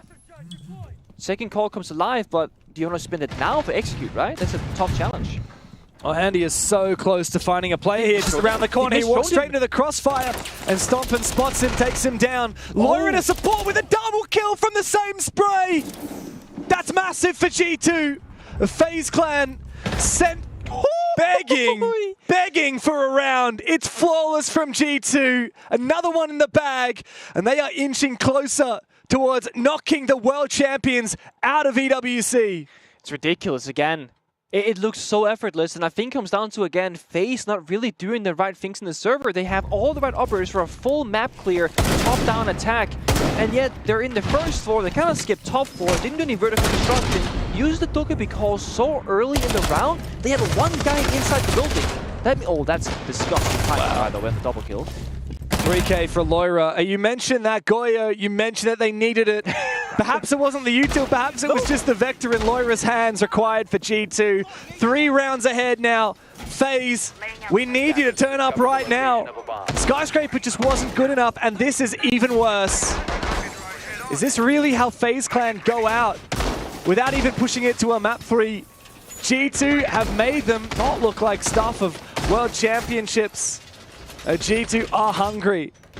I can't believe this is an elimination game so early on into the tournament between these two behemoth of a teams. I would love if this was a bit like they play each other now, the loser still stays in. There's like a rematch in like a semifinals or grand finals. I mean, it's too late. Like who learned the most. But this is it, this elimination match. I mean, both of these teams have already lost to North American greats. True. And now one must eliminate the other. G2. They've got their grasp on it. The game is firmly in their hands. It's up to FaZe now to wrench it back again. Look at G2's lineup here. This is 5 operators, okay, maybe not the most, 4 operators that synergize very well together. They have a shield and piano, they have Jaeger Omai for any sort of like soft destruction deny, and they have Runegate as well. Good weaponry, long line of sight, ACOG scopes. Then Dokkaebi's like a +1, he can roam around, got a C4 downstairs, just playing Mousy, he's chilling. This is G2 saying, guys, there's a clear vision. When we saw FaZe Clan on defense, there's like 2 or 3 operators that are like, what are they supposed to do? They're playing so much like Sentry, the recruit operator on defense, where it's like, yeah, you get 2 secondary pieces of utility, but what's the strat gonna be? Yeah. I like that vision from FaZe. Well, the Deimos is once again a central feature here of these rounds, but it's gonna fail. Not sure exactly how it failed. There's no mute jammer on the board. It just said no. G2 is still holding on to their positions. What is that? Oh, what the hell am I watching, Doki? Little bit of an embarrassment there. He probably should have found that, but not a lot of bullets in the Roni. And he's going to laugh himself. He went for the knife with no ammo. KDS, an early kill gifted to him as FaZe prepare for this attack. If only he had longer arms, could have been the saving play, but... If only he was a little bit taller. Doki playing Mossy, I mean, it's one of those, cosplay situations. Oh, they're going to go for it. This is the entry from FaZe. Worrying about these players in Piano that they are still not dealt with. Stompin holding his line. FaZe, big shot from Stompin. Souls now holds on. That's the one from Stompin. 10 kills to his name. A 2v2 now as Souls is forced on back again. Another one from the American. Stompin on the Frost is holding down the fort for G2. And it's up to Souls to clutch up. Doesn't know where they are. He's pre-firing, and no doubt there's someone watching his position. The default cam finally shot down. He doesn't have the diffuser. He doesn't have any teammates, and he doesn't have a lot of hope. Another shot towards his direction from Blaz at bar. A flashbang goes out. He wants to approach it with the pistol. Sees him. Bit of damage done. Watch out, Blaz. He falls back, but Stompin finds another kill for G2. And another round. One more, and they knock FaZe out of the tournaments. Stompin in the comfort zone, the chaos, right? This guy has played so many 1v1s, played rollout tournaments where I imagine it gets really messy very quickly. He's zip-zapping around the building, just going for kill, for kill, for kill, and rotating so well around it as well. It was a 3 versus 4 as one player was injured from FaZe plan, but such good rotations, and I gotta say for FaZe, they look a little bit shaky, nervous. I mean, Souls in that 1v2, bow to your king, Doki. He saved the round. Oh, yeah, well, after Doki gave up a free one to KDS with that jump out, yeah. But that also just personifies G2, right? You see Doki laughing here in an elimination match after he completely fluffs up. He doesn't care. It's the G2 camaraderie, a lot of people have said, they've got a certain energy to them, a certain aura. Yeah, a lot of people would have said, G2 is a little bit toxic. But really, they just have good vibes. They have so much fun. I feel like it's turned from, like, I don't know, not toxic, but like maybe negative toxicity to like fun banter. Yeah, in a way. They're just cheeky now. I think that's the word that we would say. Yeah, I would say so. And when Stompin's going 12-5 against FaZe Clan, you know it's a good game from G2. Yeah. Like, it is. Yeah. So many multi-kill rounds from Stompin. In Australia, we would call G2 larrikins. Cheeky little mischievous troublemakers. And they've certainly made trouble for FaZe today. 4 more rounds the Brazilians will need in a row to push it to overtime to keep their hopes alive here at the Esports World Cup. FaZe unable to find their footing and get stabilized in a round. I mean, when you get opening kill to opening kill like previously, you'd think FaZe, they got this one. Didn't shoot default cam. G2 had permanent information on everything that was happening top floor until it became numbers advantage in favor of G2. So FaZe are not failing on the fundamental basics right now. Not shooting the cameras, not getting the building, and misusing utility. FaZe need now back to basics. Take it nice and slow. Drone, get down the red hatch and start working the map nice and simple. Expect aggression from G2 because they're gonna fight you. Look at the lineup. They got the Doc, they got the Goy, they got the Lesion. These are individual operators that can be so creative. There's the aggression. He walks up, they're watching it, they're ready for it. That's Warden off the board. Not a huge loss because there's no Blast, there's no Ying, but still, numbers advantage. It's well baited from FaZe, but on the flip side, Doki died first last round. It didn't seem to matter for G2. Yeah, get aim for Stompin now. Take him out of the game. Yeah, he's the pivotal player for G2. He's the hero maker. He's been promoted to Doc as well. Yeah. There was that good old meme in North America with the 92 Dream Team. Whoever's playing the best game of Siege right down the server, they get promoted to Doc. They get their Doc license. He certainly earned it 12-5. Loira, I mean, he's just about earned it as well with how many multi-kills we've seen from him. He's got that Vector. Alamau joins the fray. Only 3 remain for FaZe as they get desperate. Stompin still holding his ground. FaZe are taking the top 4, and they do. G2 are happy to fall back, knowing full well they are still in control. Yeah, but again, it's by G2's own choice. They say, you know what, we're going to surrender top 4 because they could have stuck around, play 3-on-3. We say, no, there's 60 seconds left. We're comfortable by the bomb side. You got to work the clock. You got to work the self-destruction. So many things can still go wrong for FaZe Clan. The 3 drones left, so limited intel. Hatch was thankfully soft for them, it gets popped right open. But G2 can sit up now for the next 20 seconds and wait for FaZe to make the first move. That comes down to the vertical game here for G2. Just waiting as FaZe get that sledgehammer to work. The one that they raised not long ago in Boston. Look at that. Here comes Vidiking. He's got that diffuser in tow, but the angle is found from Blaz. He's ready for it. Bit of damage, but not the kill as of yet. And so FaZe slow back down again, but look at that timer. There's just 10 seconds left. They need to go now, and Blaz is waiting for them. He finds the opening kill. Cyber and KDS need to spring into action now, but G2 have sent them back to Brazil. The world champions are done. FaZe are out of the tournament at EWC, and G2 are sending them home. A moment of silence for FaZe Clan, but huge praise to G2 individually, as a team, the strats, the leadership, James. They had everything today. This might have been the best showcasing from the G2 roster since winning SI with Fabian as coach back in 2023. And the question remains, begging for us, could this be the 3rd era of the most esteemed and successful organization that Rainbow Six has seen? This is where it may well start, with Stompin joining that roster, the renewed fire that G2 have seen in the last 3 months, and here at EWC, knocking the World Championships off their podium. It's ridiculous. I mean, Loira on Skyscraper, Stompin here on Cafe, just really showing up when it matters the most. Never really looking shaky, never nervous, never out of it. And FaZe Clan, they did not show up the way I expected them to. But I will say this, G2 outclassed them so much strategically in operators and operator band selection. I think he had much better prep work as well. So Romalio, we gotta mention him. He showed up as a coach. And it was the first win for Romalio against his former team of FaZe Clan. The last time and the only time he ever faced them was at Six Invitational in Sao Paulo, his home country of Brazil, and he fell. G2 fell to FaZe, but not today. No, he gets his just revenge, and for the first time in a very long time, it's been 18 months since these teams have met in the server, G2 take down one of the greats of Rainbow Six, and FaZe, they're done. Let that sink in for a second. They are out of the tournament.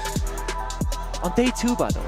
I can't believe it. Falcons left day 1. Falcons first rounded, FaZe second rounded, and guess who remains? It's G2. And we have an interview on the stage with Doki. Yes, we are here on the main stage. We got Doki with us. We've been used to having you on the interviews, but good God, this was fast. 7-4, 7-2, what the hell? Yeah, 2 of our best maps, I'd say. So, I mean, we weren't scared going into the game, but once we see the maps, we kind of knew, like, okay, like this is going to be easier than it maybe should have been, but we played really good, like some standout performances from Loira and Stompin, again, as always, that kind of carrying us, but the unit we're playing right now as a team is just so good, so. I want to talk about the unit, your unit specifically, with Stompin, because of course, you know, he's been kind of living right in the same spot as you. You've been playing throughout the stage together. Obviously, first time that he gets to play on the big competitive stage, but this time on an actual stage. Is there something different? It's not yours yet. So let's not break it. But what do you feel it was like? Because today he played incredibly well. First time on big stage, different sort of setting.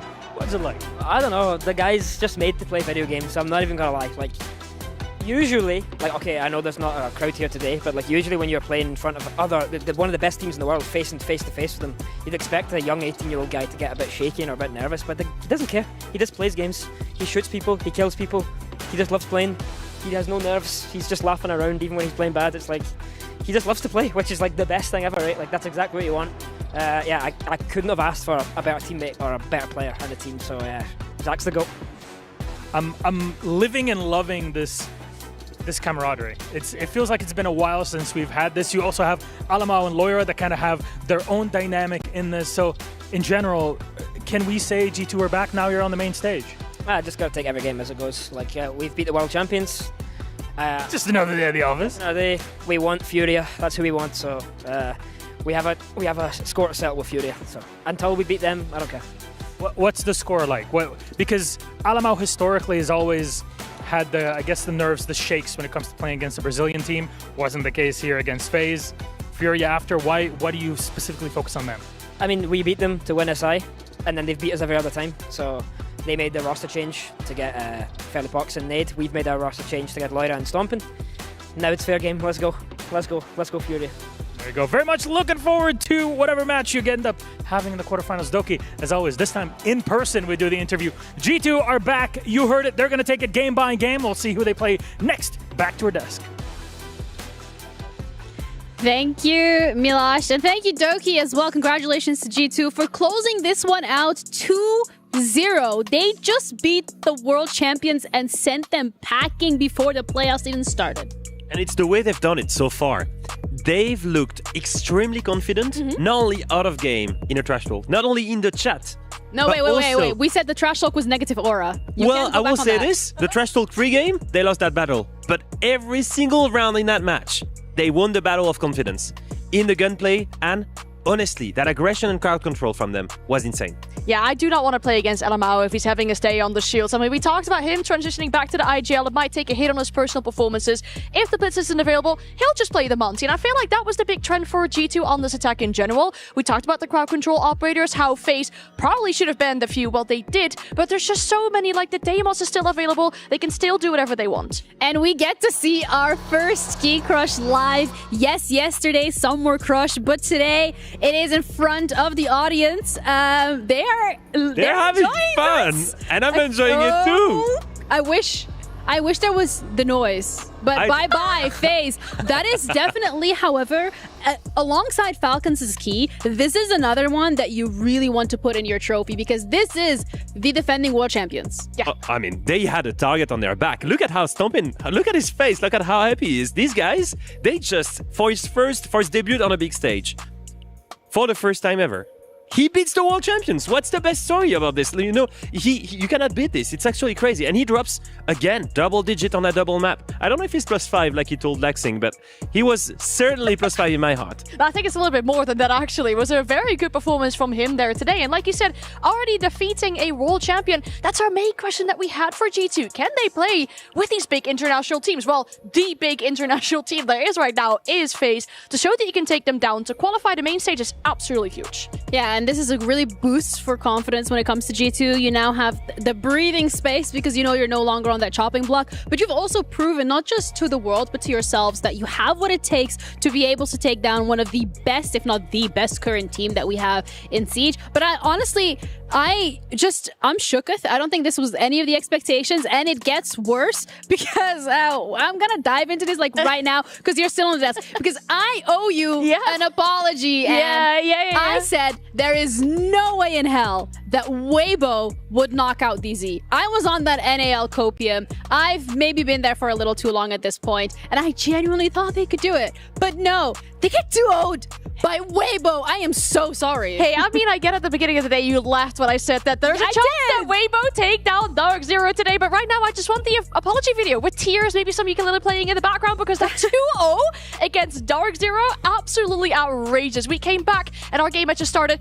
Weibo is already far in the lead against Dark Zero, something we did not expect, but it's so good to see for this roster, for that team from APAC, obviously having had their international appearances before, but it hasn't always been easy for them around the SI last year. To get back now to the playoffs is absolutely huge for them. It also means that for Group A, we have every single one of our teams locked in and ready for playoffs. We got Shopify, Vertus Pro, Weibo Gaming, and G2 now as well with this win that they just took over. But honestly, I think as much as this is an incredible feat from the side of Weibo Gaming, a lot of question marks from my end when I'm looking at the likes of DZ, because what happened? I wouldn't like to be negative on this. I think it's actually Weibo playing extremely well. And I will say this, I don't think, obviously, Dark Zero are going to be annoyed about this. Obviously, they were coming as one of the best seeds in NA, and they were playing so well in NA. But one thing about Weibo, that really, for me, forces respect. It's one of the first team that is 100% composed of APAC players that is performing on the best stages. Look at Fnatic when they were performing, you know? It's been a really long time, you know what? And then look at the other ones. Most of the times they were using EU imports. Yeah, now you look know. at one team. Yeah, I know about it, but we didn't perform. But you look at these guys, Speakeasy, the master player of Irewolf back in the days, Mentalist as the coach as well with Mipi. And then the relief, you've got Reeps, the young, best up-and-coming player from APAC. It looks like an APAC super team that finally is able to mesh well and play at the level of the best international teams. And I'm loving it.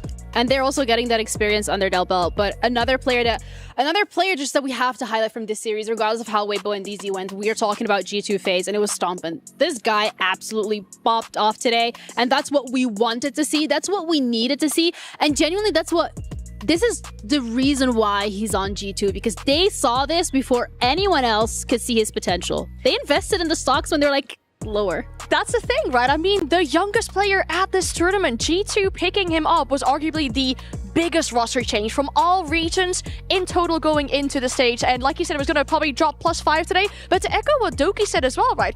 This guy is just a vibe to play with, it seems like. Even if he's losing, he's still having fun. And he's looking amazing on that stage. I mean, it's going really well for him. I could not have picked a better teammate. That's what he said. And I think it's very true. And I think that we both saw that. And at the end of EML, we had this amazing, heartwarming interview with the two of them. They were sharing one single headset microphone to tell us about that victory. And the dynamic between the two, the bromance. I think he's made Doki that much of a better player by giving him responsibilities, and Doki has given him all of the experience and in-game vision for him to perform, and we're looking at a final team of G2 that's absolutely amazing to witness. Yeah, I mean, great for G2. They were able to advance over to the playoffs, but unfortunately that means that FaZe is going to be sent back home. Their key is crushed, but we also have Lax standing by with KDS for the interview, so take it away. All right, guys, I'm here with KDS. KDS, obviously, wasn't your guys' day. It's an unfortunate to having to see you guys leave. Is there anything you're taking away from coming here out to EWC? I think we are going to take to fix the communication problems we have. We are not playing with each other, you know, like making some plays together. I think this is the main problem for us in this match against G2. We are very... we are in the advantage, and we get in the round on Skyscraper. Loira kills 3. I don't know the part in English, but they kill 3 of us and run the round. So I think we make a lot of these mistakes, little mistakes, who cost the whole series for us. Now, when you obviously look back at your guys' history, you guys recently won SI. Do you guys feel like you have a lot of pressure on you to kind of maintain that same performance from event to event, SAL to SAL? I think we don't have the pressure, but I think we want things. When we won the 6th invitation and we want to continue in the top, we change a lot of things because we are a team to be inspired for the others, you know. So I think this new meta too affect us a lot. So I think we just need to work and we'll be fine. Okay. Well, you heard it from KDS. I'll let you say one last thing to the fans that were supporting you guys here, whether the fans here, the fans at home. Any last words you want to say? Thank you everyone who supports FaZe. Sorry for today. We play very bad and we are going to strong to the Major Munich. All right. Well, KDS. Thank you. We'll see you later. All right, well, that's it from KDS. You still can't count the boys out from FaZe. Obviously, they make an early exit, but that's it from us here. We got another game coming up right after this break. Heartbreak from FaZe, but Leo, there is this round that really highlights these issues that KDS is talking about. Yeah, we've just seen it right now. It's a 2v3 from G2, and that was the first 1v1 that they lost here. And as you can see right now, at the same time, Blast takes another 1v1 here, and then another one here towards Freezer. And it's just one key example of the coordination problems that we've seen so far. He mentioned it as well. They were the best team at coordination. They were the best team at cohesion and team play, and they've lost that. Ooh, that round 1, by the way, of Cafe, was a statement for me. It meant that G2 was going to take it to 0, and that that happened because these guys kept on taking 1v1 instead of playing as a team. That's something that needs to change, but I love the mentality of KDS, at least recognizing that and making sure they want to work on it. And honestly, being helped by that Deimos as well is something we keep on seeing by this G2 team. Like, even one crowd control operator, you'll just play with the other one. And yeah, it shows that there are maybe some communication issues. The teamwork isn't maybe going as they really want to, especially on these rounds on defense on Cafe. You want to win those rounds, so really set yourselves up with a good first half. Yeah, and for FaZe, unfortunately, they weren't able to do some of those, because we were saying, right, it's a best of 3, it's not a best of 1. You have a chance to learn from your mistake and make some of these adaptations, but it didn't feel like FaZe was able to do it. Yesterday, from the best of 1 that they had against Dark Zero, against the second best of 3, no, the best of 3 that they played, they did make those adaptations. It was really good. It was really smooth. It was like the FaZe that we're used to seeing. But it's just that lack of consistency right now that is biting these teams in the back. And unfortunately, with the way that this tournament is formatted, you can't snooze. You can't just be like, oh, I'll just play the next one. No, absolutely. I think to quote some of the biggest champions, it's a little bit... It's hard to get to the top, but it's even harder to stay there. And if you look at Falcons being eliminated, if you look at FaZe being eliminated, those are teams that have been dominating Siege for so long. At some point, you've got to find something to be rejuvenated. And that is something that happens only by falling. It happens only by being eliminated in those events and learning. And that's what's happening for these two teams that will come back stronger 100%. Yeah, and with that, G2 versus FaZe is wrapped, and we are done with our first best of 3 of today. G2 advancing to that playoff spot where FaZe is being sent home. We have, however, one more team to send home and another to send into the playoffs. SSG against OXG, the NAL clash coming up next after the break.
Okay, I think I will guess it's Stompen.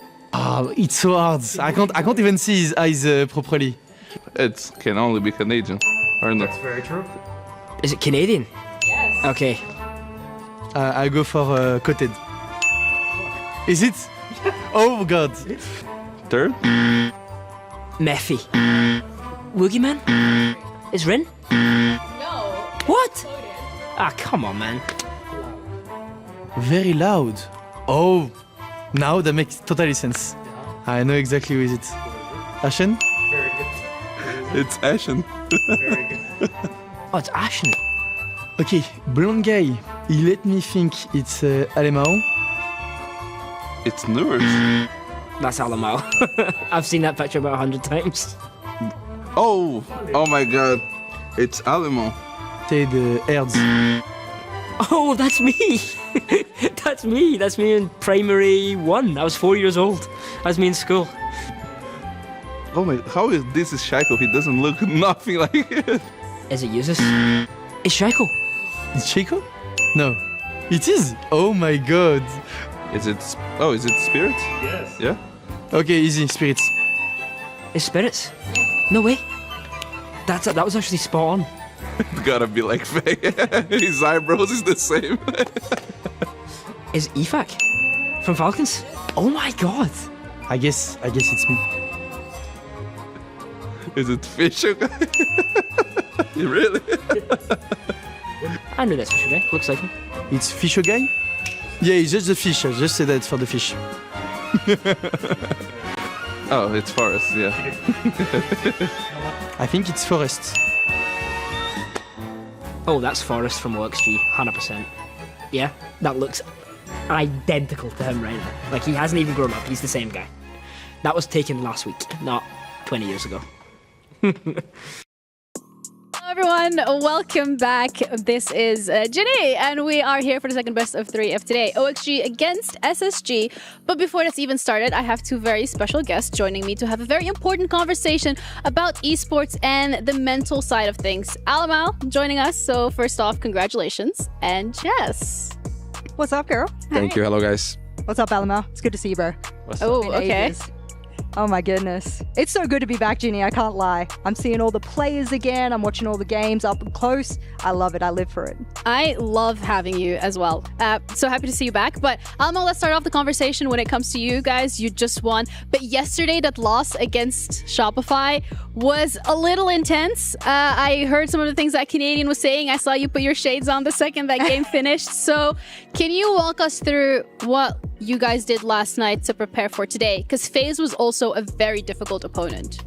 Yeah, I think we just look back to our game, and I feel like it was very unfortunate the way we were losing the rounds, because I feel like we could have closed 5-1 on defense, and then would be really easier to go to the attacks and close the map. So I think the rounds were piling up, and then it became harder and harder, and then did some mistakes, but I think it was fine. We look back, we didn't feel like we were worse than Shopify. I feel like we maybe deserved more than them. Of course, we did some mistakes, but we went with our heads up, so we were feeling very confident for today's game against FaZe, especially because it's BO3, and I feel like everybody's more comfortable to play the BO3s, because on EUL, as soon as we play the BO3s, we beat Secret, we beat Falcons, and we're just very confident to play today. I love your confidence. I want you to know that every EML play day, every time you get on camera, the confidence exuding. Do you always feel that way? I've got to dig deep here. You got to be honest with me. Do you always feel that confident truly? I mean, I feel this way sometimes when I feel like the team is really good. Yeah. But even the times I don't show it, I try to pretend I'm still feeling confident. So maybe other teams don't realize it. Yeah. But when I'm generally confident is when I really trust that the team is playing really good and we have real chances of winning a tournament. So I feel that way now. Maybe I felt that way when we won SI in 2023, and also Atlanta, I was feeling very confident. We were playing really good, and yeah, just the past year, not really good for us. Is there pressure, do you feel pressure in general on your shoulders when it comes to having to exude that confidence, considering there are a lot of younger players on the roster right now? Yeah, I feel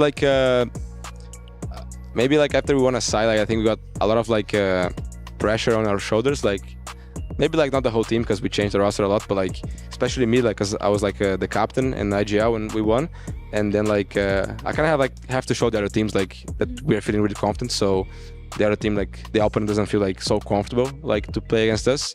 And yeah, it's good to be back because last year I stepped out as IGL, and then like I was kind of like just like playing my own game, and now I feel like I have like the weight on my shoulders again, like just to show the other teams that we came here to win the tournament. Well, it's good to have you back, and it's also good to have you back, Jess. I know we haven't worked together, but you have a very big experience, like large experience background when it comes to esports, when it comes to psychology, when it comes to different things, and I think that feeds really nicely into this conversation of confidence and just the mental side of things, especially because we're looking against SSG and how that team feels more like it's being run like a traditional sports team rather than an esports team. I'm glad you brought this up because this is something that I've been watching with a fine-tooth comb, seeing what SSG's been doing. For those of you who are not aware, SSG is into the mental game probably 100 times more than other teams. You can disagree with me if you think, but just given how deep they tend to go with their methodology, I know they've gone with Optima HP recently, bringing people on board to be able to work with them.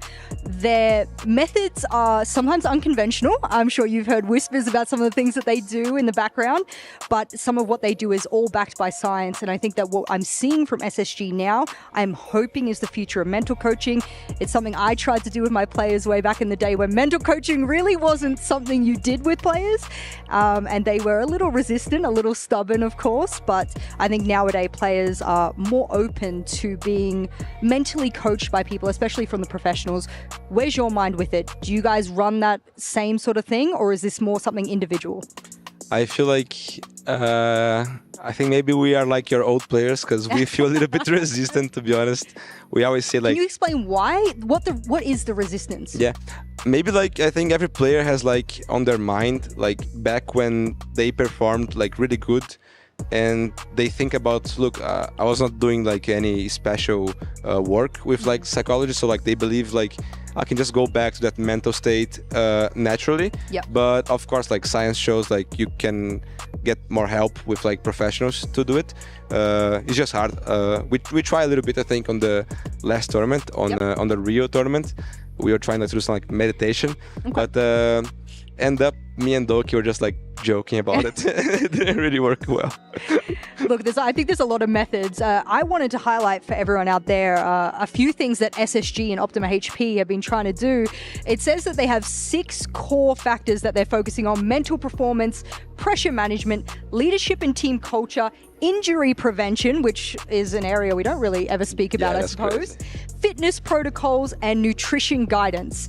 Now, that's a lot. And as someone who's only really worked in the psychological aspects of things, I'm seeing fitness, I'm seeing nutrition. We've seen their workout photos. Very impressive, boys. Don't get me wrong. We love the muscles, but it's the mental muscles for me that I'm more focused on. And I think given what they're trying to do you see this spreading? Do you see this as a contagious possibility for other teams? You guys are already up the top. You guys are doing great things.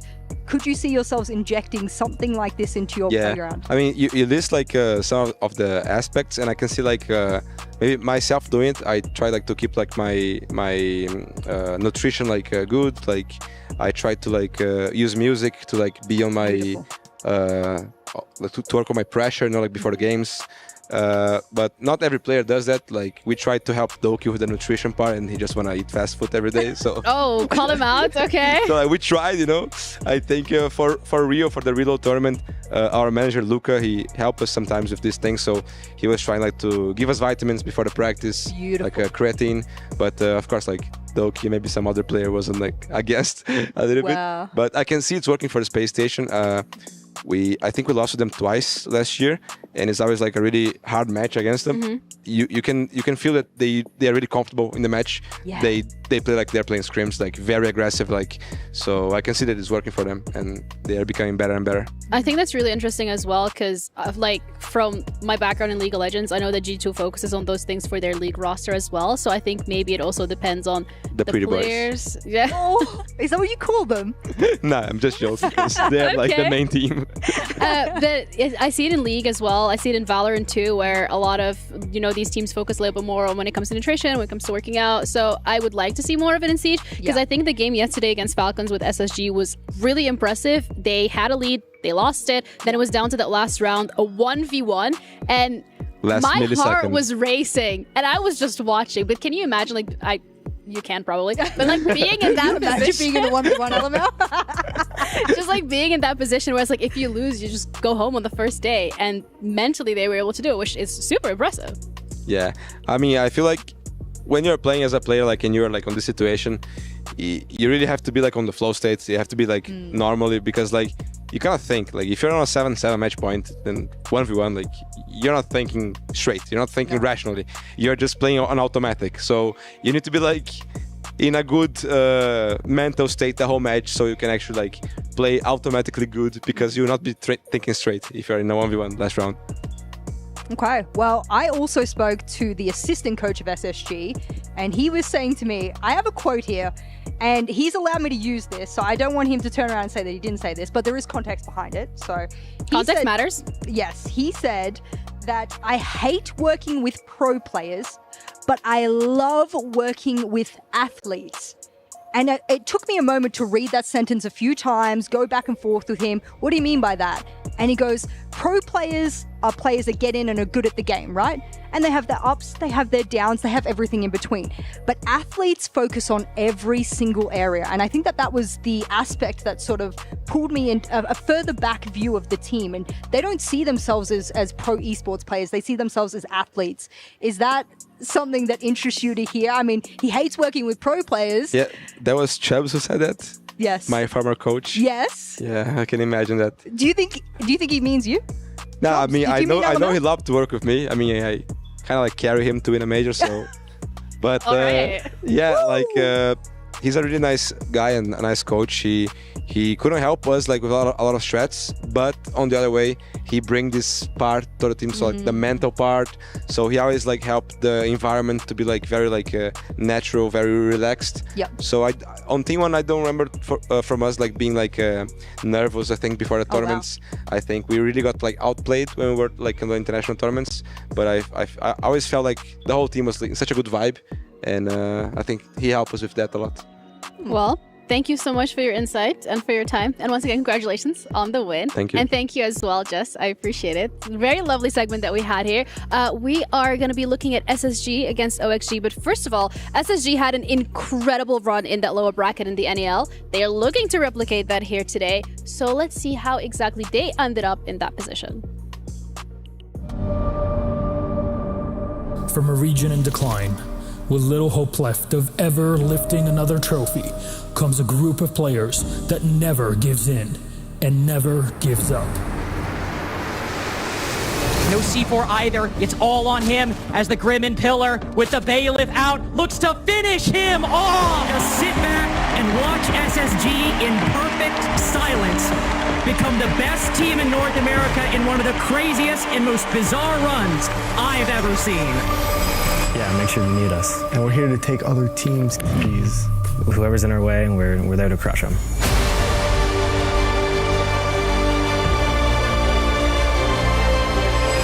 Will answer back from the same position. That repel mechanic that was changed over in Siege X will pay off so well for him. 80, but Benja is unstoppable in this position.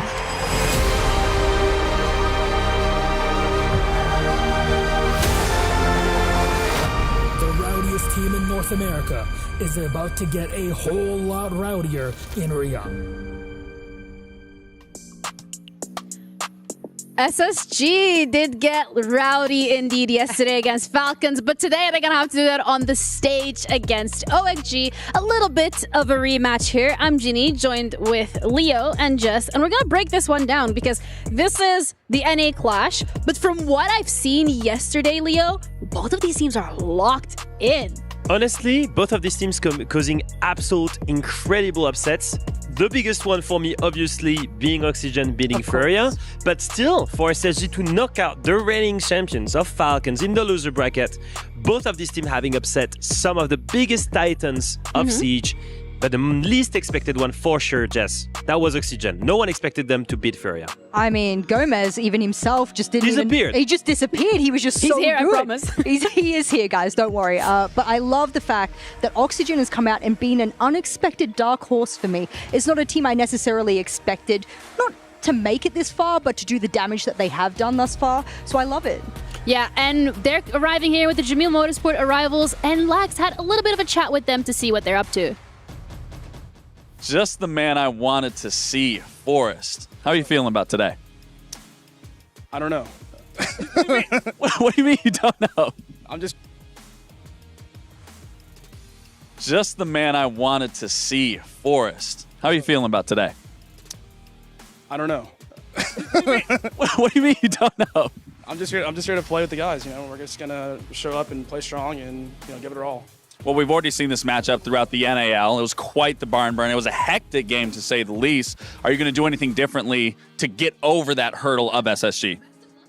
Hopefully today we don't shit our pants and we can actually convert the game because, we definitely had them by the balls, but we just couldn't convert. So, as long as we keep throwing curveballs at them, I think we have a good chance. So curveballs and no shitting pants. That's the key to the success to get past SSG and put yourself into the main stage. And we also don't let go of their balls. We keep squeezing the entire time. All right, well, you heard it from Forrest. That is the plan for Oxygen to get over SSG. OXG against SSG, and then we have Forrest. Forrest, what a character. But I mean, looking at Space Station, it feels like we should be seeing here.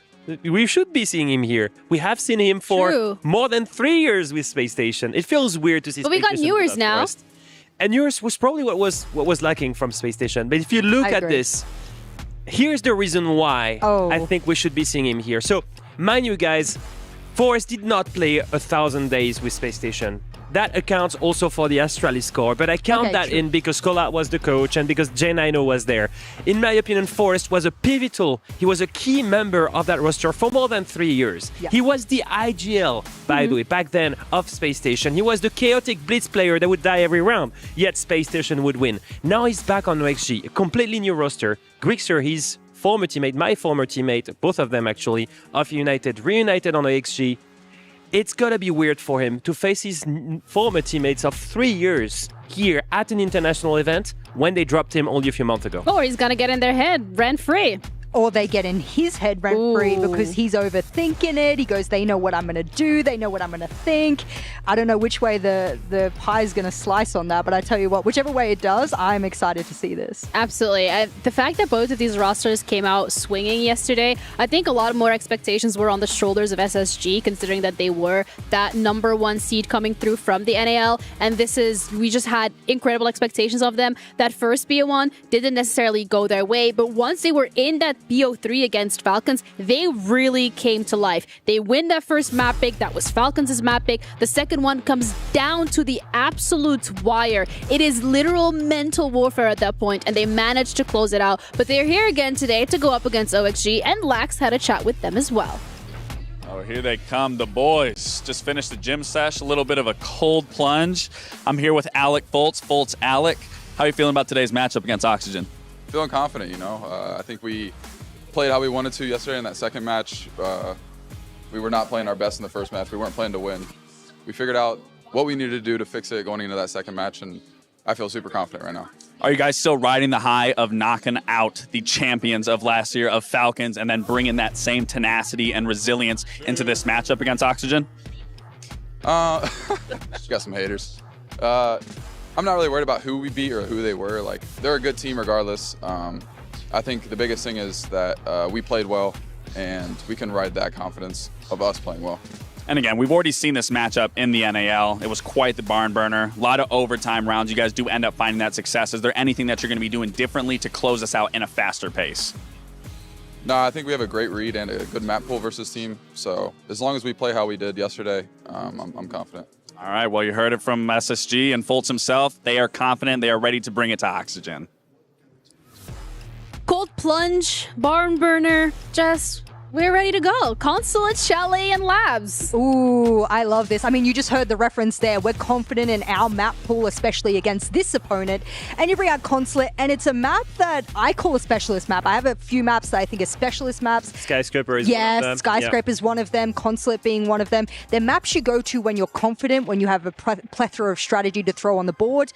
Clearly, OXG are doing that. It's weird because we saw them go against NIP. You got that 4-7. Okay, were you not expecting that? Is that something that you were just going to throw away and go, that was irrelevant? Okay, and then before that with the the wild card, rather, stage 1, I thought that was a decent showing, but it's against a team that I wouldn't necessarily confidently look at and say that that's my map. So they've clearly done some work on this map, and then their opposition is clearly weak on the map, so I like that. So quick prediction from your end, Leo.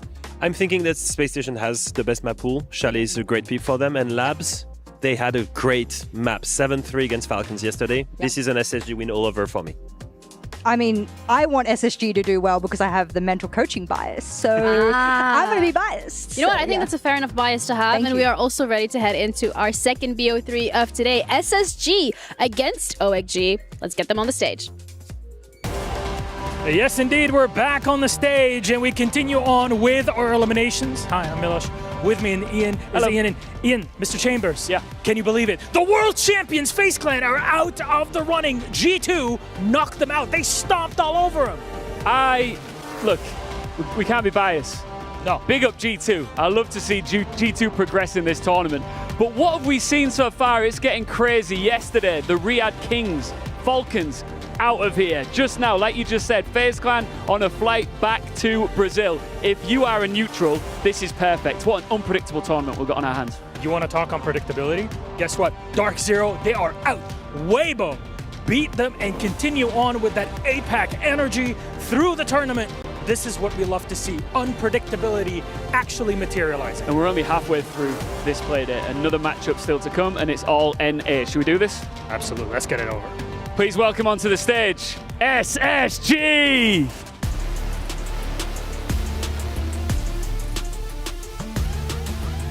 Look at this. Talk about confidence. Talk about swagger.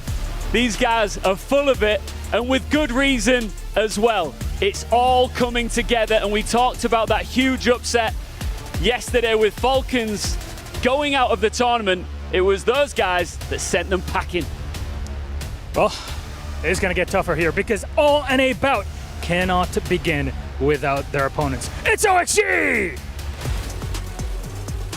Oxygen Esports, what can I say? A breath of fresh air from NA onto our EWC stage. We finally get to see the squad compete all together. Now with Forest on the team, it used to be on the SSG squad not too long ago. And now able to show off on the stage. This is a big fight to see who makes it to quarterfinals tomorrow. So Ian, yeah, you want to play a game? I'm a little bit nervous about this, but let's do it. Let's do it. All right, let's bring them out. Ashen. Forest, Ashen, join us. Come on in, come on in. This could pop off, I'm just saying. I am out, I am out, I am out. This could pop off. You take those things off? Can you still see? Hey, how's that perm looking, huh? It's natural. Someone you wouldn't know. You just went to the bathroom right before this, the mat bands and stuff. You shitting or what? Well, if I shit pants in the bathroom, I don't shit pants in the server. I don't know. Just making sure, you know. You're just making sure you're not shitting, you know. That white chair over there better not have any brown spots after. I mean, yours already brown. Oh, how do you know? You didn't step on my side. I saw walking up over there. Just know I know. Hey, just know I know. You're switching the mouse pad. You have a lack of confidence right now. That's all I gotta say. Dude, I've been on the same shit for like a month. Really? Yeah. Okay. You know what? that is the definition of shit talking. Very much so. Yeah, guys, thank you so much. Go and get into your positions. The rivalry here is legit. Despite the little hug there, both of these desperately don't want to go home here. There's a lot of history between both these teams and both Forest and Ashen, but, you know, that was good. No Browntown in this game. Absolutely not. Maybe in the server, but that'll be for us Keep to some fresh underpants on standby. That's all I'm saying. Ian, we're fresh and ready. Let's get into it. Good evening, everyone, from Riyadh, Saudi Arabia. The heart of the action is here at the Esports World Cup. We're coming to you live from one of the most pulse-pounding stages in esports, where the intensity is as high as the desert heat. Today, it's a North American showdown with pride on the line. 2 teams, 1 region, but only one can advance. They've battled rivals from across the globe, and now they face each other, thousands of miles away from home, under the bright lights of Riyadh.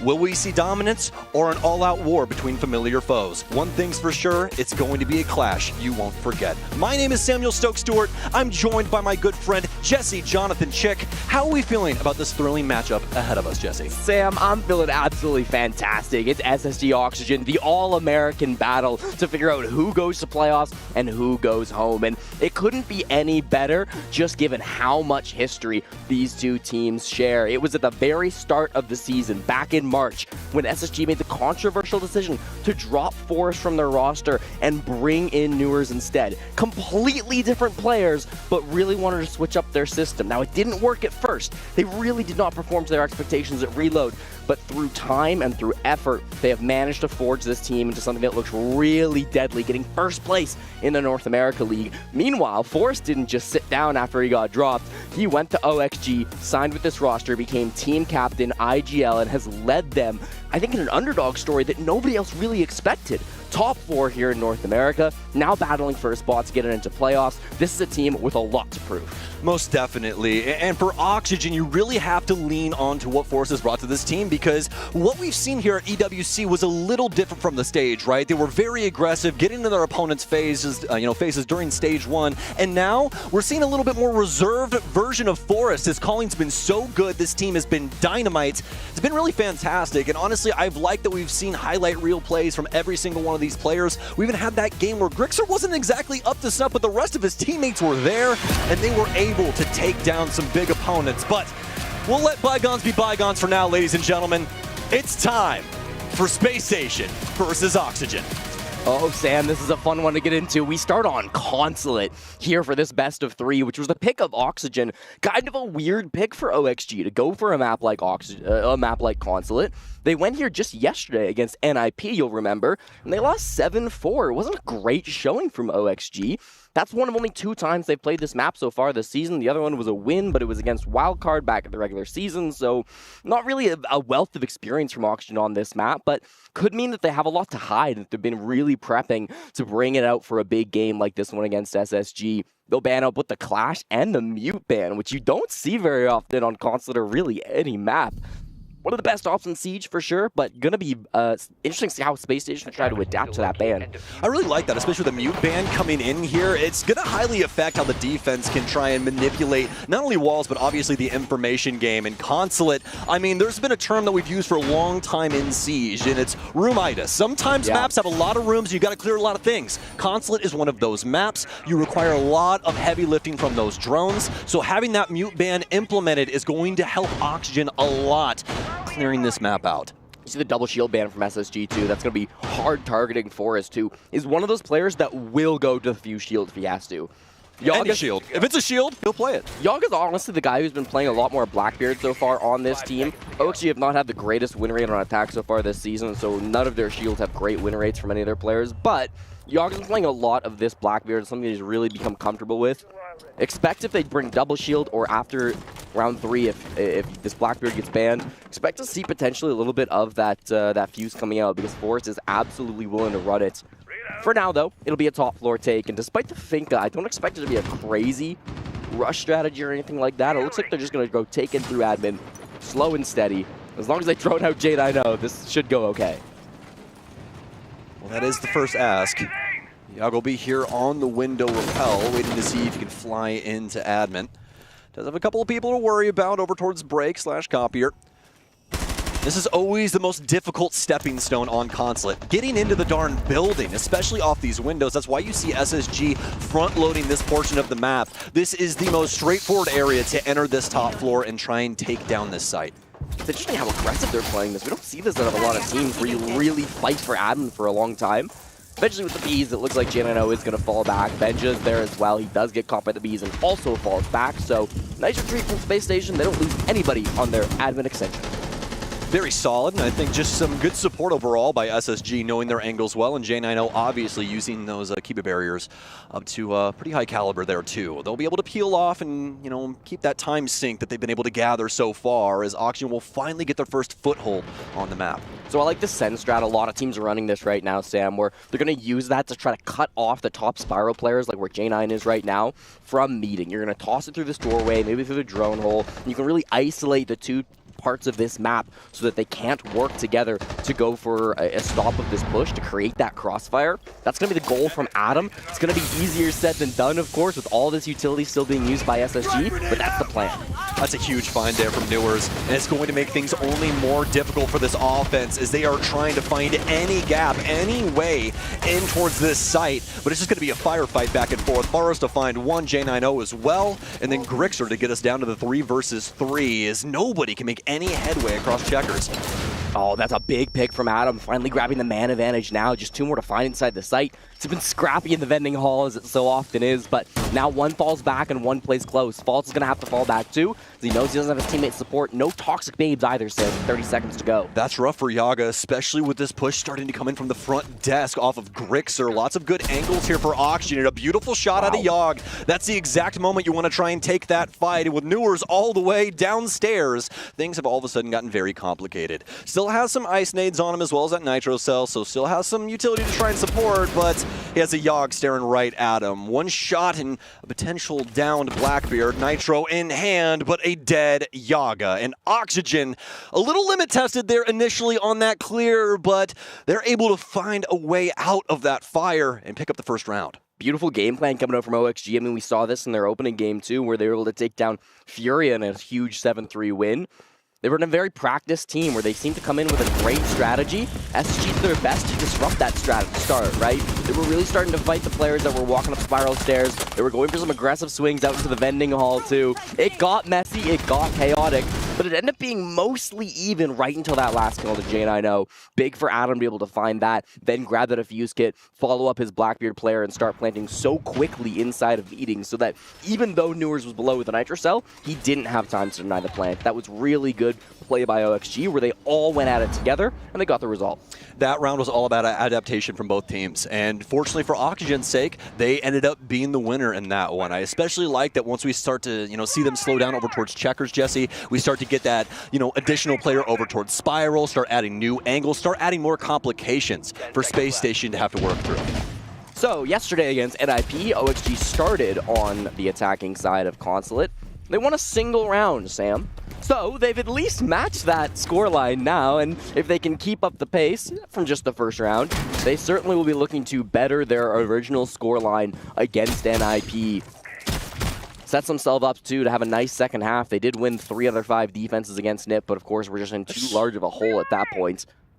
I mean, we just get to call him a terrible person for that setup, right? That's, Ashen, I'm just telling you, that's an immediate Alt F4 for me, man, if you kill me with that. That is disgusting stuff. Oh, the timing, it happens, man, it happens. I do like that Space Station has immediately changed things up, though. We've got a little electro shuffle going on right here. The ice doesn't make it, though! That's so unfortunate for Space Station. They were trying to leverage that utility from Newers, but it doesn't extend enough through the wall to be able to capture it. That would have been a really cool strat, but just unfortunately doesn't quite get there. Not 100% sure if that's just based on how he threw it or what.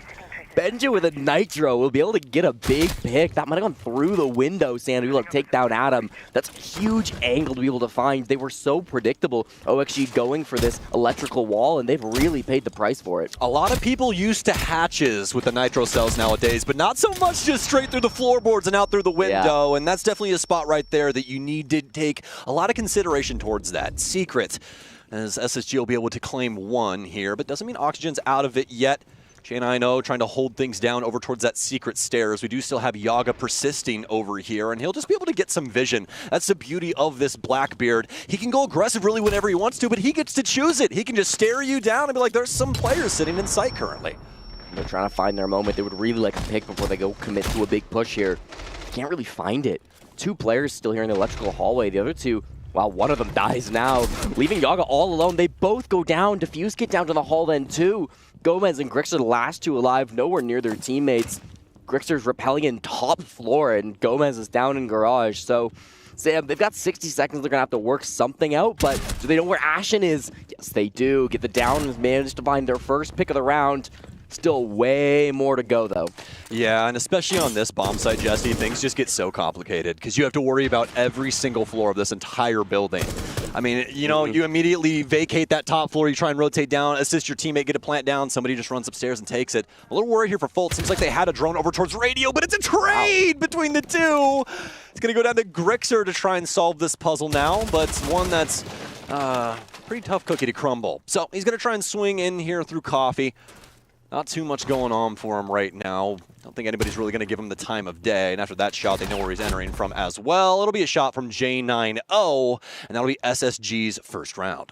Yeah, again, tough that they couldn't make anything happen through that kind of electrical push that we saw coming through from OXG. That was the brunt of it. 3 players died there. Well, the other 2 really didn't have a chance at that point. I talked a little bit about Yaga playing that Blackbeard. Again, it was his most played operator. I was from up above, not the floorboard, Sam. Still through the window of top floor, though. Big pick. Anyways, I was talking about that Blackbeard pick from Yaga. Was his most played operator back in Stage 1, but only a 33% win rate through the regular season, so it wasn't really something he found a lot of success with. I know he's been practicing a lot with it, and I think he certainly has a lot of potential with this operator, but we just haven't quite seen it from him so far at this event, and that was another one of those rounds where they just couldn't quite get the space with the Blackbeard, and eventually SSG just were able to work those picks instead. One thing they've been really consistent on through these first 2 rounds is they're willing to fight you. You know, every ounce of space that you want to take as a team, where the brunt of your push is going, there's going to be somebody there slowing you down, fighting you, trading your shots. And credit to Oxygen, they're usually trading them out well. Round 1, at least, they traded those kills really, really nicely.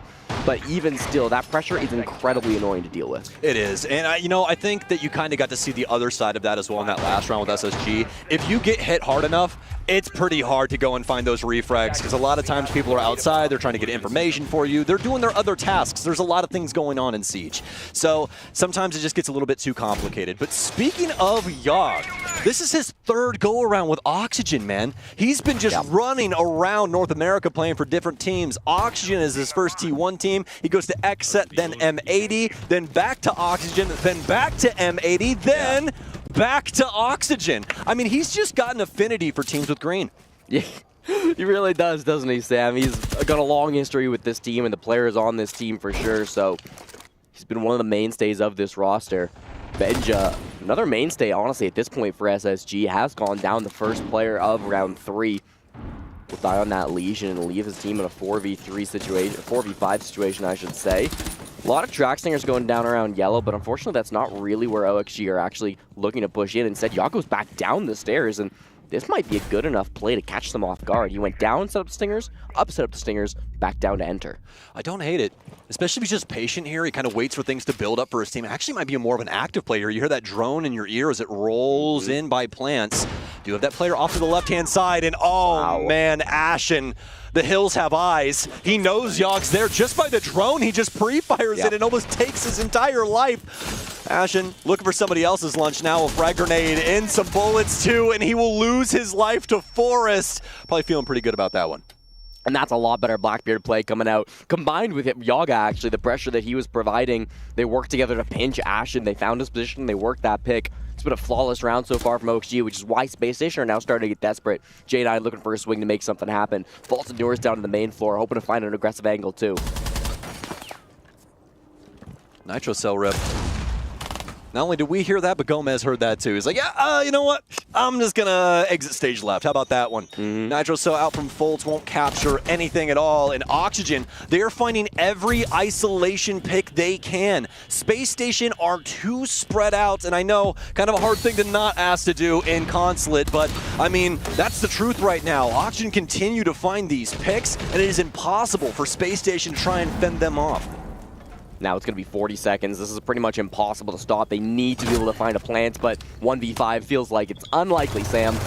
Yeah, some shots out in a flawless round from Oxygen. Hype out of the coach, and the bench cool, calm, and collected.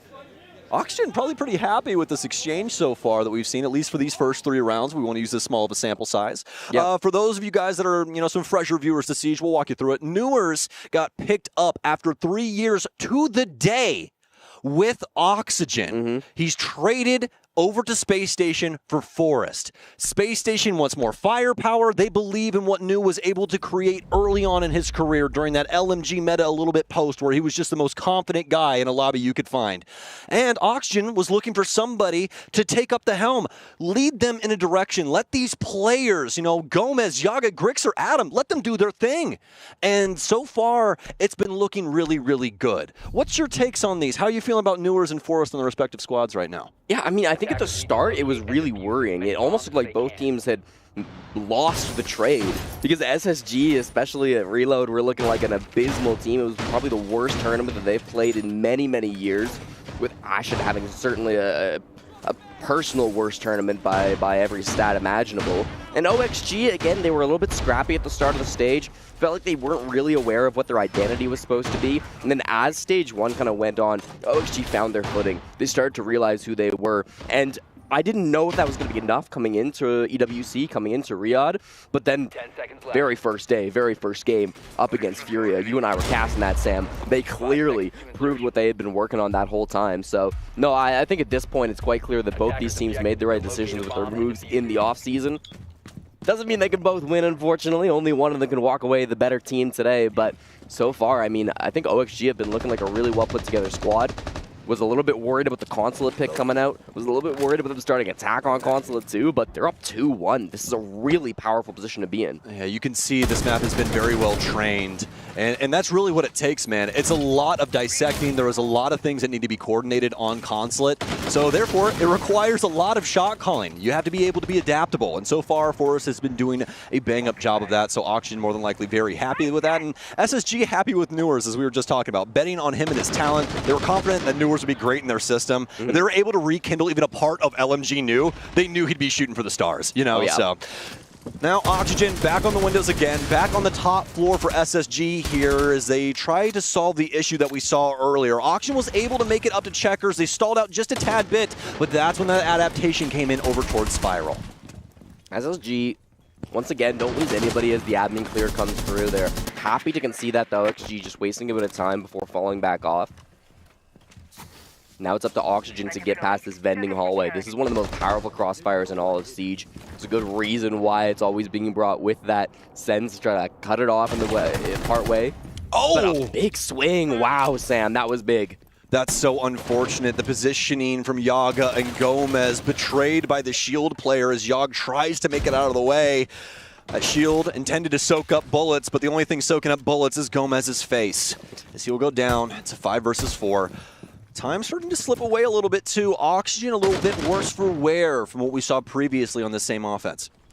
Their last push was 3v2 man advantage. It's a tough bomb site to push, even let alone with a man disadvantage. They needed Ying or something to work. Wow! Shot scores, of course, got a chance. That's so impressive. The Kandala's in. Some nades, too, or an explosive of some sort will take out things on the front desk. Newers finds 2 with the ump. You don't see that every day. It's a triple for him, a quad. Let the man get it. Does he have the capability? Ashen will go down. They know where the last one is, and Newers locks it in.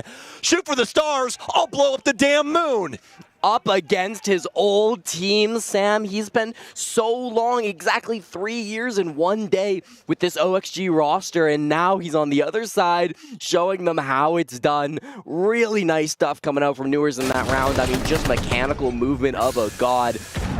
You see how good the crosshair placement is in a lot of these shots, how consistent he is in his swings and his ability to take down these players as they come for him. As they get more and more desperate through the round.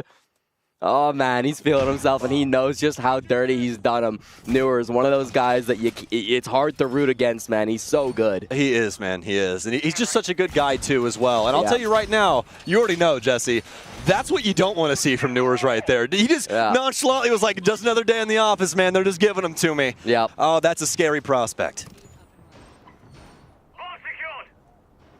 Well, Space Station even it out now, 2-2, Sam. We'll head back to the basement. This was the one bomb site that Space Station looked the best at. Actually, they were playing a split site last time, weren't they? This is our first time seeing the basement. Okay.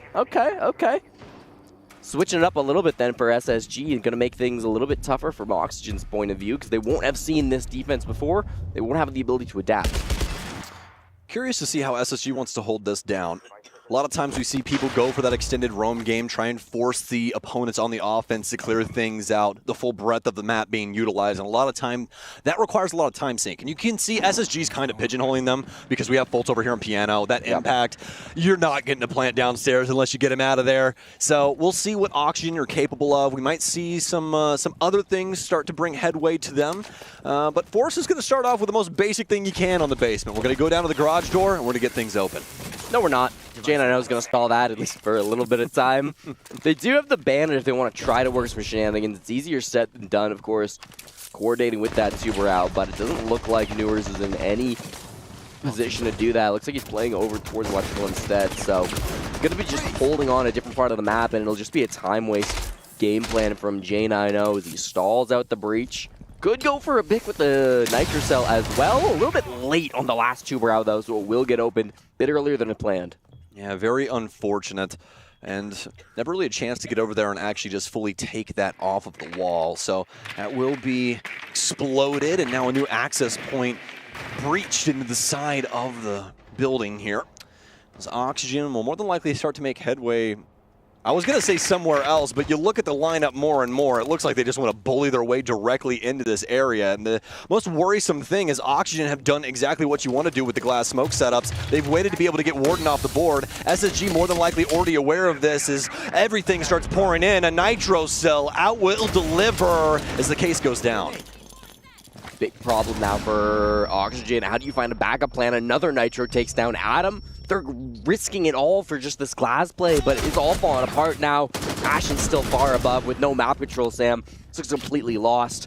Grixer gets one for his troubles, but it just seems like at this point in the 2v4, they're going to have to go to a different plan entirely if they want any chance. Yeah, honestly, when you really think through how the round just went overall, especially with Yaga going down, Grixer's taking some damage, but that's going to be all she wrote for round 5. I think Space Station had a fantastic read as to what was going to happen. They go downstairs, they see the Warden ban, nobody touches the building for the first minute and a half, and they're probably all just sitting there going, okay, we know that 4 of you are sitting outside of this garage door waiting for this thing to explode, as J9O is just constantly chucking ice nades at that wall, holding things down, and yeah, the last one doesn't hit, but the writing was already on the wall. They knew what the script was, and they they followed through. That Nitro Cell was really all they needed right here to be able to really put a thorn in the side of Oxygen. That's part of the problem with smoke plants, right? You can't stop those Nitro Cells because you can't see them as they come in through the smoke.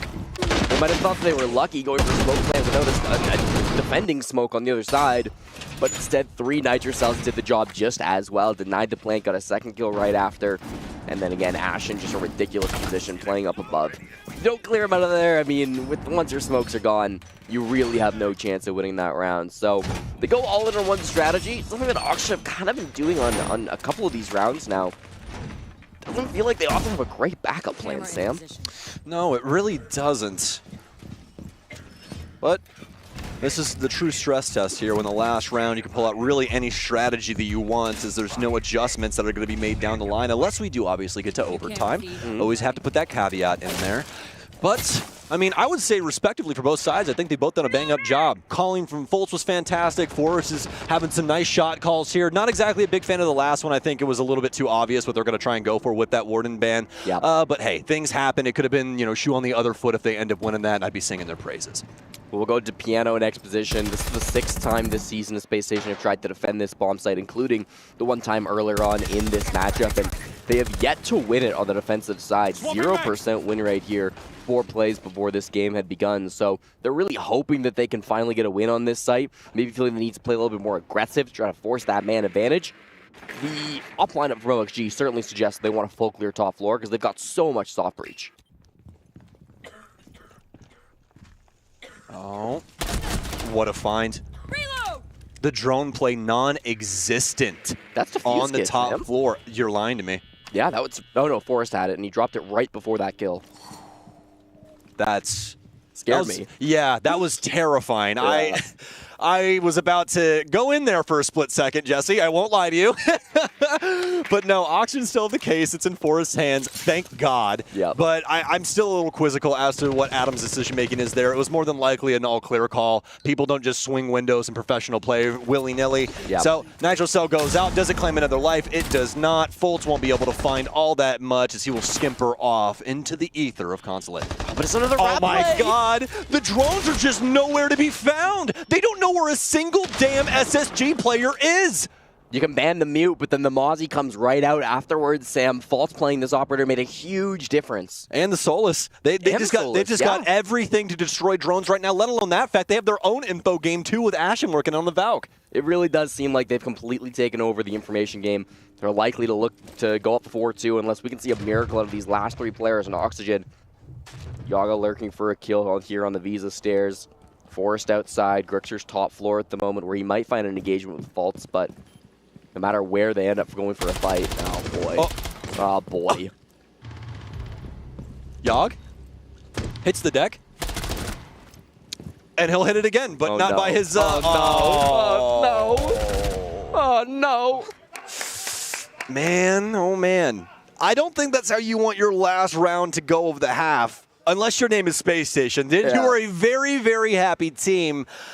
Oxygen. I mean, what a suffocating round to watch from them. I legitimately am just a little gobsmacked at some of these different situations that we fall into. Obviously, again, they tried their best to back it up with what they had, but SSG just seemed to have the right timing, the right moment every single time throughout all of round 6. Yeah, it really did feel like Space Station were playing their game. I mean, they like to play aggressive. They like to go forward and take those fights early, and that's exactly what they did.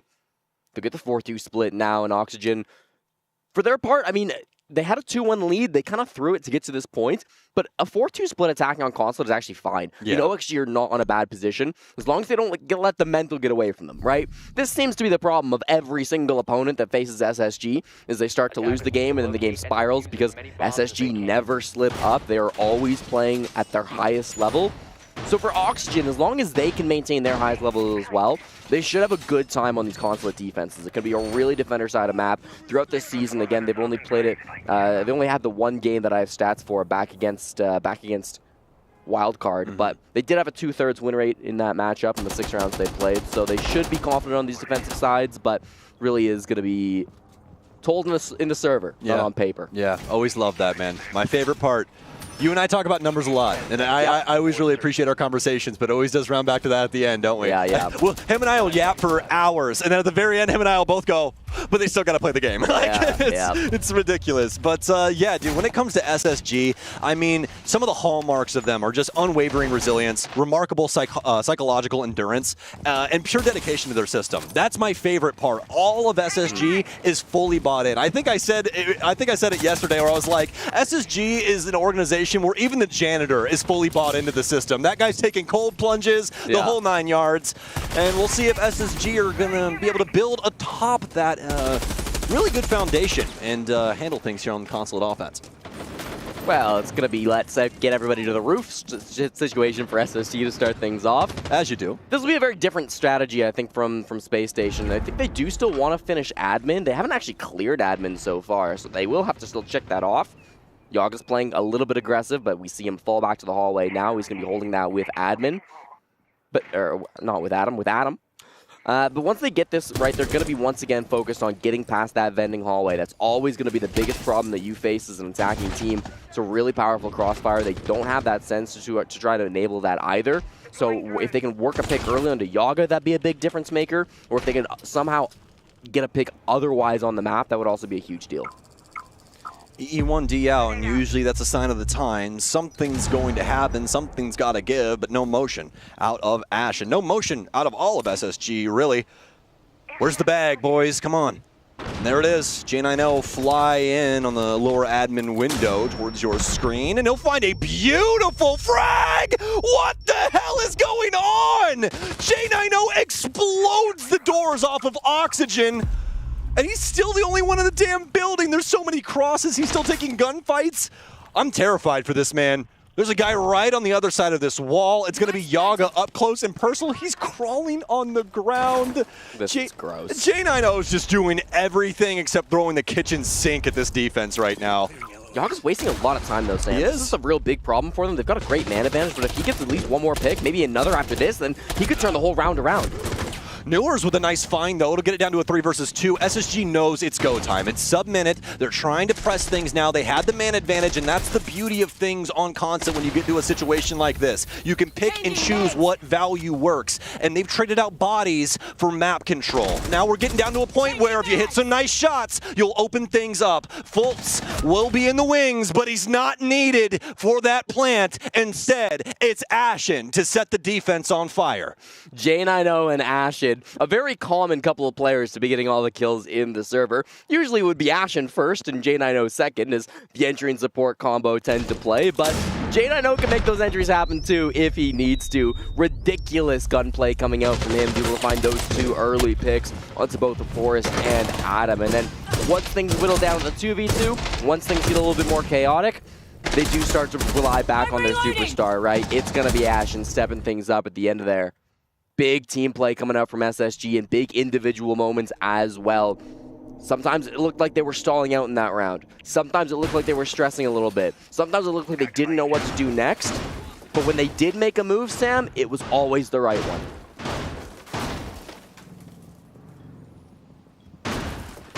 Definitely goes to show you just how complicated console it can be. Even with a round where SSG did a lot of right things, it came down to a 2 versus 2, and Grix are getting clipped, bouncing over the top of the meeting table that's been flipped over. Yep. It's just wild sometimes how things will boil down. And Space Station Gaming, so far, so damn good on console. 3-round lead, looking good on the offense. And now Oxygen fans at home begging for an adjustment, begging for a moment to get them back in. Granted, pretty early on this defensive side, but that's the other thing too. We're only 2 rounds away from SSG locking this up. Well, they're going to have to rely on their entries. It's Adam all by himself on the top floor playing all the way above, and he's already being hunted down by Newers. He's going to be here on the Jackal likely. His goal will be to find him. And he doesn't really have any support once again. Yaga is technically on the first floor, but that's over by Electrical. That doesn't really count as part of the roam game, so Adam has really been left by himself. He's made it all the way back to Visa Stairs, so he's in a very comfortable position. Almost more of a fake roam here where he set up these pests to try to stop the drones, to maybe fake that there are more players up the top floor than there actually are. And then his goal is to not die, right? Play down below, play your life a little bit more. His Nitro's used already, so if he dies, it's not the end of the world, but it doesn't feel like he's playing up here to get 1,000 kills or anything. I love how big brain and of an adjustment this Jackal is, and I know what you're thinking. Sam, it's Jackal. They're just trying to track people. I know, but the big thing is here is what does Jackal not have to use? Drones. You don't have to worry about Mozzie Pests. You don't have to worry about mute jammers. Yep. That's it. You just put the tracker on them, and they have to vacate the premises. And it's a beautiful setup from SSG. It demands respect whenever you get pinged like that, because otherwise I just sick my dog Ashen on you, and you die. Comes after the Deimos ban too, which would have been a similar operator to fill that position, but instead they do it with the old school way, right? The footprints come out. They do get a track eventually down onto, I believe it was Forest, but with these beat jammers, it can be tough. That's a great toss from Gomez right onto J90, the superstar from the previous round. And with a man advantage now, this might be exactly what they needed on the side of OXG to get their first defense. It's looking really good. You know, they do have that solid clear upstairs, but Oxygen give it proper respect. They'll back down. And with that Nitro cell coming through now, they've got the man advantage. Only a minute remaining for Space Station Gaming, and they need something special to make this happen, and it starts right here with Benjamaster. I mean, barbed wire is the worst thing for a Nook, but if this swing comes out, if it's smart from Gomez, he's probably in close enough range to one-shot, so it's going to come down to whoever's faster and if Benja can click the head in the first millisecond. All quiet. Somebody hit somebody. Oh, come on. The Blackbeard just shows up. Oh no! Oh, you gotta do something now. The frag grenade out, and he's gonna take them both. Oh no, Ashen. That is not how you want to try and solve that puzzle. That's so unfortunate, as Adam will take out Fultz, and the last remaining SSG member will fall. Oxygen with a beautiful round on the basement. Wow.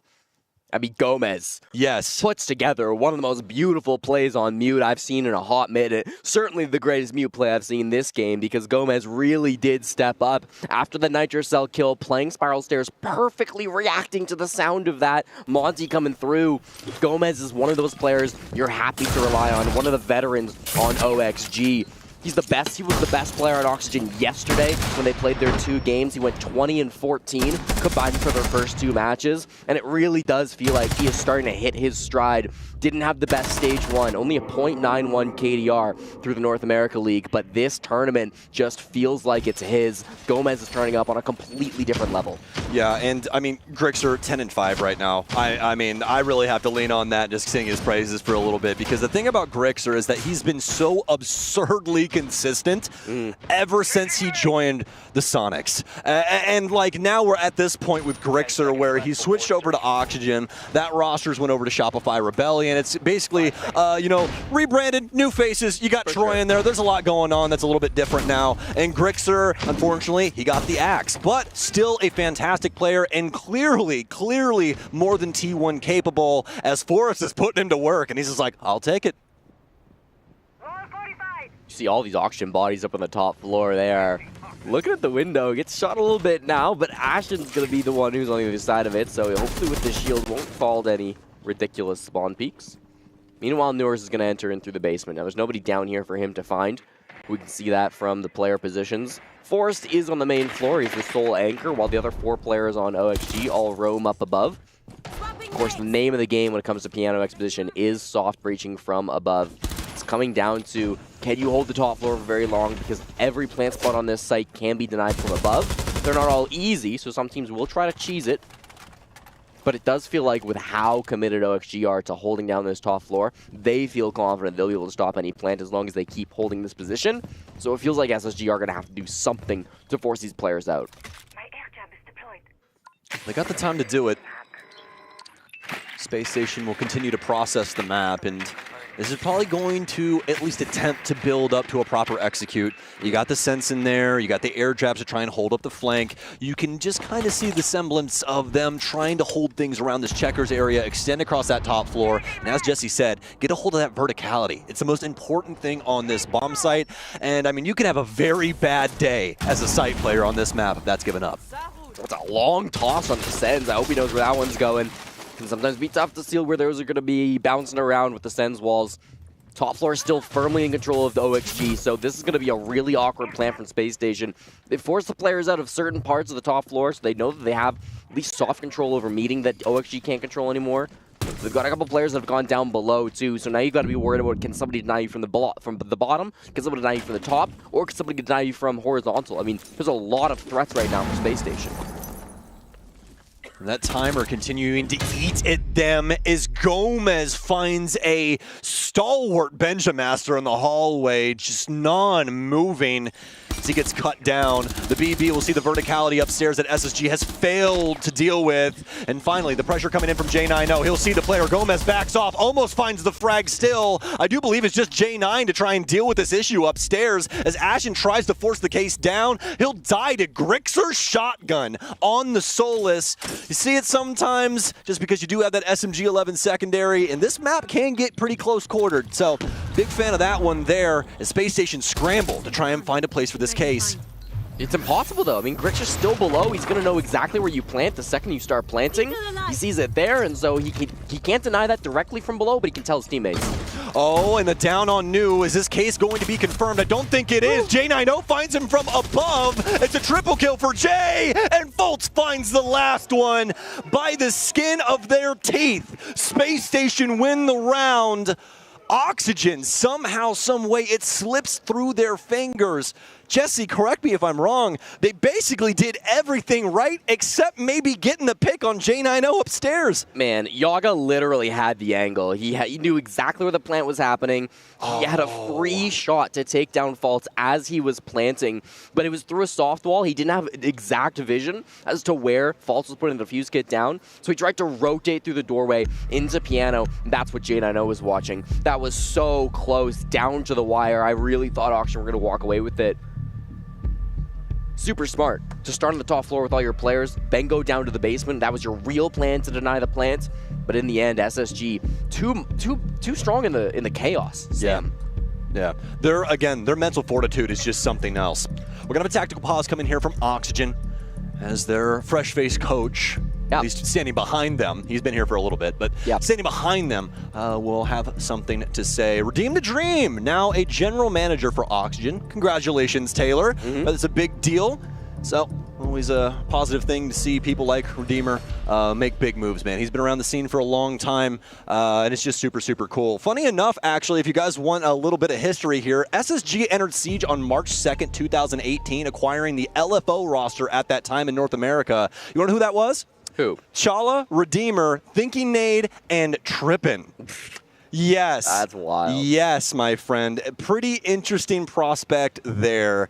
And yeah, I mean, SSG has just had such a incredible tenure here with Rainbow Six Siege, and definitely one of my favorite organizations from our region. No, yeah, I mean, it's been great. In the stack timeout, OXG really needs to try some way to dig deep. I believe it's Phenom who's behind them now in that coaching position.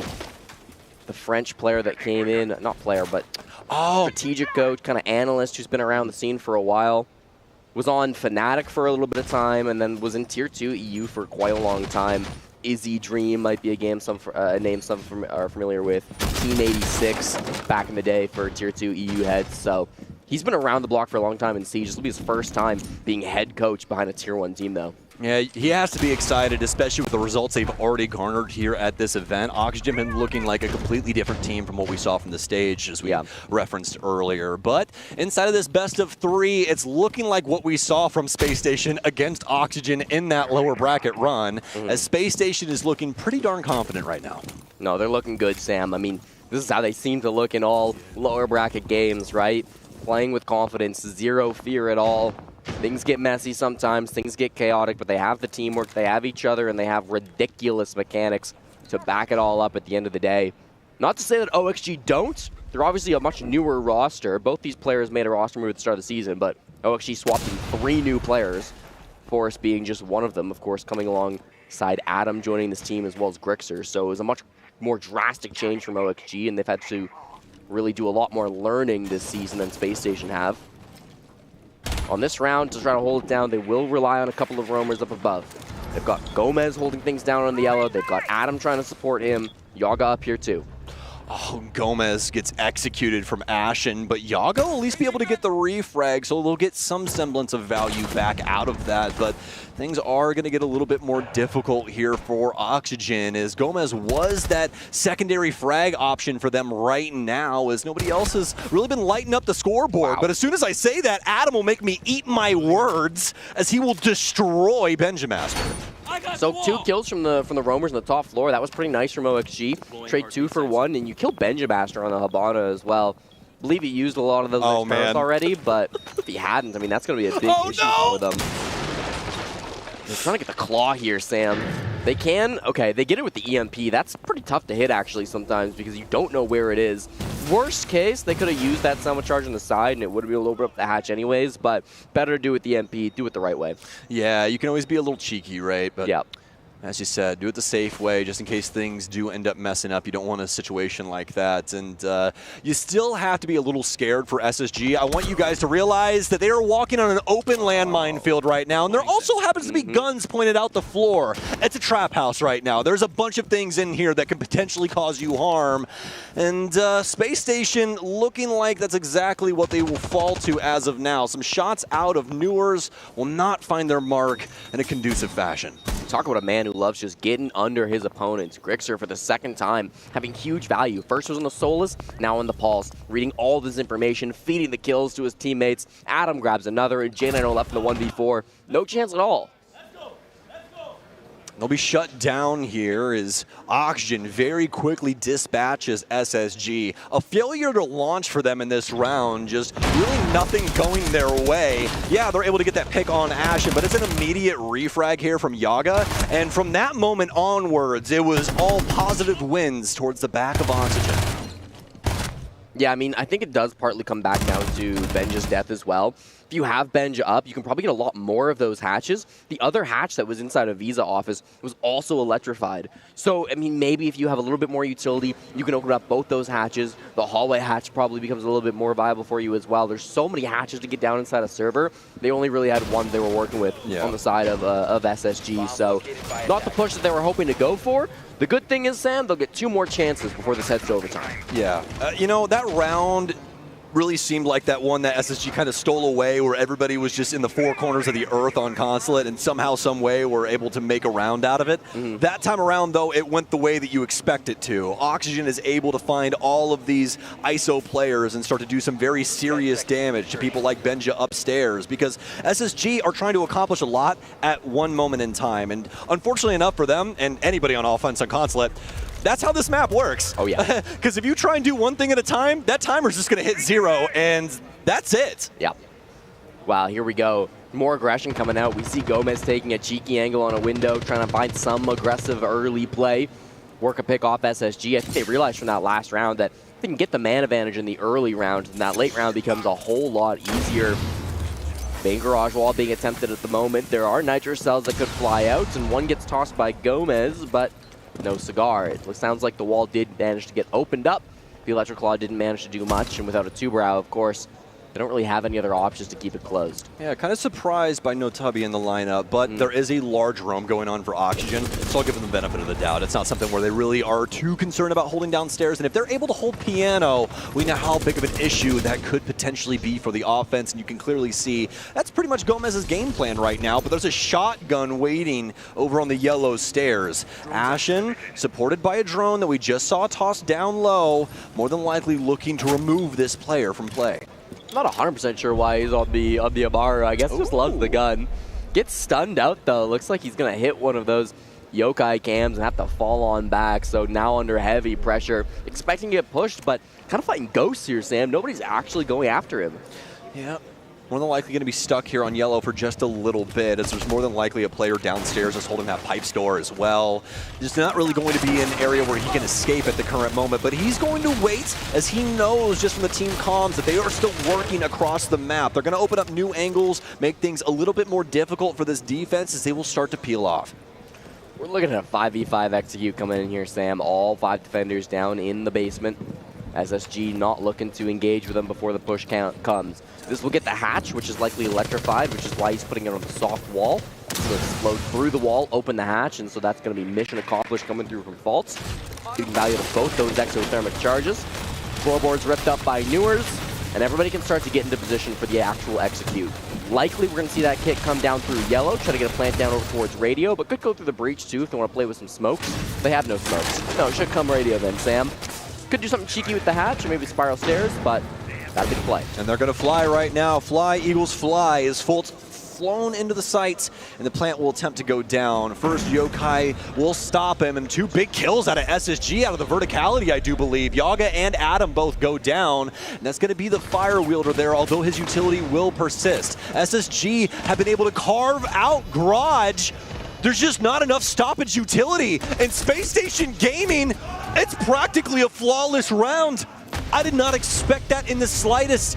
Really, the only stoppage utility we have is that Yokai. It gets 1 usage and then it's stopped, and then we don't see a single other piece get flung out to prevent that case from going down. Every person that steps up to the plate is immediately dusted by Space Station. A beautiful consulate out of SSG.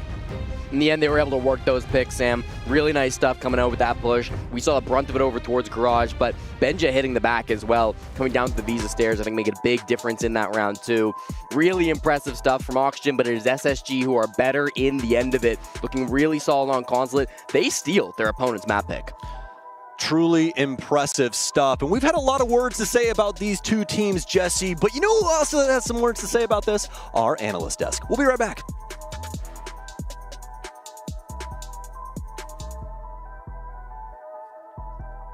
Secured against OXG. Why are you laughing, Leo? What's going on? I'm just having a good time. That's a great game. It was. That's former teammates playing against each other, and I'm just sat here watching it. I'm just having fun. It was a great game, It was, to be honest. Actually, just something that we had a little bit of like a back and forth on was when we're looking at Forest, it's like, is he going to be in their heads rent-free? Are they going to be in his head rent-free? Is he going to be worried that they know what's coming next? Well, I feel like we kind of have our answer. And I love that it was two clash of styles as well. It just felt like which style would overcome the other, which one was stronger in this case. It's actually map dependent, I feel. I think there's other maps where OXG's style would overcome SSG, but SSG were clean with it, and I was really happy with that result. It was basically chaos versus organization, right? Absolutely. Chaos versus structure. I think that's pretty much how we put it. On one hand, you've got Oxygen with Forest as the lead. He's going to bring the Blackbirds. He's going to bring the Ying. He's going to bring the Finka.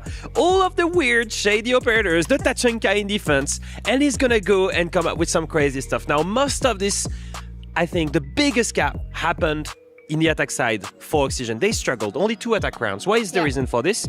They were extremely predictable. They kept on attacking front the bomb site. Whether it was top, whether it was basement, it was extremely readable, extremely predictable. Although it was chaotic, it was almost one front, no backstab, and that was my biggest issue. And I really want to capitalize on what you're saying here. I'm looking at the operators I've listed here.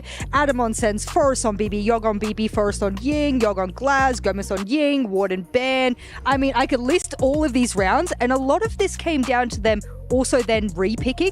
And I'm watching them in the re-pick, go back on the VOD guys, and they're re-picking operators like 6 times. And I'm like, what is the conversation? What's the plan? Because it's clear that you're not sure what you even want to take on some of these attack rounds. So Oxygen picked this, but it's like they didn't know exactly what they wanted to do.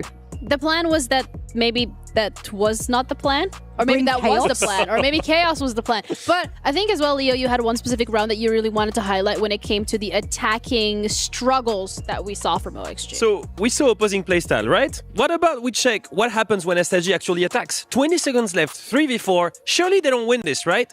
There's a Solis downstairs. They're trying to execute. Look at what's happening. They send a Sense Wolf. The diffuser is going all the way into a safe plan spot. J9 has retook upstairs. He's gotten kill there. Then you have a perfect cover on the planter from above again, and he gets the plant because the top floor player once again covers the right doorway at the right time.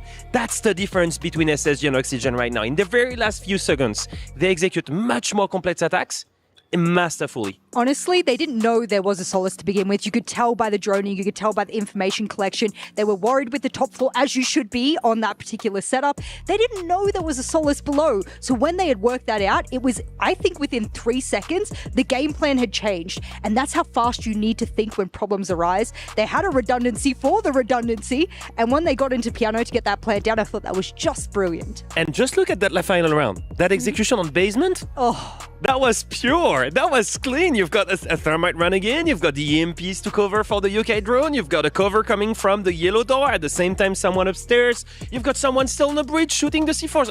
Everything felt great. You say that, but I think they just didn't overcomplicate things. Let's bring Ram because Ram's not banned, and if I open up the floorboards, you have nowhere to move. And it just felt like Oxygen wanted to bring all these cheesy ops and whatnot. Sometimes just the simple is what works best. And even though OXG picked it, I think they misread how difficult they needed to make it. Honestly, SSG opened up the floorboards, side is ours. Yeah. I think as well there were certain expectations of how this was gonna go, considering the OXG SSG game that we saw in the NAL. I thought this was going to be a lot closer. Also taking into consideration even further how much OXG was able to push Furia yesterday. Like, we're talking about Furia, right? And then you come here and this is your map pick and it doesn't go your way at all. I think there's a big difference between these two teams. I'm curious to see your opinion on this, but I believe they're not at the same stage in the sense that we've seen since the last meetup they've had, Space Station go through multiple games through the loser bracket, go through another BO3 victory against the reigning champions of Falcons. This team has grown with New Year's. They've went through huge obstacles. They've went through multiple overtimes in NAL. They've beat Falcons. They've grown. They've matured, and they're not at the same stage of Oxygen. And they have the mental coaching in there as well. The bias was kicking in. I was glad you brought it up because I said there was a bias pick for me for SSG. I want to see results from the mental coaching. That's what we're seeing. But also I wonder, and I want to hear your thoughts on this, beating Furia puts a false sense of security in your head you're better than you are when Furia has a bad day at the office, yes or no? Well, you've just lost your map to SSG. I think you have no sense of security whatsoever. I don't think whatever you did last time changed anything. So this is where you have to go back to that drawing board because it is a best of 3. So you have that opportunity to bring it back, to adjust, to recalibrate, see what needs to go next. We're going to be coming up with a break, and then we'll head into the second map of this series of SSG going up against OXG. So stick around.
Welcome back to Riyadh, Saudi Arabia for the Esports World Cup. My name is Stokes and I'm joined with Jesse as always for this tournament as we'll be running through this follow-up map. We just got done with Consulate where SSG had a very dominant showcase of exactly why they wanted to take us over there. And next up we have Chalet. Mr. Chick, what are your thoughts so far on what we've seen and what can we expect to see from Chalet? Well, map 1 was tough for Oxygen because that was their pick. They choose Constantly at SSG. On the second half, they only get 2 defensive wins out of their 5 attempts. It was not going to be good enough to take down a team like Space Station. So now they got to do the impossible, win their opponent's map pick against SSG and also the decider. Chalet will be our second map of the game, Sam, and Chalet is one that OXG have never really had success on. They're on a 5-game losing streak when it comes to this map, and some of those are from previous rosters, so I'm willing to ignore them, but 3 of them are with this roster, so you can't throw all of that data out the window. We have seen Oxygen fail at this map over and over and over again. It has not been one that they've been comfortable with. SSG only have a 2-2 record, which doesn't sound amazing, but both of those losses were 8-7 games, and both of them were in the NAL playoffs against quite good opponents. So the sample size for both SSG and Oxygen are both quite large, but when you look at these two teams, it's very clear SSG have had much better results on a map like Chalet. Well, man, I mean, I guess there's only one option for Oxygen at this point, Jesse. You just can't shit your pants. That's it. That's all you got left. Is everyone on the broadcast going to say it? Everybody? I won't. I'm not going to do it. Do it right now. No, sir. You got 6 seconds to say it right now. Sam, I hope that whoever comes out on top of this does it with a clean pair of underwear and do it with a smile on their face. Chalet loading in right now. SSG Oxygen to the operator bands. Chalet's an interesting one. You almost always see a zombie taking off on this map. It's probably her best map in the pool. We'll go for Clash first. I'd expect a zombie second. If it's not, we're starting to get a little freaky on the side of SSG. Could do a castle instead, side of auction, I should say. You could ban the castle instead. It does very similar things, but I think the zombie's just a little bit more adaptable. Ashen asks why ban Clash, and they will go castle instead of the zombie instead. So leaving, I would argue, the most powerful operator on this map up on the board for Space Station to play with. It's a risky move, Sam, but it's the one Auction have made. Yes, it is indeed, my friend. And, you know, it's a pretty interesting thing as well. They're not even going to play it. They did. There it is. Yes. You know what? Janino probably thought it was banned, because it always is. Then in the last second, he was like, oh, wait. Yeah, he's like, oh, wait, we should actually implement the best operator on this map. That'd probably be a pretty good idea, wouldn't it? But yeah, I mean, the big thing now is that, you know, Auction are going to leave that up. And, I mean, I'm pretty sure SSG is going to match their freak, so I'm a little worried right now, but, you know, I've been wrong before, and I'm open to it again. So we'll see what happens here. But after what we just saw, I feel like we're going to be having a very confident SSG, and, I mean, we've already seen their mental resiliency, and let alone that fact, but we are in the lower bracket, which seems to be where SSG thrive. They are indomitable with their backs against the wall. As, I mean, we've made the joke a couple of times, what they keep saying, but truly, guys, their mental fortitude is just from a different planet. Yeah, I mean, these two teams have met each other twice throughout this season. SSG came ahead both times. In one best-of-3, the only time OXG won a map, it did go 8-7. Since that 8-7, SSG have not lost a round 15. Period. They've won every single max overtime that they've gone into since that single one that they lost against OXG. And again, they still won the series versus Auction in that game anyways. So definitely feels like Space Station had the momentum when it comes down to these really high-pressure games, when it comes down to even going up against Auction so far this season. These two squads, as we've said over and over today, extremely familiar with one another. We saw Newers play for 3 years on OXG. We saw Forest play for 2 years on Space Station. There is lots of love between these players, but only one of them can win and take it all the way to the playoffs of EWC. Somebody has to go home. Only one of these North American teams can persist here at the EWC, as this is one of the more aggressive formats in the esports. You have a slight slip up, you go home. It happens to Falcons, it happens to everybody. And yeah, excuses can be made, but everybody's got to play the game at the end of the day, and sometimes you do get caught off guard. That's just the name of it.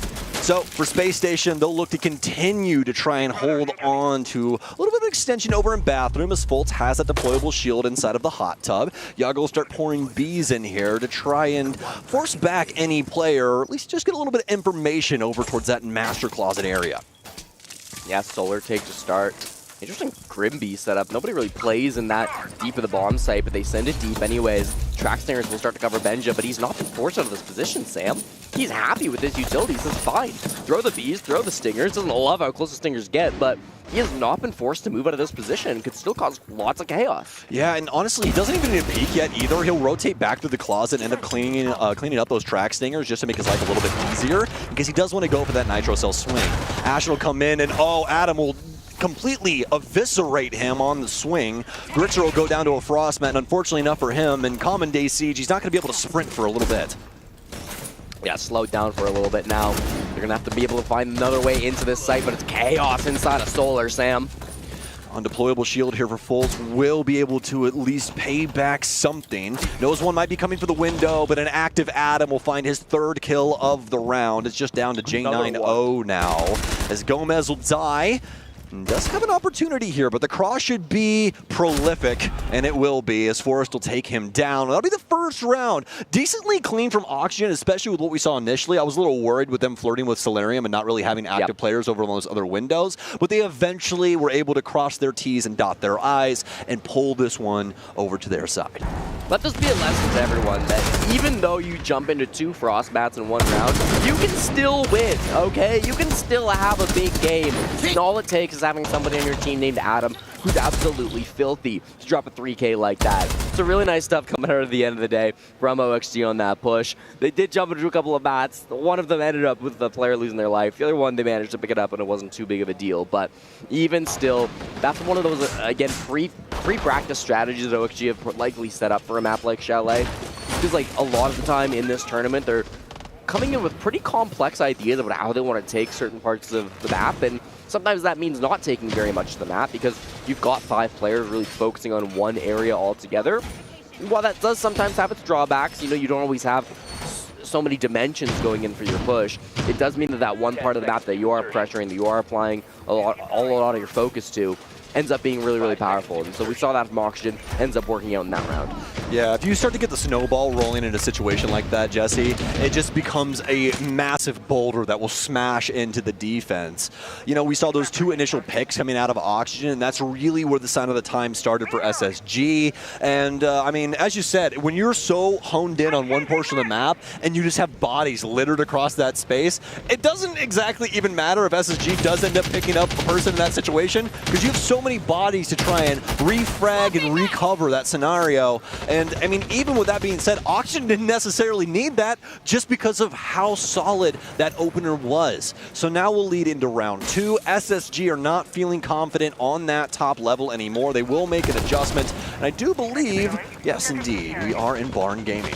Yeah, we swapped the focus on Solar for a focus on Library, so we're elevating our minds a little bit more in round number 2. Speaking of elevating our minds, Gomez, with the Spider-Man rappel to take out the Kiba barrier in Library. It does it as safe as possible. Knows it's Newers on the other side of it. Newers can hit some absolutely disgusting shots.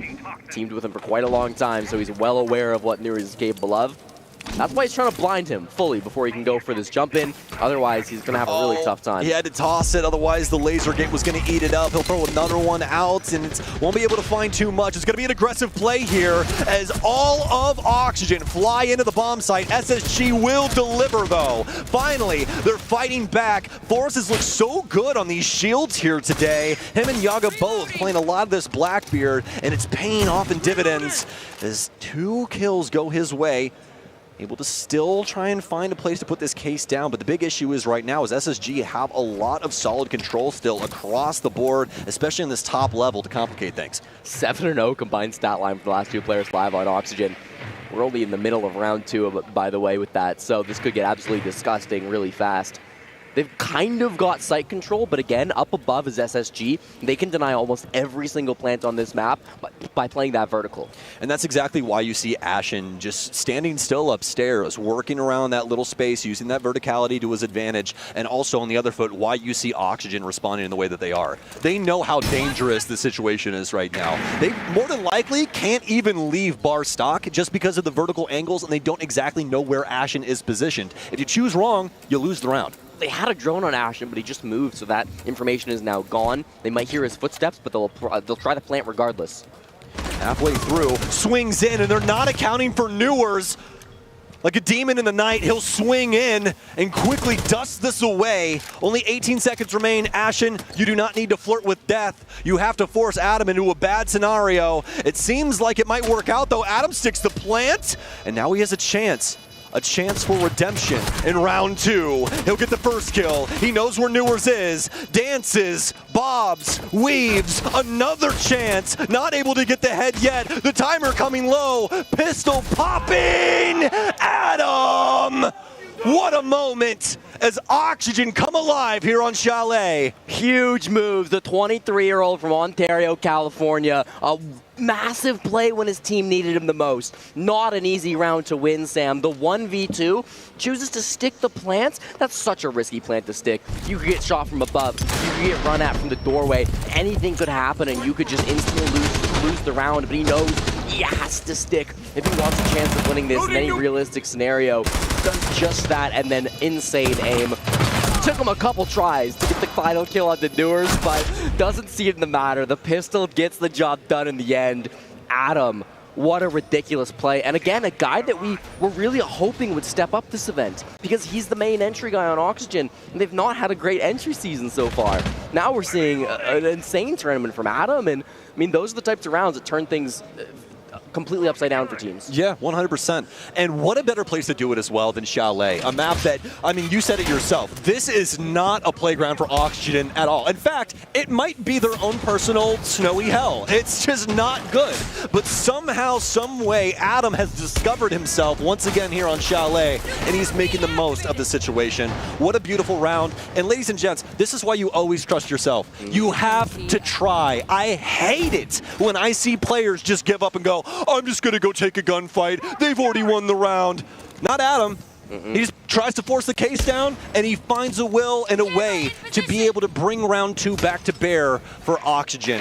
Especially on the offensive side, man. I mean, god damn.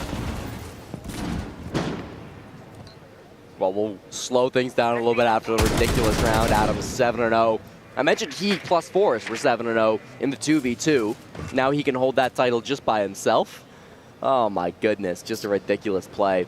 The bomb site's going to shift downstairs, Sam. We've really seen pro teams move away from the basement on Chalet.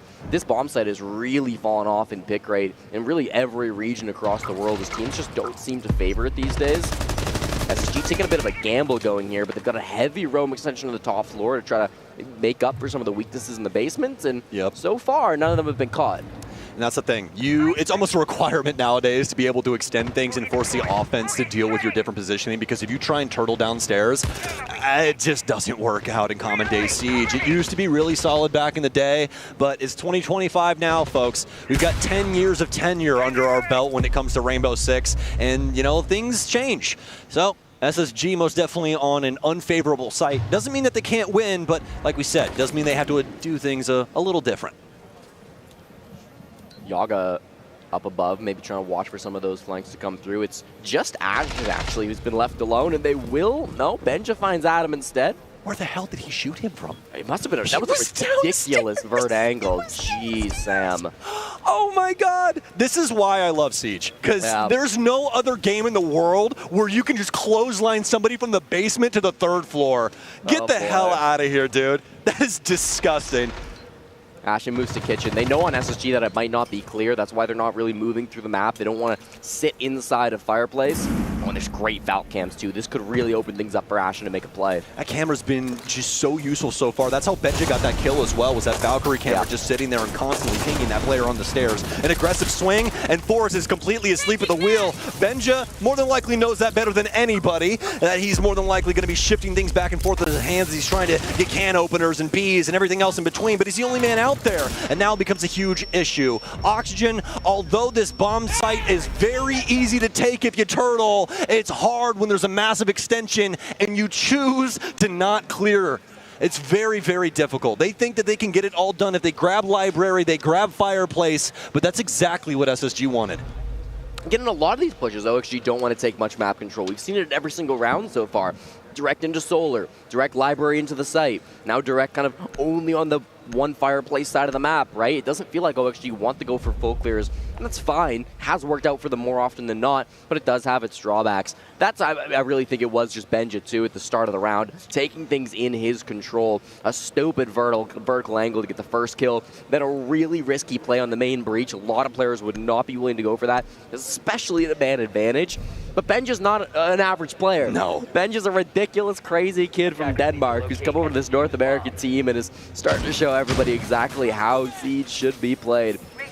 Loves to get in those aggressive spots so far this tournament too. I mean, Jesse, it just shocks me so much that there's so many extremely talented Danish people in FPSs. Yeah. It's like they're the nicest people on the planet. Have you ever talked to a Dane? They're very straightforward, but they're just very nice. They're very cordial people. They really and are. you put them in a server and they're just a demon. It's terrifying, man. It's really, really scary. But Oxygen have to be feeling good about themselves right now. I know they only have 2 offensive rounds, but even if SSG complete this full cycle here, you still got a decent chance. We'll have to see, though. I mean, Chalet does tend to lead offensive-sided. What are we in Common Day? What's our percentage at? Probably like 55%? Yeah, it's pretty close. I mean, it depends on what data set you're looking at, of course, but generally it's going to go a 50-50 attack for defenders. Gotcha, That's as far as most maps really go attack-wise once you look at a large enough sample size, but even still, with these teams particularly, they both do lean more defender. SSG have played this map many, many times, again 4 times.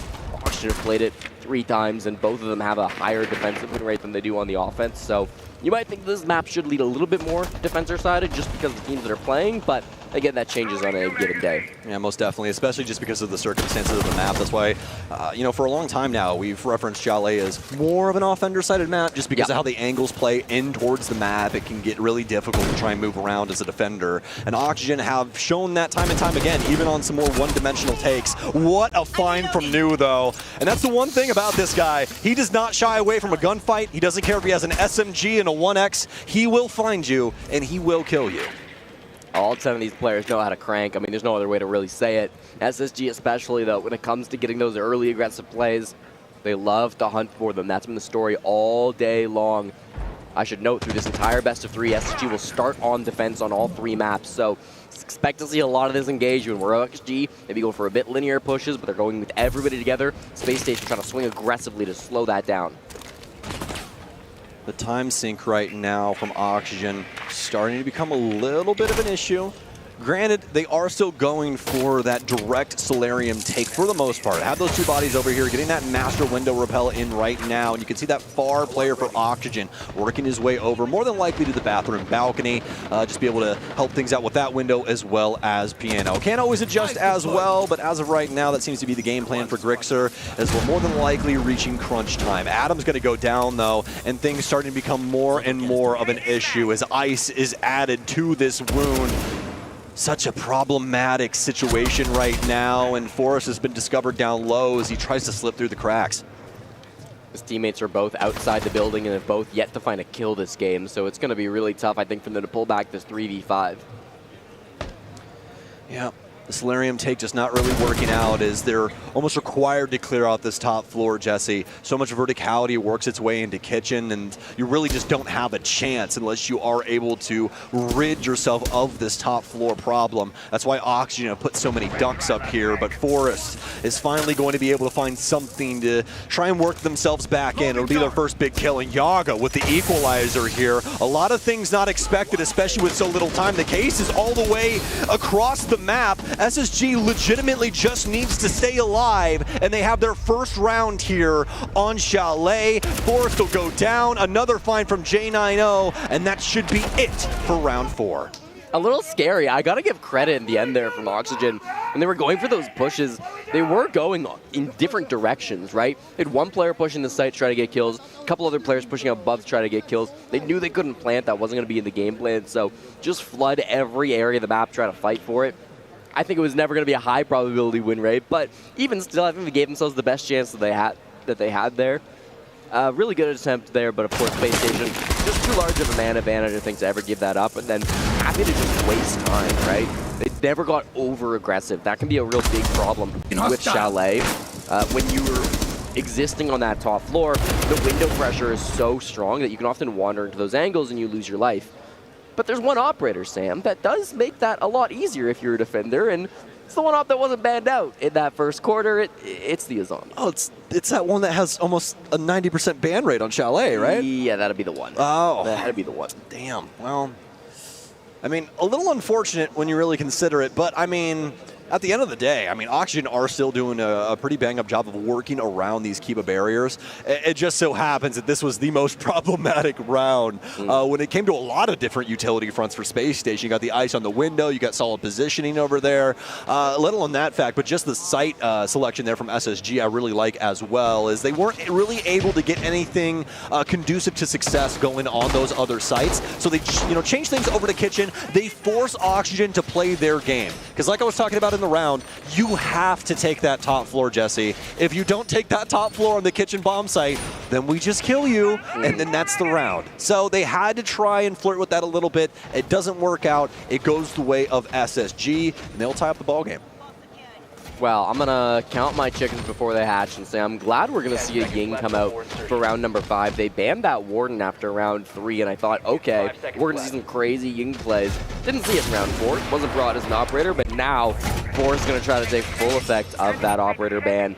Playing with the shotgun, too, because why wouldn't you? Top floor will be the bomb site selected by SSG, so this is going to be an attempt from OXG to try to clear over and make a good push out of it. Instead of going straight for solar, like they did last time, they're going to go for the library side clear. There was a spawn peek by Newers, but it was droned out early. Nobody fell for it. Nobody tempted it. And with the second drone spotting him there, he is just going to fall off, choosing not to risk his life in a battle he probably would have ended up losing with that information advantage. So the right call from Newers, and we'll leave it to his teammates up above to try to lock down this library side. Oxygen are probably going to take their time as they will do their due diligence in the information game.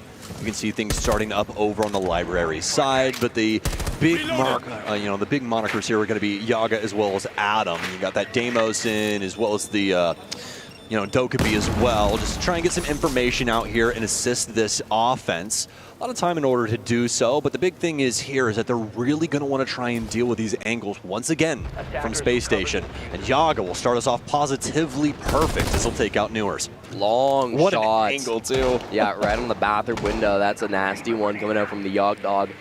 We'll get that man advantage now, get going for OXG as they can now start to work even more picks with that.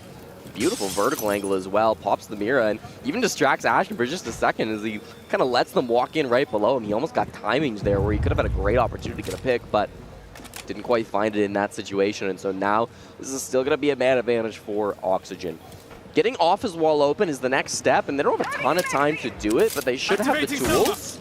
No, they're going to have to start using the Selmas on the floor. Oh, he forgot it was closed, I think. Yeah, Sam, he definitely thought that was a close mirror. Yeah, that's mad unfortunate. Oh boy. As he gets dusted, and Oxygen finally finding some semblance of success after that last round. It was a little slow rolling there. Yeah, they're able to get that pick on New, but finally able to make some very considerate headway. What a round out of Oxygen as they practically just beat SSG over the head with a hammer. Yeah, I mean, one pick can make all that difference, right? You will get that early player down, and then you are able to start working more with the util. I really thought the office wall could be a huge problem, because when you push in from library side, that's basically the only place that you can go in for a plant, right? When you're pushing master, you can kind of choose a couple different spots, but if you're going office, you really need to get behind that half wall. And to get behind the half wall, you really need to be able to open up the office wall, and that should be really tough with an electrical on a Tuberal, but well, the Tuberal goes down to the mirror window, which, whether he remembered that it was popped already or not, kind of irrelevant to the end result, right, Sam? He goes down to that angle being held by OXG. They work even more picks, and they take the lead back on Shelley. Yeah. Yeah, that last round, definitely an interesting one for Space Station. Almost seemed like they just couldn't get out of their own way. You know what I mean? Just some very aggressive peaks. We have New back in the same window where he killed somebody else on the roof earlier. That's why Yogg checks that so quickly. Although, obviously also a default thing to do because people love that window as a spawn kill.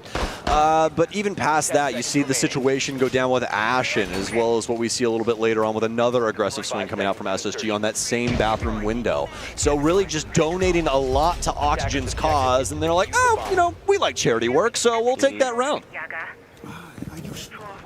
Well, Bar Games will be the next test and the final test here in the first half of Chalet. This was where we saw that ridiculous 1v2 clutch coming out from Adam. It was 7-0 to start this game. Now, falling off a little bit to 8-2 coming through, but even still, should be feeling confident as he goes into this final round on the offense.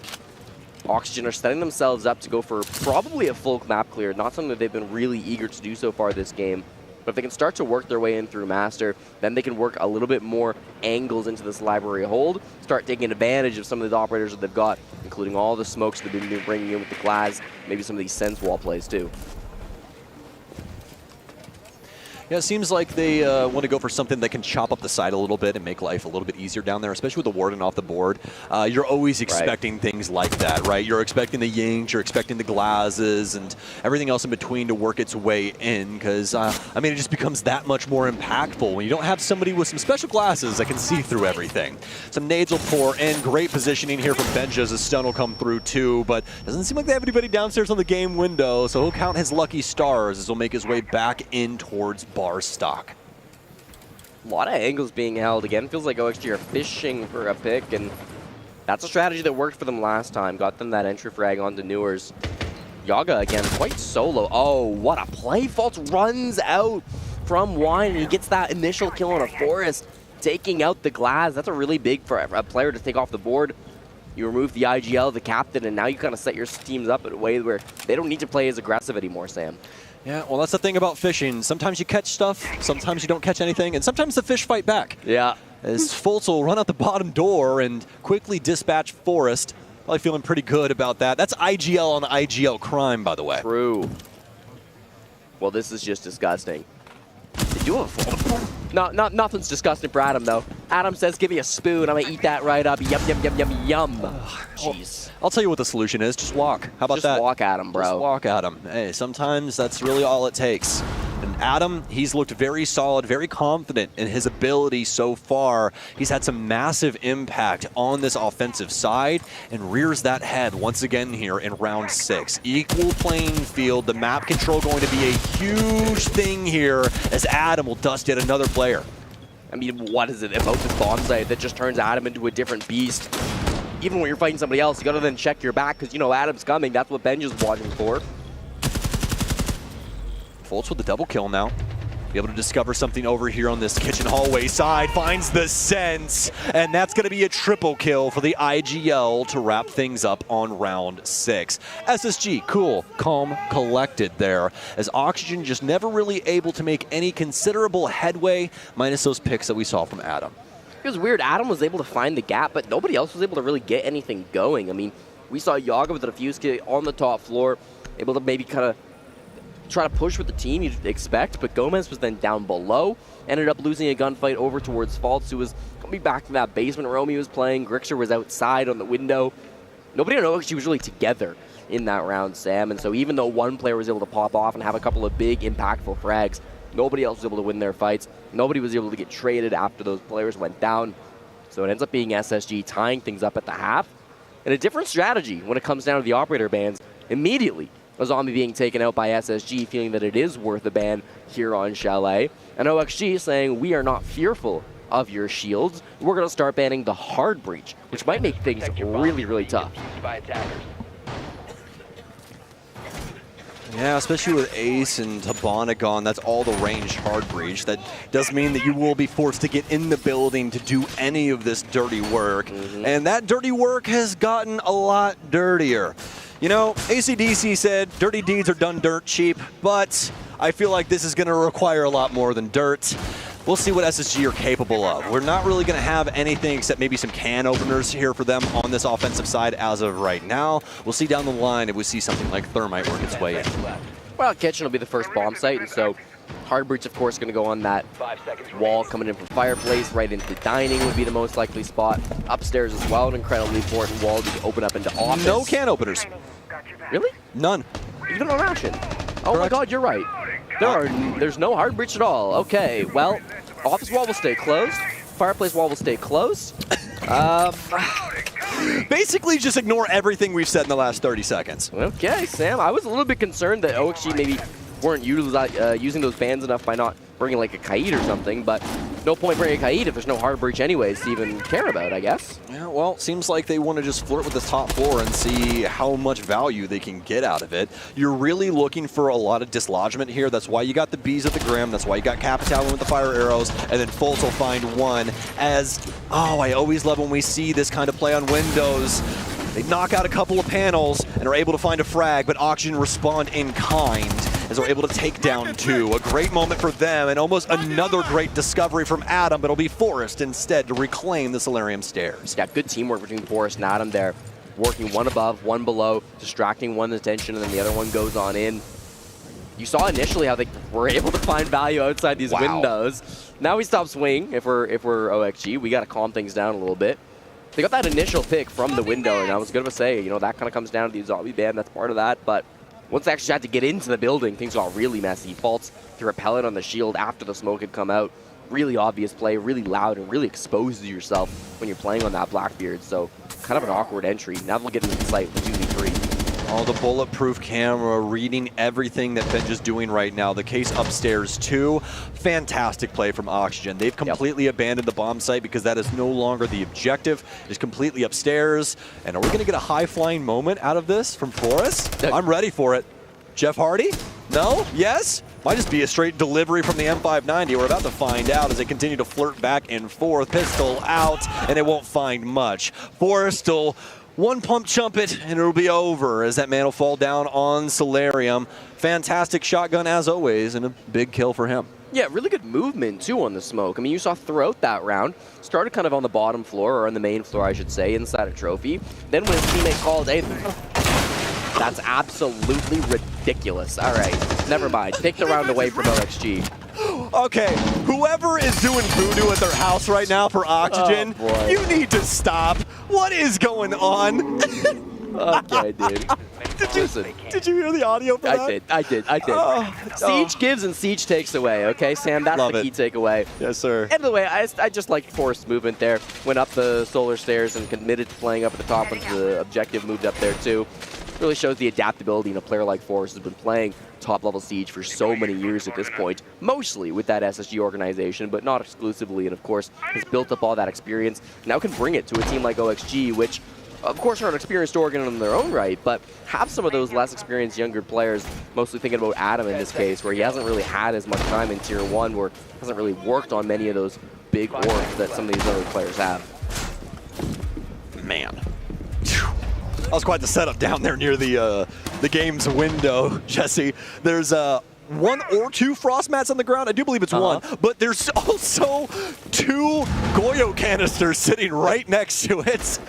Lovely. Yeah, that is just a house of horror right inside of that window. Not a place that I would want to exist.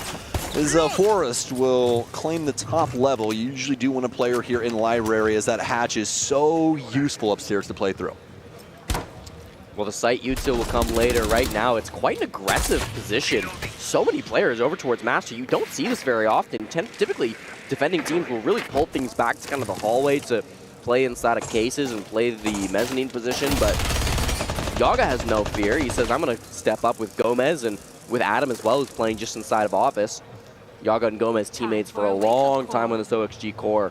So that chemistry hoping to be put to good use. They fight these window players on SSG. Just for a split second there, Benji just second guesses where that enemy is running out from, but then finally lays eyes on Forrest over in the library balcony. SSG taking their time in this round, and why wouldn't you? Oxygen have been at your necks for the vast majority of these, or at least been in contention. Bolts will find a nice frag onto Gomez, but it's going to get a little bit more difficult, especially with this SMG up close and personal, but it's going to be the Bailiff. Man, Young is somewhere in the world right now, just a very sad boy after what happened to him in 2019 in Milan. Sometimes you got to be blessed for that Bailiff to work, and this time it'll work out for Fultz. Wow, that roam game really did fall apart quickly. Adam, the only one to escape with his life. He falls back to the library stairs, but you kind of think he's got to step up, make a play, or at least make a distraction so Forrest can make that play. He's taking a ridiculously aggro spot. That drone goes right past him, and it does see him. This should be an easy frag. What a find! Yes, it is. Great droning from SSG. Fultz, the IGO, the triple kill, the do-it-all man. He is on top of the world right now as he is piloting SSG through round 8 with perfection. Yes, Ashen and Newers have went down, but Fultz has been able to pull this back into their good graces and is now looking for the potential opportunity to take this round away. Adam, though, with some stellar positioning. I love what we're seeing here, Jesse, over towards main stairs. Yeah, and time's really low, Sam. 30 seconds to get going, and I still remember those Goyo canisters and frost mats you were talking about in the site, so this is by no means easy. No, not at all, but although you do say that, Benja just still have these fire arrows. We still have some dislodgement there with the Rotero drone if you want to commit that too. So some things still to be said by SSG as well, but it has to be said now. Adam goes for a swing. He's done. He's dusted. It's up to Grixer. He'll find one, and he knows how little time there is. J90 gets aggressive, and SSG, off the back of some high caliber play from Fultz, will take the round. J90, big finish at the end there. Also, the pilot of that drone in the mid-round that found Forrest. So the player to credit with that information gathering, coming through big time, favoring Oxygen, or favoring SSG, I should say, excuse me. Really nice comeback. And I mean, that was really not a round that I think was super simple for them. Oxygen provided a lot of problems. It was a 3-man extension. Then it was a rat play from Forrest. Then it was a bomb site filled with util and a couple of players that could hit great shots and were in really tricky positions. But through every step of that round, early, mid, and late, SSG were composed. SSG were ready to tackle those problems. They look like SSG, just like they always do. Yep, it's truly impressive stuff, especially for Fultz. I mean, this player's been with this organization for so unbelievably long and played practically every single role. Entry frag, flex, hard support, IGL. He's done it all, and it's truly impressive stuff, especially after his run back in the day with the C2 team Organized Chaos. It's the same team that had Merc as well, which was a very, very cool thing to watch them both come up and both be hammer lifters, of course. Fultz ended up joining SSG on May 27th, 2019, and he never really looked back. Claimed a hammer in 2020 with SSG. That's that hammer he got with Troy, and ever since then, he has still remained on this org, on this roster, and maintaining an insane level of play. I mean, truly a player that can do it all. A franchise player. You could make the argument for it. I think no player really fits a team so much like Fultz does fit SSG. It's a great point. They're now just 3 rounds away, Sam, from making it to the EWC playoffs, securing that top 8 breadth that some of their North American companions will not be so lucky to achieve. Already we saw Dark Zero eliminated from this tournament just a few hours ago, and then of course yesterday Shopify Rebellion punched their ticket into the top 8. So we've got 1 North America team locked out, 1 North America team locked in, and we're going to have 1 more in each of those categories by the end of the night. Now, will that take only 15-20 minutes, or are we going to be here for another hour and a half, 2 hours? That'll depend on the players in the server. Well, what else could you want out of map 2, especially after what we saw from map 1? Newer's a big swing here, and they got to get aggressive. Newer's almost follows through, but the R4C, for the first time in a long time, abandons him on that second kill, although the other one will be found eventually from Ashen, and a good little giggle, a nice chuckle in the chat as well. Forrest, he'll be lit up too. This could honestly be an even worse scenario if Newers was able to hit that shot. So Auctioneer will probably just try and work their way back into this map. Granted, with their tail between their legs for the moment. This don't call out. I think he's going to be discovered here. He's not ready, and somehow, some way, Benja misses that. How is he alive? I have never seen Benja miss something like that in my life. Oh my God. All right, listen, everybody gets 1. We'll ignore it. They'll probably still win this round. Grixer can't do a whole lot from up here. They've reinforced Dining Hatch, which is a strat you see actually quite common when the Clash is being brought. Otherwise, it's usually left open. But it really does limit the opportunities that Grixer can take. He's going to have to walk down West Main, which is not a safe way to get back to site. Forrest still on the top floor, too. Site is literally just being held by a Clash right now, Sam. Sometimes that's all you need. Well, they don't think so in Oxygen, so Grixer gets back there. I think a wise call. Yeah, I would agree. I would most definitely agree. Given the circumstances of this round, this is not something that you want. They might have identified that Forrest dropped down the kitchen hatch. Oh, yeah. He's flirting with this back and forth. This is the most Forrest-coded thing I've ever seen in my entire life. Pops some rounds over towards us. He's trying to be a smoke screen right now. That's his entire job. He wants to waste time and try and find some big kills, but it doesn't matter, my friend. I'm so sorry, Forrest. You do the most on this floor to try and distract SSG, but there's just too many bodies, my friend. And then we'll start to put that case down low. There's a man holding the rotation for West Stairs, and SSG will snuff the round out. There's a tack timeout called by Space Station just recently, and I mean, you kind of wonder why, if they're starting to win these rounds, we get a tack timeout. Well, part of it might just be telling the teammate, well, how are Oxygen starting to play on these defenses? And it feels like SSG have an excellent read of how the game is going. Every single time it feels like Oxygen are going for an aggressive play. Space Station are there understanding what the setup looks like and how to dismantle it. We saw that in the previous round where there was that 3-man extension towards Master. We saw it in this round where it was almost every player up above the palm site with the sole exception of the Clash. And then once they realized it was just Forrest up above, they said, you know what, screw this Forrest guy. Let's go kill his teammates in sight. Did just that. Forrest all on the 1v5. What's he going to do? Yep. Yeah, and that's the thing. I mean, even Forrest more than likely knew in that situation exactly what was going to go on, because there was no way in hell that Fultz was going to call, let's run all the way over to Trophy and kill the Kaid.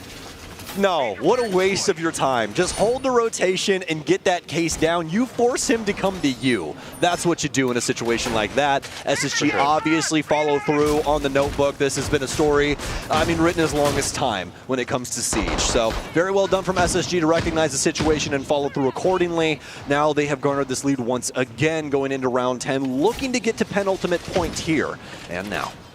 It's like a lot of Gomez praises on map number 1. I thought he was absolutely excellent was great yesterday too. I'll mention it again. The best player in OXG on their first day of EWC, going 20-14, 2-8 here on Chalet. They need him to step up. Gomez turning it on now on Chalet in the final couple of rounds could make all the difference for an Oxygen comeback to complete this and send SSG to a third map to go to Nighthaven Labs. It's not easy, but Sam, if Gomez locks in, that could make the difference. It really, really could be. I mean, when you start looking at these stats for these teams and you really start looking at exactly what he was able to accomplish across that first stage, it is really, truly impressive. A .8 KPR, he was plus 30 overall on his KD as well as plus 4 on his entry. Very well done from him throughout that stage, and he followed through with those initial games as well here. Just as Jesse was saying, the KPR actually even higher at this event, by the way, a .95, almost a guaranteed kill per round, unless you're on Chalet. Yeah, that's going to really start to fall at this point. Gomez not really even having the success that he needs, and so this is where it kind of falls on his teammates, right? Can you get him back in the game? He's surrounded by him at the moment. Grixer, Yaga, Adam, everybody playing up above with just the captain left alone in sight. How common we see this. It's going to be a Monty push up to the top floor. Vault will start to open this up with a can opener, but there is not going to be anything on the other side. One Nitro being held by Gomez, which maybe could have tried to go for a play there, but instead, SSG get it for free, and they take even more free space with this Montaigne. I absolutely love this from Space Station. Again, when you see that third band come in, folks, you got to pay attention to these off lineups because they will just start to pull off some of the most ridiculous stuff. This Monty plunges into the site. They find 2 off of the back of that pressure. Yes, Fultz goes down, but look at all the damage that SSG has caused to this defense. Frag grenade in, almost a find here from J90, but nothing doing at the current moment. They know where the last 2 players are now as they both drop into Trophy to try and hold down this bomb site. Benja 2K from the master window is ridiculous. Now you've got to find some kind of a miracle. You're full blind, you have no numbers, you don't have positioning. Time is good for attackers too. I mean, 0 advantage for Forrest and Adam, other than the fact that it's Forrest and Adam. And really, what else can we do but watch? That's exactly what we'll do. No ideas, no opinions, no nothing. We all know what Oxygen have to accomplish. Are we in that timeline? That's the only question. Stalling a little bit, Sam, but yes, they are. Still, again, lots of time to work with. Yeah. I think it's just more of a respect thing at the current moment. Yeah. They know that they're over here near this trophy space, trying to set things up accordingly. That case is on Ashen. It seems like they want to go for the frags. They'll get Benja. They know where the last one is. A beautiful shot, but it won't matter. As Space Station, with that beautiful strategy, with that Monty on the top floor, will take that penultimate point. And again, you get down to these chaotic, high-pressure situations, and Space Station don't crack. Every single time, Space Stations seem to have their wits about themselves. There's a minute to work with. This is 2K again coming in from Benja. Easily could have been a third, as well as he played on that initial master window. That cannot be happening, but regardless, right? You come down to these late round situations, and with a minute on the clock, SSG, they don't rush it. They take their time because they have it and they can use it, reposition their players so that anytime they lose a fight, and they lost a couple of fights in that push, there's an immediate trade back. It's all well predicted. It's all put together for a reason. Space Station, they don't stall when they use that clock. They're using it for a purpose. They reposition, and they get credit for it when they happen to have those trades. Oxygen now playing for their tournament lives here at EWC. We'll head to Office and Games for potentially the final round of the night. A lot rides on this. 2 rounds, we go to OT for Oxygen. And honestly, I almost want it to happen. This has been a really good game going back and forth between these two, the adjustments we've seen. And the biggest one recently being SSG post-third ban on this offensive side, starting to bring that Monty back into play. Yeah. We were flirting with it for just a second here, but Fultz is going to instead bring in the Maverick. They want to make sure that they can try and get these walls open, and Ace and Habana are off the board. So just leaning into that, just try and guarantee things, especially since you can work your way around, you know, ice or electrification. Windows starting to get opened up. Again, you look at the top floor players being held, and nobody's too aggressive. Adam in Office, but I don't expect him to fight anyone up over here. Grixer is taking damage. He's in dining, actually. Was a little bit extended from his teammates in the other direction. Roaming horizontally away from the bomb site and survives on 1 HP as he gets through the dining hatch, manages to make his great escape. Ashen holding a really tight angle in the glass, but will not get an opportunity to close it out, realizing that now.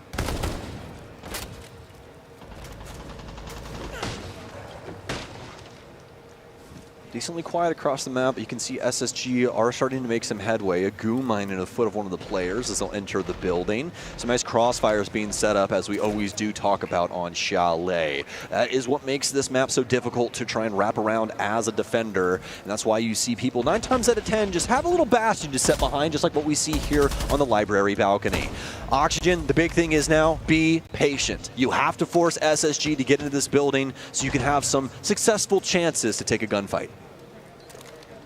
The longer the time waits out, the more things favor OXG, but again, Space Station, they use time for a reason. They're not wasting it, they're repositioning, they're getting this util out. Gomez has had his struggles this map, and we've talked about them, but he's in a forward position right now, playing alongside Adam there at the top of the blue stairs. This crossfire needs to be successful. There's no coming back if you lose these first fights.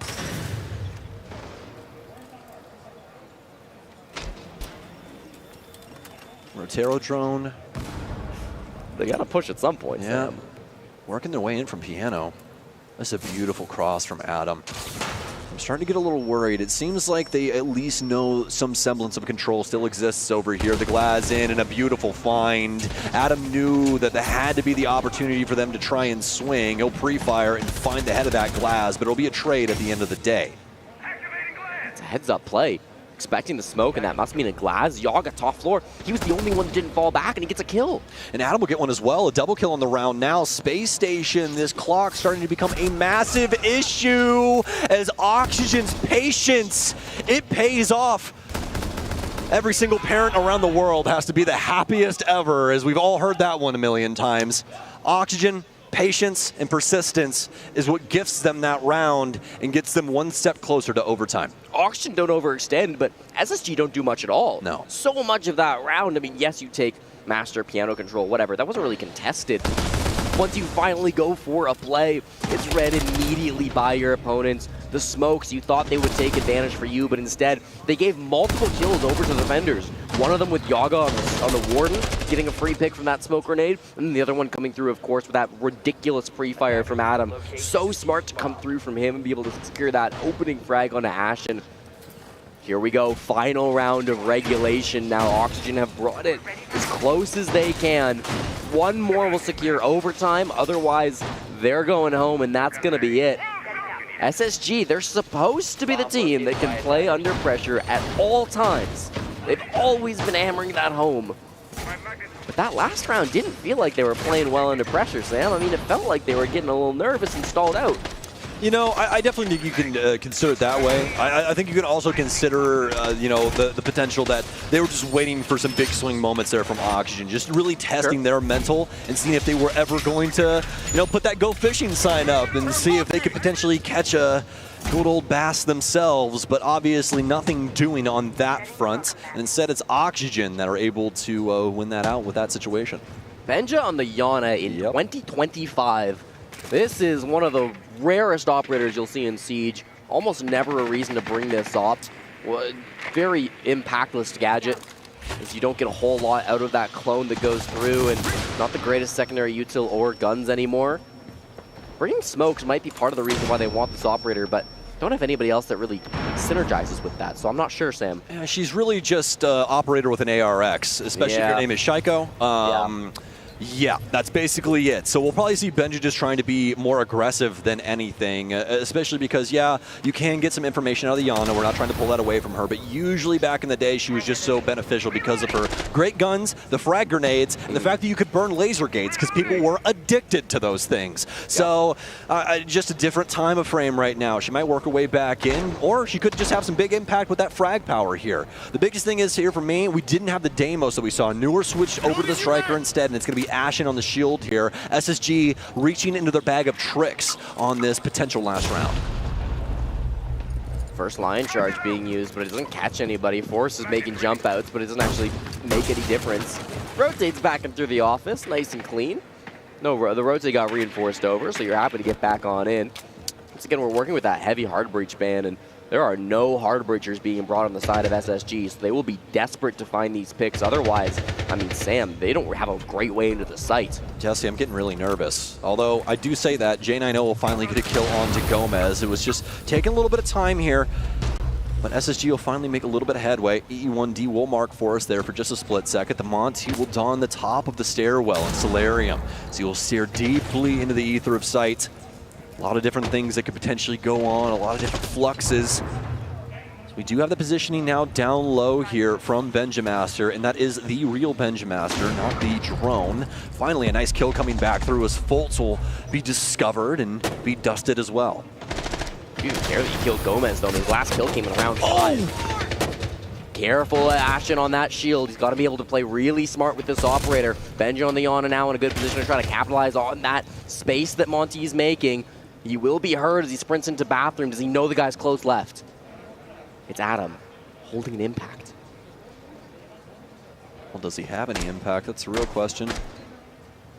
Force with the MP5. Smoke in. And it's just going to make it mad awkward. He tries to take the gunfight off the information. I really respect that out of him, but it's going to be J9O to potentially end the round. Newers gets a frag. The case is down. SSG carve everything out, and Oxygen are one man away from flying home. Their brothers in North America are their slayers as Space Station send their North American brethren home. What a day for Newers in particular. Far right of your screen, on that team for 3 years and 1 day, beats his former teammates, manages to make his way into the Esports World Cup, top 8, into playoffs, into tomorrow. That respect will get shown. It's not handshakes, it's hugs between these two teams, man. Force spent so much time with Space Station boys. Newers spent so much time on the other side. These teams, they know how good each other are, but today Space Station were just the better team, more composed under pressure, better put together plans, and just better in the individual mechanics. They earned this win through and through, Sam, and they are going to be looking dangerous in the top 8. Absolutely, especially if you just want something to showcase how solid SSG was in this entire series. It really leans on what we saw on Consulate. Chalet, there were some moments there where things could have went this way or that way, but Consulate was truly showing off how SSG can play. Even on their opponent's map pick, they look dastardly. Yeah, no, and I mean, they got close in the scoreline, but the way SSG really dominated their attacks was crazy to me. Even though that they were one of those teams that maybe were able to work some of those picks, and Auction slowed things down and stopped that, SSG always adapts, used the clock expertly, and never let Oxygen's game plan get away from them. That was expertly done again by Space Station Gaming, reading OXG like a book. Familiar opponents tend to do that to each other, but today it will be history that repeats. For the 3rd time this season, Space Station defeat OXG. Good on them, and I mean, you could say a rivalry, but Oxygen haven't got that win yet. We're looking for it, and we will continue to talk about this exchange with Newers and Forest and how both of these teams grow, especially as Oxygen will be looking towards Stage 2 and what they can do at the next major. A lot of exciting things to talk about with both of these respective squads. Yeah, certainly, Sam. I mean, both fans, I think, of both these teams can be happy. OXG haven't made it back to a big event in a very long time. They were at SI, of course, but otherwise, it really hasn't been a big legacy for them. There's 3 things that are absolutes in life, folks. Death, taxes, and an SSG lower bracket run. We've got Ian down at the stage with Ashen. All right, SSG secure that spot in the top 8. And who else am I going to speak to right now other than Ashen? I don't normally swear on broadcast, but I have to ask this question. Did they shit their pants? Oh, they shot their pants. They thought they had some prep ready for us, but we just outclassed them, honestly. You were loud, as you always are. I feel like you were desperately, and as you always do, trying to get inside of their heads, and it seemed to be working, right? Yeah, it's funny, because playing this close to another team, you see their faces, right? And then when you start losing, or they start losing, it's funny how it takes a toll on their face, right? Because their mental obviously isn't as good as ours, and it showed in that game, Well, you did something absolutely magnificent yesterday by sending home last year's winners, who of course had an incredible reputation out here in Riyadh. That obviously gave you momentum coming into today. Now you've sent out an NA team. What is the momentum feeling like within your roster? It feels like you're super solid right now. Yeah, it's after that W7M game, it was SSG first game, and it's been a curse for us recently, and that's something that we're trying to fix, obviously. But I think once we start to play to win, that's the big thing. Playing to win and not being scared of losing, then there's not many teams who can hang at the top with us, being honest. What about Shopify Rebellion? That is your next opponent up next. You have beaten them recently 2-1 in the playoffs. Have you got their number going into the quarterfinals? I'm not going to say we have their number, but I will say they're going to be in front of a crowd, and whenever pressure is against them, then they usually shit their pants. That's when that happens. So, you love a crowd. How excited are you to play in front of a crowd once again on an international stage? Yeah, it's going to be great. I think especially with this stage, with how close you are to the other people, I think, it's just a lot of it's energy, right? Like the crowd, I'm shit talking them, they're screaming back. It's just going to be, it's a great time. It's a great time to be shit talking. Just have a quick look. What do you think? Can you get it? Can you take it? I think anything can happen at this stage of the tournament. So be scared of SSG. Modest, realistic, but extremely confident. Ashen, thank you very much. Go enjoy this win and get ready for your quarterfinals. Back to you in the studio to discuss everything we just seen go down. Even that handshake from Ashen was confident. SSG is locked in, and Sam is absolutely right. 3 things that are definite: taxes, death, and the SSG lower bracket run, because they've done it again. And they are now in the playoffs, sending OXG packing in a rematch from the NAL, but this time SSG was much more clean cut. They should be. You should come into an event, you should feel confident, you should feel your prep is great. You shouldn't get onto a stage, especially after the first group stage days, and not feel confident. That's why you have the staff that you have doing the work that they do. And I was confident watching their matches, and I thought, if I'm breathing confidence, they certainly are. Yeah, I think he summarized it really well by saying we outclassed them. I think that's really what it was, especially that very last game. In the end, it's only 1 round difference, by the way, in the attacks. It's 1 more attack that he put in, and that's why they win 7-5. Let's put it, back into place. Oxygen actually deserves some praise. Absolutely. It was a really good match. I don't think many people expected them to be the top 4, by the way. They made it, and Hot and Cold and Fabian and the big ones of Maymeity aren't here. So big props to Oxygen, but you can still see the gap between the 2 teams. I don't think anyone even expected OXG to be able to push Fury out into that lower bracket the way that they did. I don't think anyone expected OXG to, like you said it themselves, be here today, but their key will be crushed, and that's something they get to take home. Ashen was talking about crushing their spirits. Now he gets to crush the key. I am all here for it. There it goes. It does a little bang, ladies and gentlemen, hence the little bit of the cage that is holding around it so the players don't get injured. And then those little pieces get dropped into a little case, and whoever wins the event gets to pick 3 teams upon which they can encase the crushed keys in their trophy. Falcons for sure. Okay. Wait, who's winning? Okay, well, wait, no, I am not answering that right? question, because this tournament, if there's anything about this tournament that is just to expect the unexpected, there's no script. I have no clue what's going on. I don't think anyone does at this point. No, and that's the beauty of this event so far. I think I love the upsets. Me As too. a reminder, Weibo, 2-0'd, Dark 0. Yeah, what timeline are we in? I don't understand. And Furia is still playing W7M, by the way, on the B stream. That is also absolute madness. So if you want to tune into that, instead of hearing us yap, because it is the end of the day here, make sure you do that. But what's going on? I love it. They brought back some more APAC on the desk. They brought back APAC to playoffs. And you think there is a correlation? Yeah, I'm making You're the lucky charm? I'm making a crappy correlation, but I'm going to make one nevertheless. I do want to touch on, because we just saw OXG's key crushed. They're knocked out of the tournament, but props to them for playing a lot of things that I really want teams to do moving forward.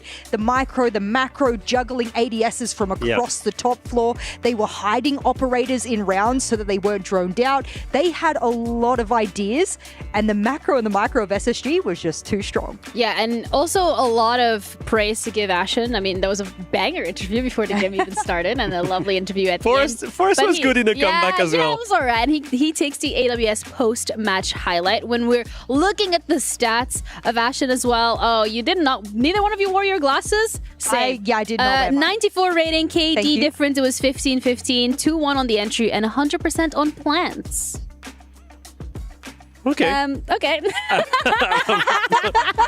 I just had a moment there. Everyone's just looking at me what are you saying? Leo's seeing his past scoreboard. He's like, I did my job. I'm that was all question. I'm like, I was like CC I plant. No, I was like oui je plant, because I was the French Goga, but I never got 100% plant rate, so I'm surprised And about that's this why you're sitting on the couch and he was on the stage today. Come on, Ashen is the entries. There's no way that stat is right. But I will say this, I think Ashen was there. Ashen was confident. He did his job. He did his part. He was there in the entries. Yes, he But was. the real guy that stepped up once again for me is Janino. He's been the #1 rated player for years on that roster. It's actually it's incredible, that consistency. He also looked a little too happy when the OXG key was getting crushed. He was just down He in was the back super excited.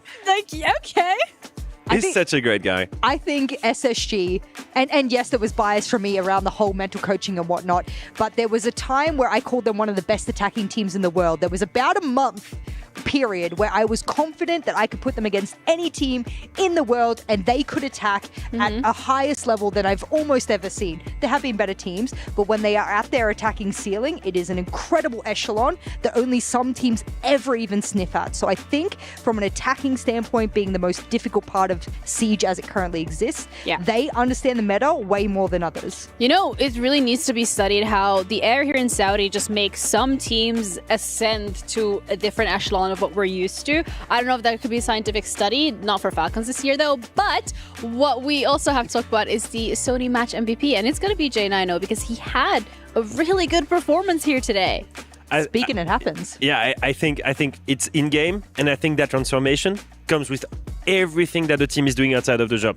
As a reminder, J9O came with the Astralis core. He was taken still quite young by Callout, because Callout was the coach of Astralis at the time, alongside Forest, by the way, and he was developed and groomed into this flexible player that is not only someone that is an incredible fragger on, I will say this, most of the time utility-based operators. What do you see here? You see a Nomad, you see a Brava, you see him being extremely flexible with both the utility and extremely important kills. In that one round where they win the 3v4 on that plant, he's the one that retakes upstairs and covers the plant. He's a key player, not only in the game, but also out of the game, in the energy, in the voice comms, and in being that hype man alongside Ashen that these teams need. As you could see when the key was getting crushed, he's the funny guy in the lineup. And I love that he understands fundamentally power positions on the map. I know it's a bit of more of a micro-analytical thing to bring up and people might not fully understand what I mean, but a power position is just a part of the map, especially defensively. Snow Balcony, great example here. That you want to hold, that is going to be advantageous, will be a win condition for you and your team if you hold it, or conversely, if you take it. And what he does is just manages to move himself into positions where I want to stay here, I'm under a lot of pressure, so I need to play this to my win condition, and each time he just seems to smell out that win condition of being there, and he manages to snag it. And he does this most of the time left stranded. You could see it here on Snow Balcony with Lai on the MR, upstairs on Consulate with the Brava, I agree. On the Nomad when he's lurking around. He has incredible self-awareness, but he's selfish in his own game style, but he will always manage to get the important kills to cover his teammates. That's the strength of this player. And honestly, this SSG roster, I always say, they're always a big challenger and dark horse, and the more we advance in this tournament, the clearer it's looking. It will be a great game between SR right now and the other NA representative in Space Station. Yeah, and unfortunately, the fact that, SSG was able to turn on the heat today does mean that OXG is going to be heading home, but we have an extra interview ready with Flax, who is standing by with Forest to have a couple of words before they do go. All right, I am here with Forest. Forest, obviously, this wasn't the results you guys wanted. For me personally, seeing you guys come into the NAL, brand new team, brand new roster, I wasn't really in faith that you guys were going to even be able to make it this far. The fact that you guys pushed your way through NAL, made it here to the stage, and had a tremendous performance, obviously falling short, I think you guys really should pat yourselves on the back. Yeah, we've had a lot of learning experiences and a lot of growing pains, and obviously it shows in our gameplay, and we just need to have a lot more translation to practice and experience. We're playing against a lot of rosters who have been together for years now, and we're playing catch up right now. And so I think it's pretty impressive how far we've gone, given what we have. But at the same time, we know we're good enough. We literally beat Furia. It was a pretty decisive win. So obviously we're good enough to beat top teams. It's just about doing it consistently and just cranking hard. We're good enough. We just got to do it. Yeah, and that's obviously something that really speaks to you guys, is the fact, again, brand new roster, not brand new players. You guys all have experience. You guys all have what it takes to be a top team. Clearly, like you're saying, beating a team like Furia and the way that you guys did as well. I mean, you guys are extremely competitive. Now having the experience, having the LAN experience, seeing what you guys can do as a team, seeing what you guys can fix. What are we going to see from the Oxygen in the future? Just refining our gameplay. You know, we just need to make more mistakes, to be honest. Like, you know, live and learn type shit. So, like, as long as we just keep, you know, keep our heads down and keep to the nose to the grindstone, like, you know, I see why we can't, you know, have a top 8, top 4, even like, you know, top 2 performance in NAL and further on tournaments. Absolutely. Well, I don't want to keep you here too longer. I know you want to get with your team. I know you just want to be able to relax. Is there anything that you want to say to Oxygen, to your fans out here, to your loved ones at home that are watching you? You know, thank you to everyone who supports us. Obviously, this has been a pretty up and down experience, especially NAL was pretty crazy. Like, you know, next season, we're going to crank hard. All right. Well, you heard it from Forrest. Still high in spirits. They're going to crank hard. I'm going to send it back to our lovely desk to break it all down. Thank you. Lovely desk here. Except for Leo. Wait, you're now 2 jumping on stray bullets? So I'm catching stray bullets from 2 now. I'm in a crossfire Jimmy right was now. doing it, and I hadn't bullied you all day, and I thought I wanted to join in All right, by so the end of the day. that was apparently really what's good. happening on this desk is that I'm getting consistently bullied. So that's the rule. I'm I mean, assuming. Very first day here. You Is it going to be like this said for that the all I do entire... is complain. So who's complaining now? Sassy. Oh, Anyways. Oh, we need to segue. Either way. I need someone to save me from here. You're stuck at this point. But we're going to save you instead by talking about groups that we have had so far here at EWC, starting off with Group A. That's a group that we've been covering mainly on the B stream as well as the C stream. This is where NA was. This is where some of the APAC teams were. And the teams that do manage to make it out is Weibo, G2, Shopify, and Vertus Pro. Some big surprises here, by the way. Oh, facts! The biggest one, Dark Zero. Dark Zero not there anymore. Weibo has made it. We've eliminated a big NA talent. Second surprise, FaZe Clan. FaZe Clan did not make it.